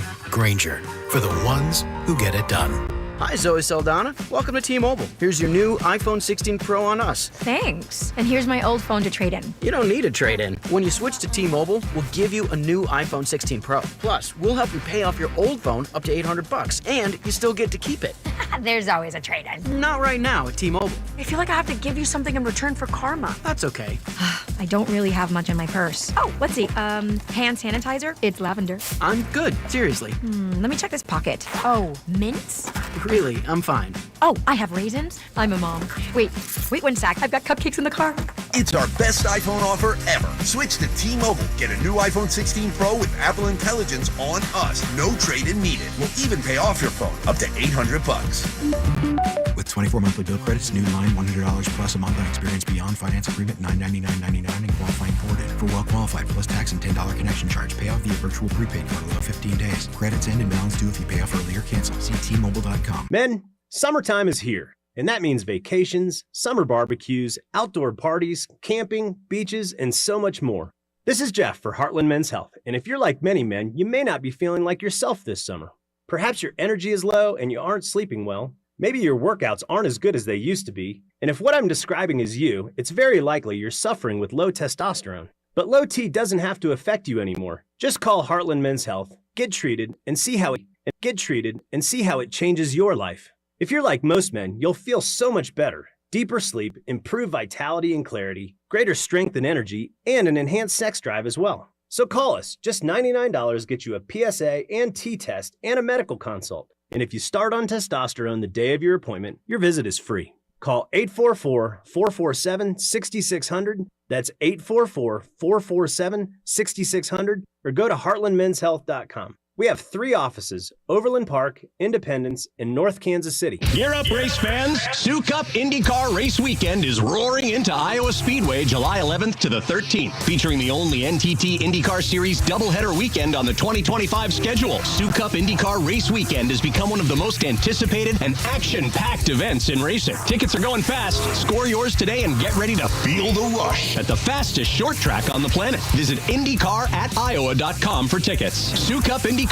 Race Weekend at Iowa Speedway, the ultimate summer racing event. A recent homeowner in Kansas City was trying to sell their home, and that's when they discovered Dawn Sharp. Dawn didn't just list their home, she became their trusted guide through every decision. And the Sharp Homes team can give you options as well. If you want to skip the showings and open houses and go straight to sold, then contact the only agent I would trust if I needed to sell my home. It's Dawn Sharp and the Sharp Homes team, brokered by Epic Realty. Ask them about their instant offer program. You can Google them at Sharp Homes Team or just pay them a visit at homesforsaleandkc.com. This is the story of the one. As a lineman, he does whatever it takes to keep the power on in his community. And he wants a partner like Grainger who does the same. Grainger offers the professional-grade products he needs, from voltage detectors to harnesses to hard hats, plus fast, dependable delivery, so he can rise to every challenge. Call 1-800-GRAINGER, click Grainger.com, or just stop by. Grainger, for the ones who get it done. In a world parched for excitement, one drink will emerge. Twisted Tea, the refreshing thrill ride of flavor. Recreating its classic role as the hard iced tea that goes down smooth. Twisted Tea doesn't just taste like real iced tea, it's made with real brewed tea and a 5% kick of alcohol. Taste the adventure with Twisted Tea Hard Iced Tea. Keep it twisted. Twisted Tea Brewing Company, Cincinnati, Ohio. Please drink responsibly. Paul's new drone startup just lost its most genius computer scientist. We just lost our best genius to some new genius who's got a genius new idea. I'm gonna have to find a new genius, or 2 half geniuses, and fast. He needs a computer scientist that can keep his startup from falling down. I need Indeed.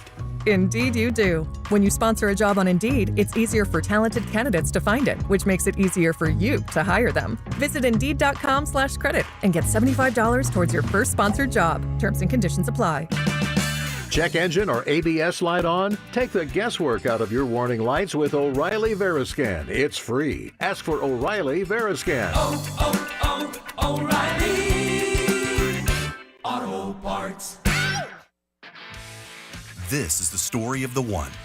As a lineman, he does whatever it takes to keep the power on in his community. And he wants a partner like Grainger who does the same.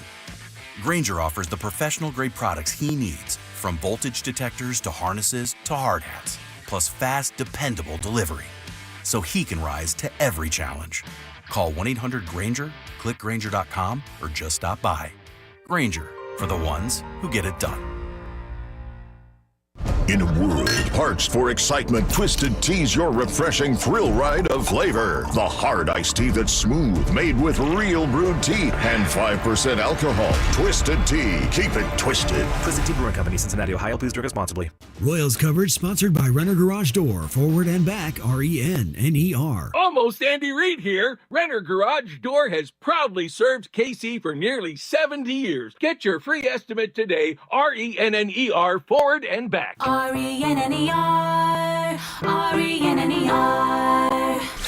You're listening to 96.5 The Fan from the Mission Plumbing, Heating, and Cooling Studios.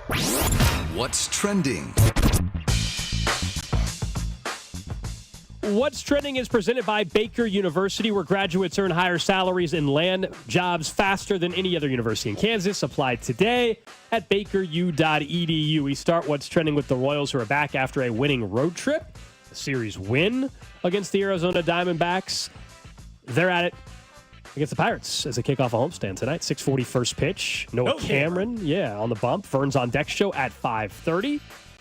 And throughout the week, hopefully the Royals can get some momentum out at Kauffman Stadium. We'll be there on Sunday for our first Whittison's event, the Bobby Wood Jr. Look-alike Contest, as we have launched the Whittison's Bobby Wood Jr. fan group. The Royals have sanctioned it as well. It's official. Since we will be out there, just as a reminder for that, you're like, well, how do I win this Bobby Wood Jr. contest? I want to win the prizes associated with it. Yeah, of course you do. We will have barbers Alex and I have arranged barbers to be on site to cut your hair like Bobby Witt Jr.'s to be a founding member of the Witizens. So yeah, we got some what's more, some other stuff, more wigs. details to come. We might have some more merch and all this other stuff. We'll try to give you as much time as possible to get out there. But it's going to be a good time. Good time out all week. Be out there and go support the Royals. Next up on What's Trending, the Nationals have fired their manager and their general manager. Rizzo and Martinez are out. They've announced their interim manager, at least for now. What's interesting about that is Nationals are pretty much right where the Royals are, and we're expected to be right about where the Royals are. So I didn't want to turn it into the people who want to fire Q. But there are a couple of teams in baseball this year letting some guys go late. The difference here is it was the last year. It was the last year of the manager's contract anyway. Yeah, Dave Martinez had an option in a week. They weren't going to pick it up. And if you're not going to pick up the option in a week, you're pretty much telling them you're a dead man walking. The only difference is here now is if you just hadn't picked it up and maybe you made the playoffs, you could have made a different decision. They go on a run. Maybe it's a Ned Yost year. You didn't have to fire him yet. The week of the draft, too. Yeah, and I know most of the all your draft general is manager done. work's already done, and your assistant, your interim general manager is just the assistant guy. It is, and if you're like, well, not that he didn't make mistakes, but like James Wood, Dylan Cruz, some of these young top prospects that they have, they You want to drafted come in them. here and be a scouting director? Yeah. I mean, maybe not, or a co-scouting director. I'm not trying to get somebody else fired, but come I on hear in, you. take a look at some Next talent. up on What's Trending, U.S. men's national team fell in the Gold Cup final last night to Mexico 2-1. This was really the last competitive match that they will play, and the rest will be friendlies at some point over the next calendar year as they gear up for the World Cup. I told you earlier, it's hard to take too much away from this when all of a sudden the roster is going to look drastically different for the World Cup. There's a couple bright spots, some guys that now probably earn some playing time in the World Cup, but Pulisic and some of the other top players didn't even participate in the Gold Cup. So we move on to the FIFA World Cup now. I think that's probably fair. More than fair to say it, but it's also kind of disappointing. Feels like we should see the best players in the last competitive game they can be in before they play in a World Cup in the United States, but, sometimes it just does not work out that way. That is What's Trending here on Cody and Gold. Don't forget, if you're thinking about what to get for a late lunch or looking ahead to this evening as well, our friends over at 30 Hop, our lunch partner on Mondays, 30 Hop, new location just down the street from us over in Merriam, the Grand Station location, also out in Lee Summit. But they're your new go-to, an American bar and kitchen with bold flavors, local taps, expansive patio. Seriously, the patio is like one of my favorite features of all the restaurants that they have, especially the Merriam location. You stop in for lunch, stay for some happy hour, 30hop.com. Today, $5.99 classic burgers. $5.99 for a classic burger. Local beer, American Eats, big patio, 30 Hop. Drew was over there. Drew, over what's the your weekend. you got a burger this week, and what'd your wife get? Oh man, I have to look it up. I forget. What kind of burger did you get? Just like a classic burger? Yeah, I just got the classic, There you the go. one that they brought us. That was Nice. fantastic. I just didn't know. I didn't know what your wife. I don't remember what she got. She I got want the yakisoba noodles. Was it a noodling thing? It was a noodle. Big menu. Big menu over at 30. Maybe it was the yakisoba noodles. It might have been those. You were a big I fan. can't remember. Someone says, wait, I thought you guys were saying the Witizens. Now I heard the Witizens, like citizens. Would like to pull my previous objection to the name. All right. Yeah, Witizens. We got another like, Witizen. Yes, citizens, but Witizens. That's why we're the senior Witizens. Get it? Get it? Oh my god. That's what we're going Can for. we offer out like discounts for other senior Witizens? Someone Get on the suggested ground floor. official Witizens identification cards. I think that actually is a pretty sneaky good idea. I told like you it. I liked the suggestion over on Witizens Twitch earlier membership from cards. Scoob, who said that we should have super Witizens, as in like, you're doing good things in the community. Or maybe just a good ball player. Maybe we could get this at youth baseball fields. It's for the nicest teammate, Don't worry. The event we have this weekend is only one of many Yes. we are planning Big on plans. doing in order to launch this. The Royals have given us their blessing. Yes. Bobby Witt Jr. likes it. I am told likes it. That's what we were told as of today. He is a fan. So, like, if the Royals in Major League Baseball and Bobby Witt Jr. like it, get on board. Time to get on board with us. Plus, look how we dress. We spent 4 hours dressed like this to help pitch it. I'm impressed that you guys. Gold's went in the his entire Bobby Witt show. Jr. jersey. I'm in the original Witt shirt from the road trip. We're in crowns. We've got the sunglasses. Somebody said they kind of like this look on you. On me? Yeah. The crown or the mullet? Just the whole look, The mullet. I do think you're looking a little Joe Dirty once you take the. Can you take the crown off one more time? It looks better already than. Yes, it looks great. Dude, it looks awesome. It looks the goatee great. that you're going to grow by Sunday. I hope it comes in Yeah. Whatever you got to do, man. You're Don't gonna need to shave borrow anything some- until Sunday morning. I'm not. I should not have shaved this past week, and that was a mistake. But yeah, the mustache, a little soul patch goatee, I'm going to let it grow out, and I'll shave everything but that come Sunday morning for the contest. And maybe even leave it for Monday so you guys can see it for the show. You need to borrow some chew from Bink, and then it'll be perfect. I'm not going to do any chew, but I hear you. Big league chew.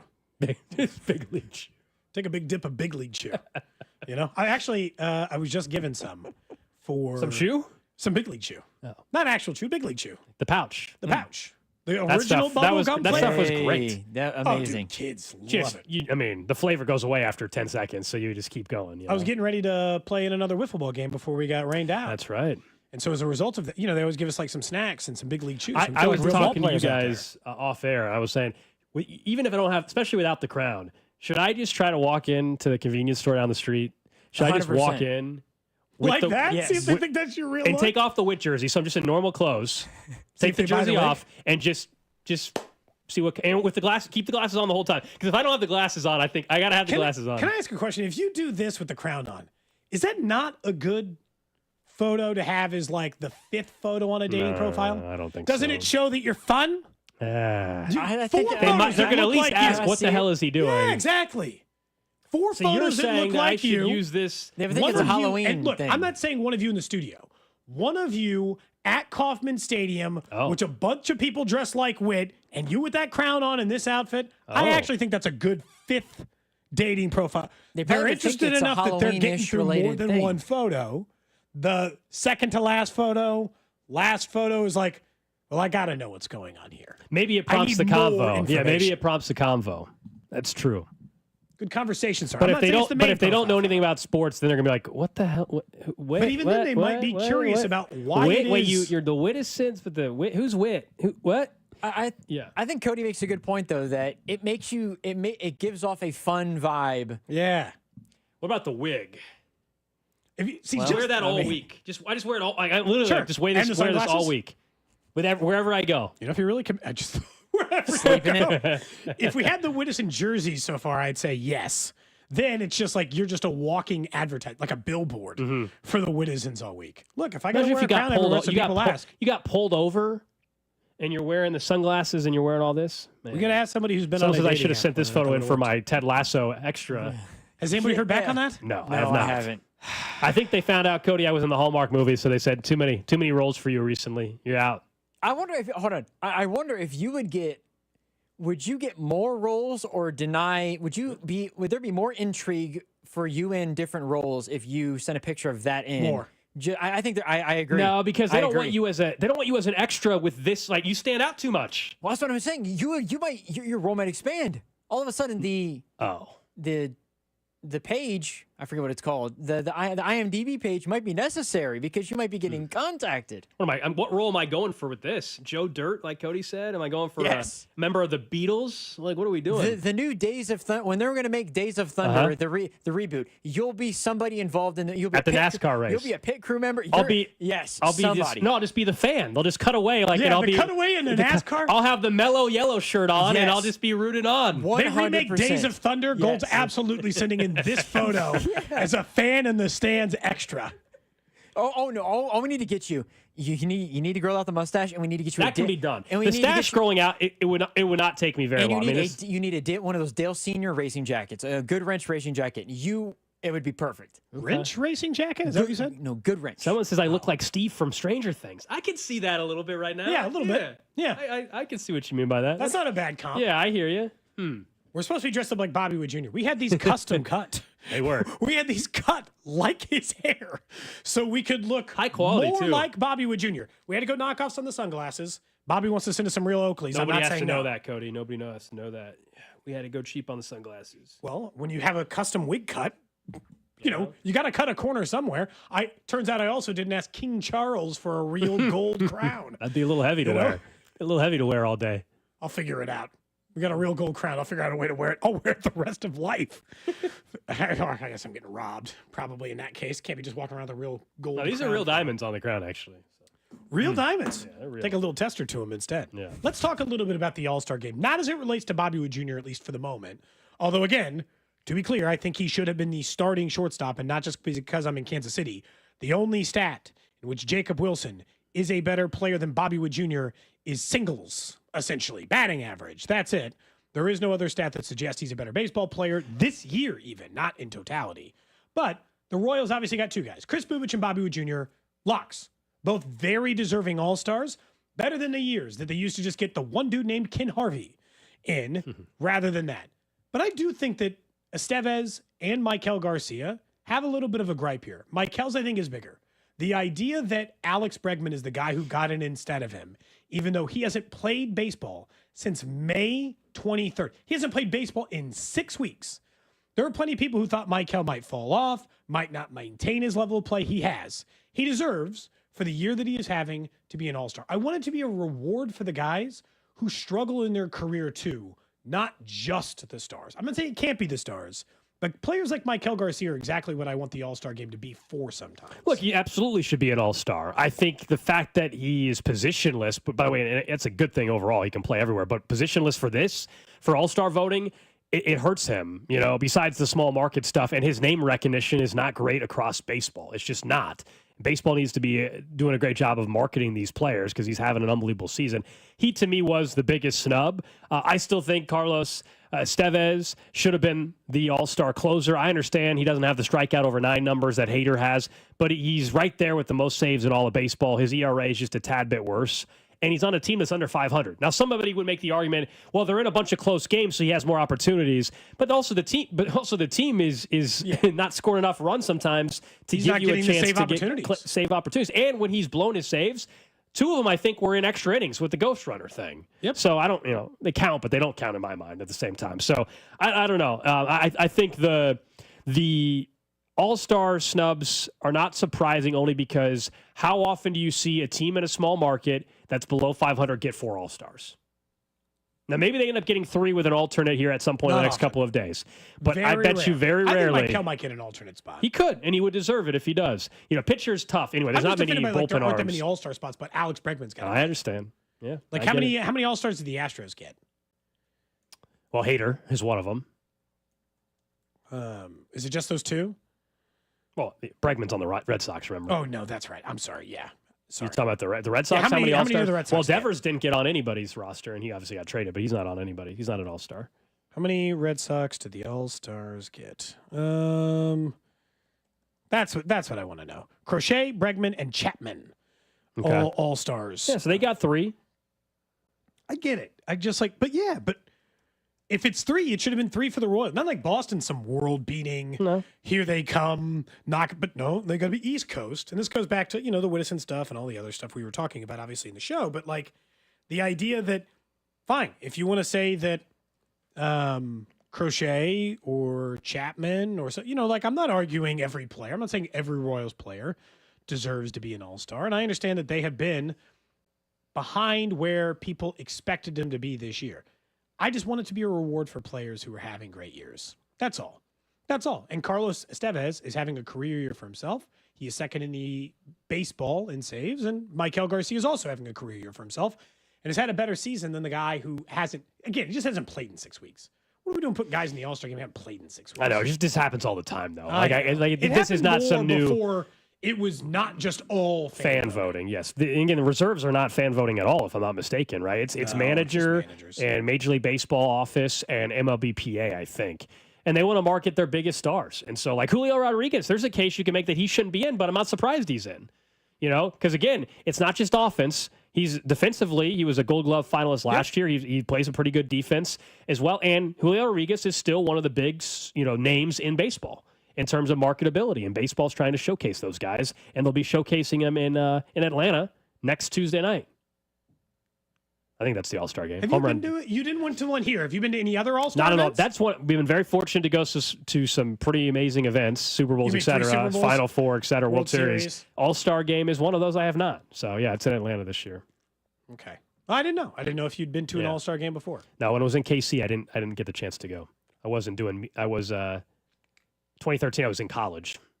Oh, okay. I wasn't doing media. You could have come back, No, I would have. Yeah, we didn't have tickets or anything at the time. So we did the weekend pass. Wait, the crown's adjustable through the lottery. It's not adjustable. Wait, I just saw you adjust. It's got a strap. What? But the strap Velcro would go under your chin, You wouldn't wear it under your chin because I don't look. I'll just be honest with you. look like It one doesn't of the fit under my British, chin. Maybe your head soldiers. is smaller than mine. You Is look your like head one of the soldiers up front in front of one of the British It does not soldiers. fit under my chin. So, it doesn't work in that way. But yeah. I just look, when your team's under 500 and you got such a bad offense, I'm not surprised. I don't think we need to throw a fit about it. They didn't get multiple All-Stars, or more than 2, I should say. They got multiple All-Stars. More, it's just the offense of like the stuff we started with, right? We were talking about the Whittisons and Bobby Wood Jr. not being He just should be the starter. I mean, honestly, he just should be the Jacob starter. Wilson should still be an all-star. Yeah, Bobby should be the starting shortstop for the American League in Atlanta. Instead, he's going to come in probably, the third inning? Yeah, but I guess that's, what we're talking about. You're like, they put in Alex Bregman because they want the stars. And I'm like, but we got Jacob Wilson starting at short? Like, come on. Like, we don't, it should be both ways. But he's going to be the American League Rookie of the Year, so they're trying to showcase him. No, yeah, that's true. He's No, going to win it. that was, in fairness, By the way, what are the odds right now? that was fan vote majority of It's that. both. So It's not majority just fan vote, right? It's a combination of the initial one. Yeah, It's a but you got combination of phase the two. 1 was fan vote, then they got it down to phase 2, which was between Jacob Wilson and Bobby, and I believe Jacob Wilson had more votes during that too. 52-48. Yeah, We're changing that. Next year, if we That's run into why this, Whittisons. the Whittisons are making it 52-48 the other way. Mm-hmm. We're 60-40. Bury his ass. Get Jacob Wilson off the ballot. Who knows? I mean, Bobby Wood Jr. is one of the best players in the sport. And again, I'm not like, I feel bad for Michael and I feel bad for Estevez. But I'm not going to, this isn't one of those like, how dare yous, but it is, they were deserving. They were deserving all-stars. But like, I'm not saying that Bobby Wood Jr. and Chris Bubich weren't. By the way, good for, we didn't spend a lot of time. Good for Chris Bubich. Had a disappointing start to his career.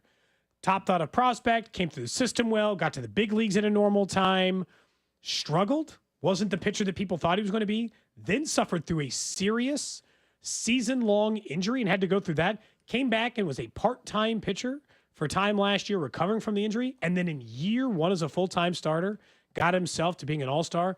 Tremendous accomplishment for him. Really cool that he'll get to be down in Atlanta.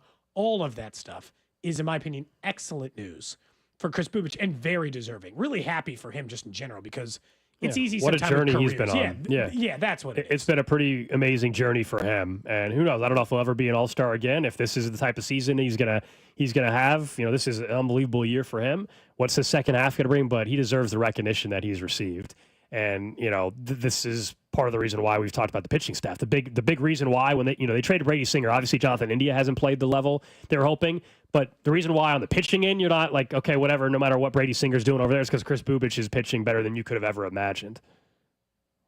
Yeah.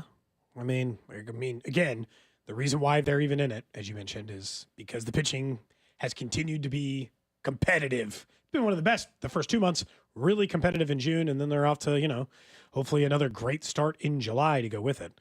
I'm just going back through the team. Somebody's just like, when you play this way, you don't deserve it. I'm just saying 1. I'm just surprised they didn't get 1 more. That's all. I'm going through all the teams. Tigers got 4, makes sense. Astros got 3. Braves got 3. Braves are one of the most disappointing, years of any team right now.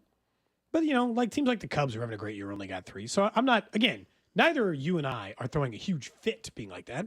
I just feel bad for Michael Garcia, who I thought should have gotten in over Alex Bregman. It's actually tougher for Estevez because those are the great closers.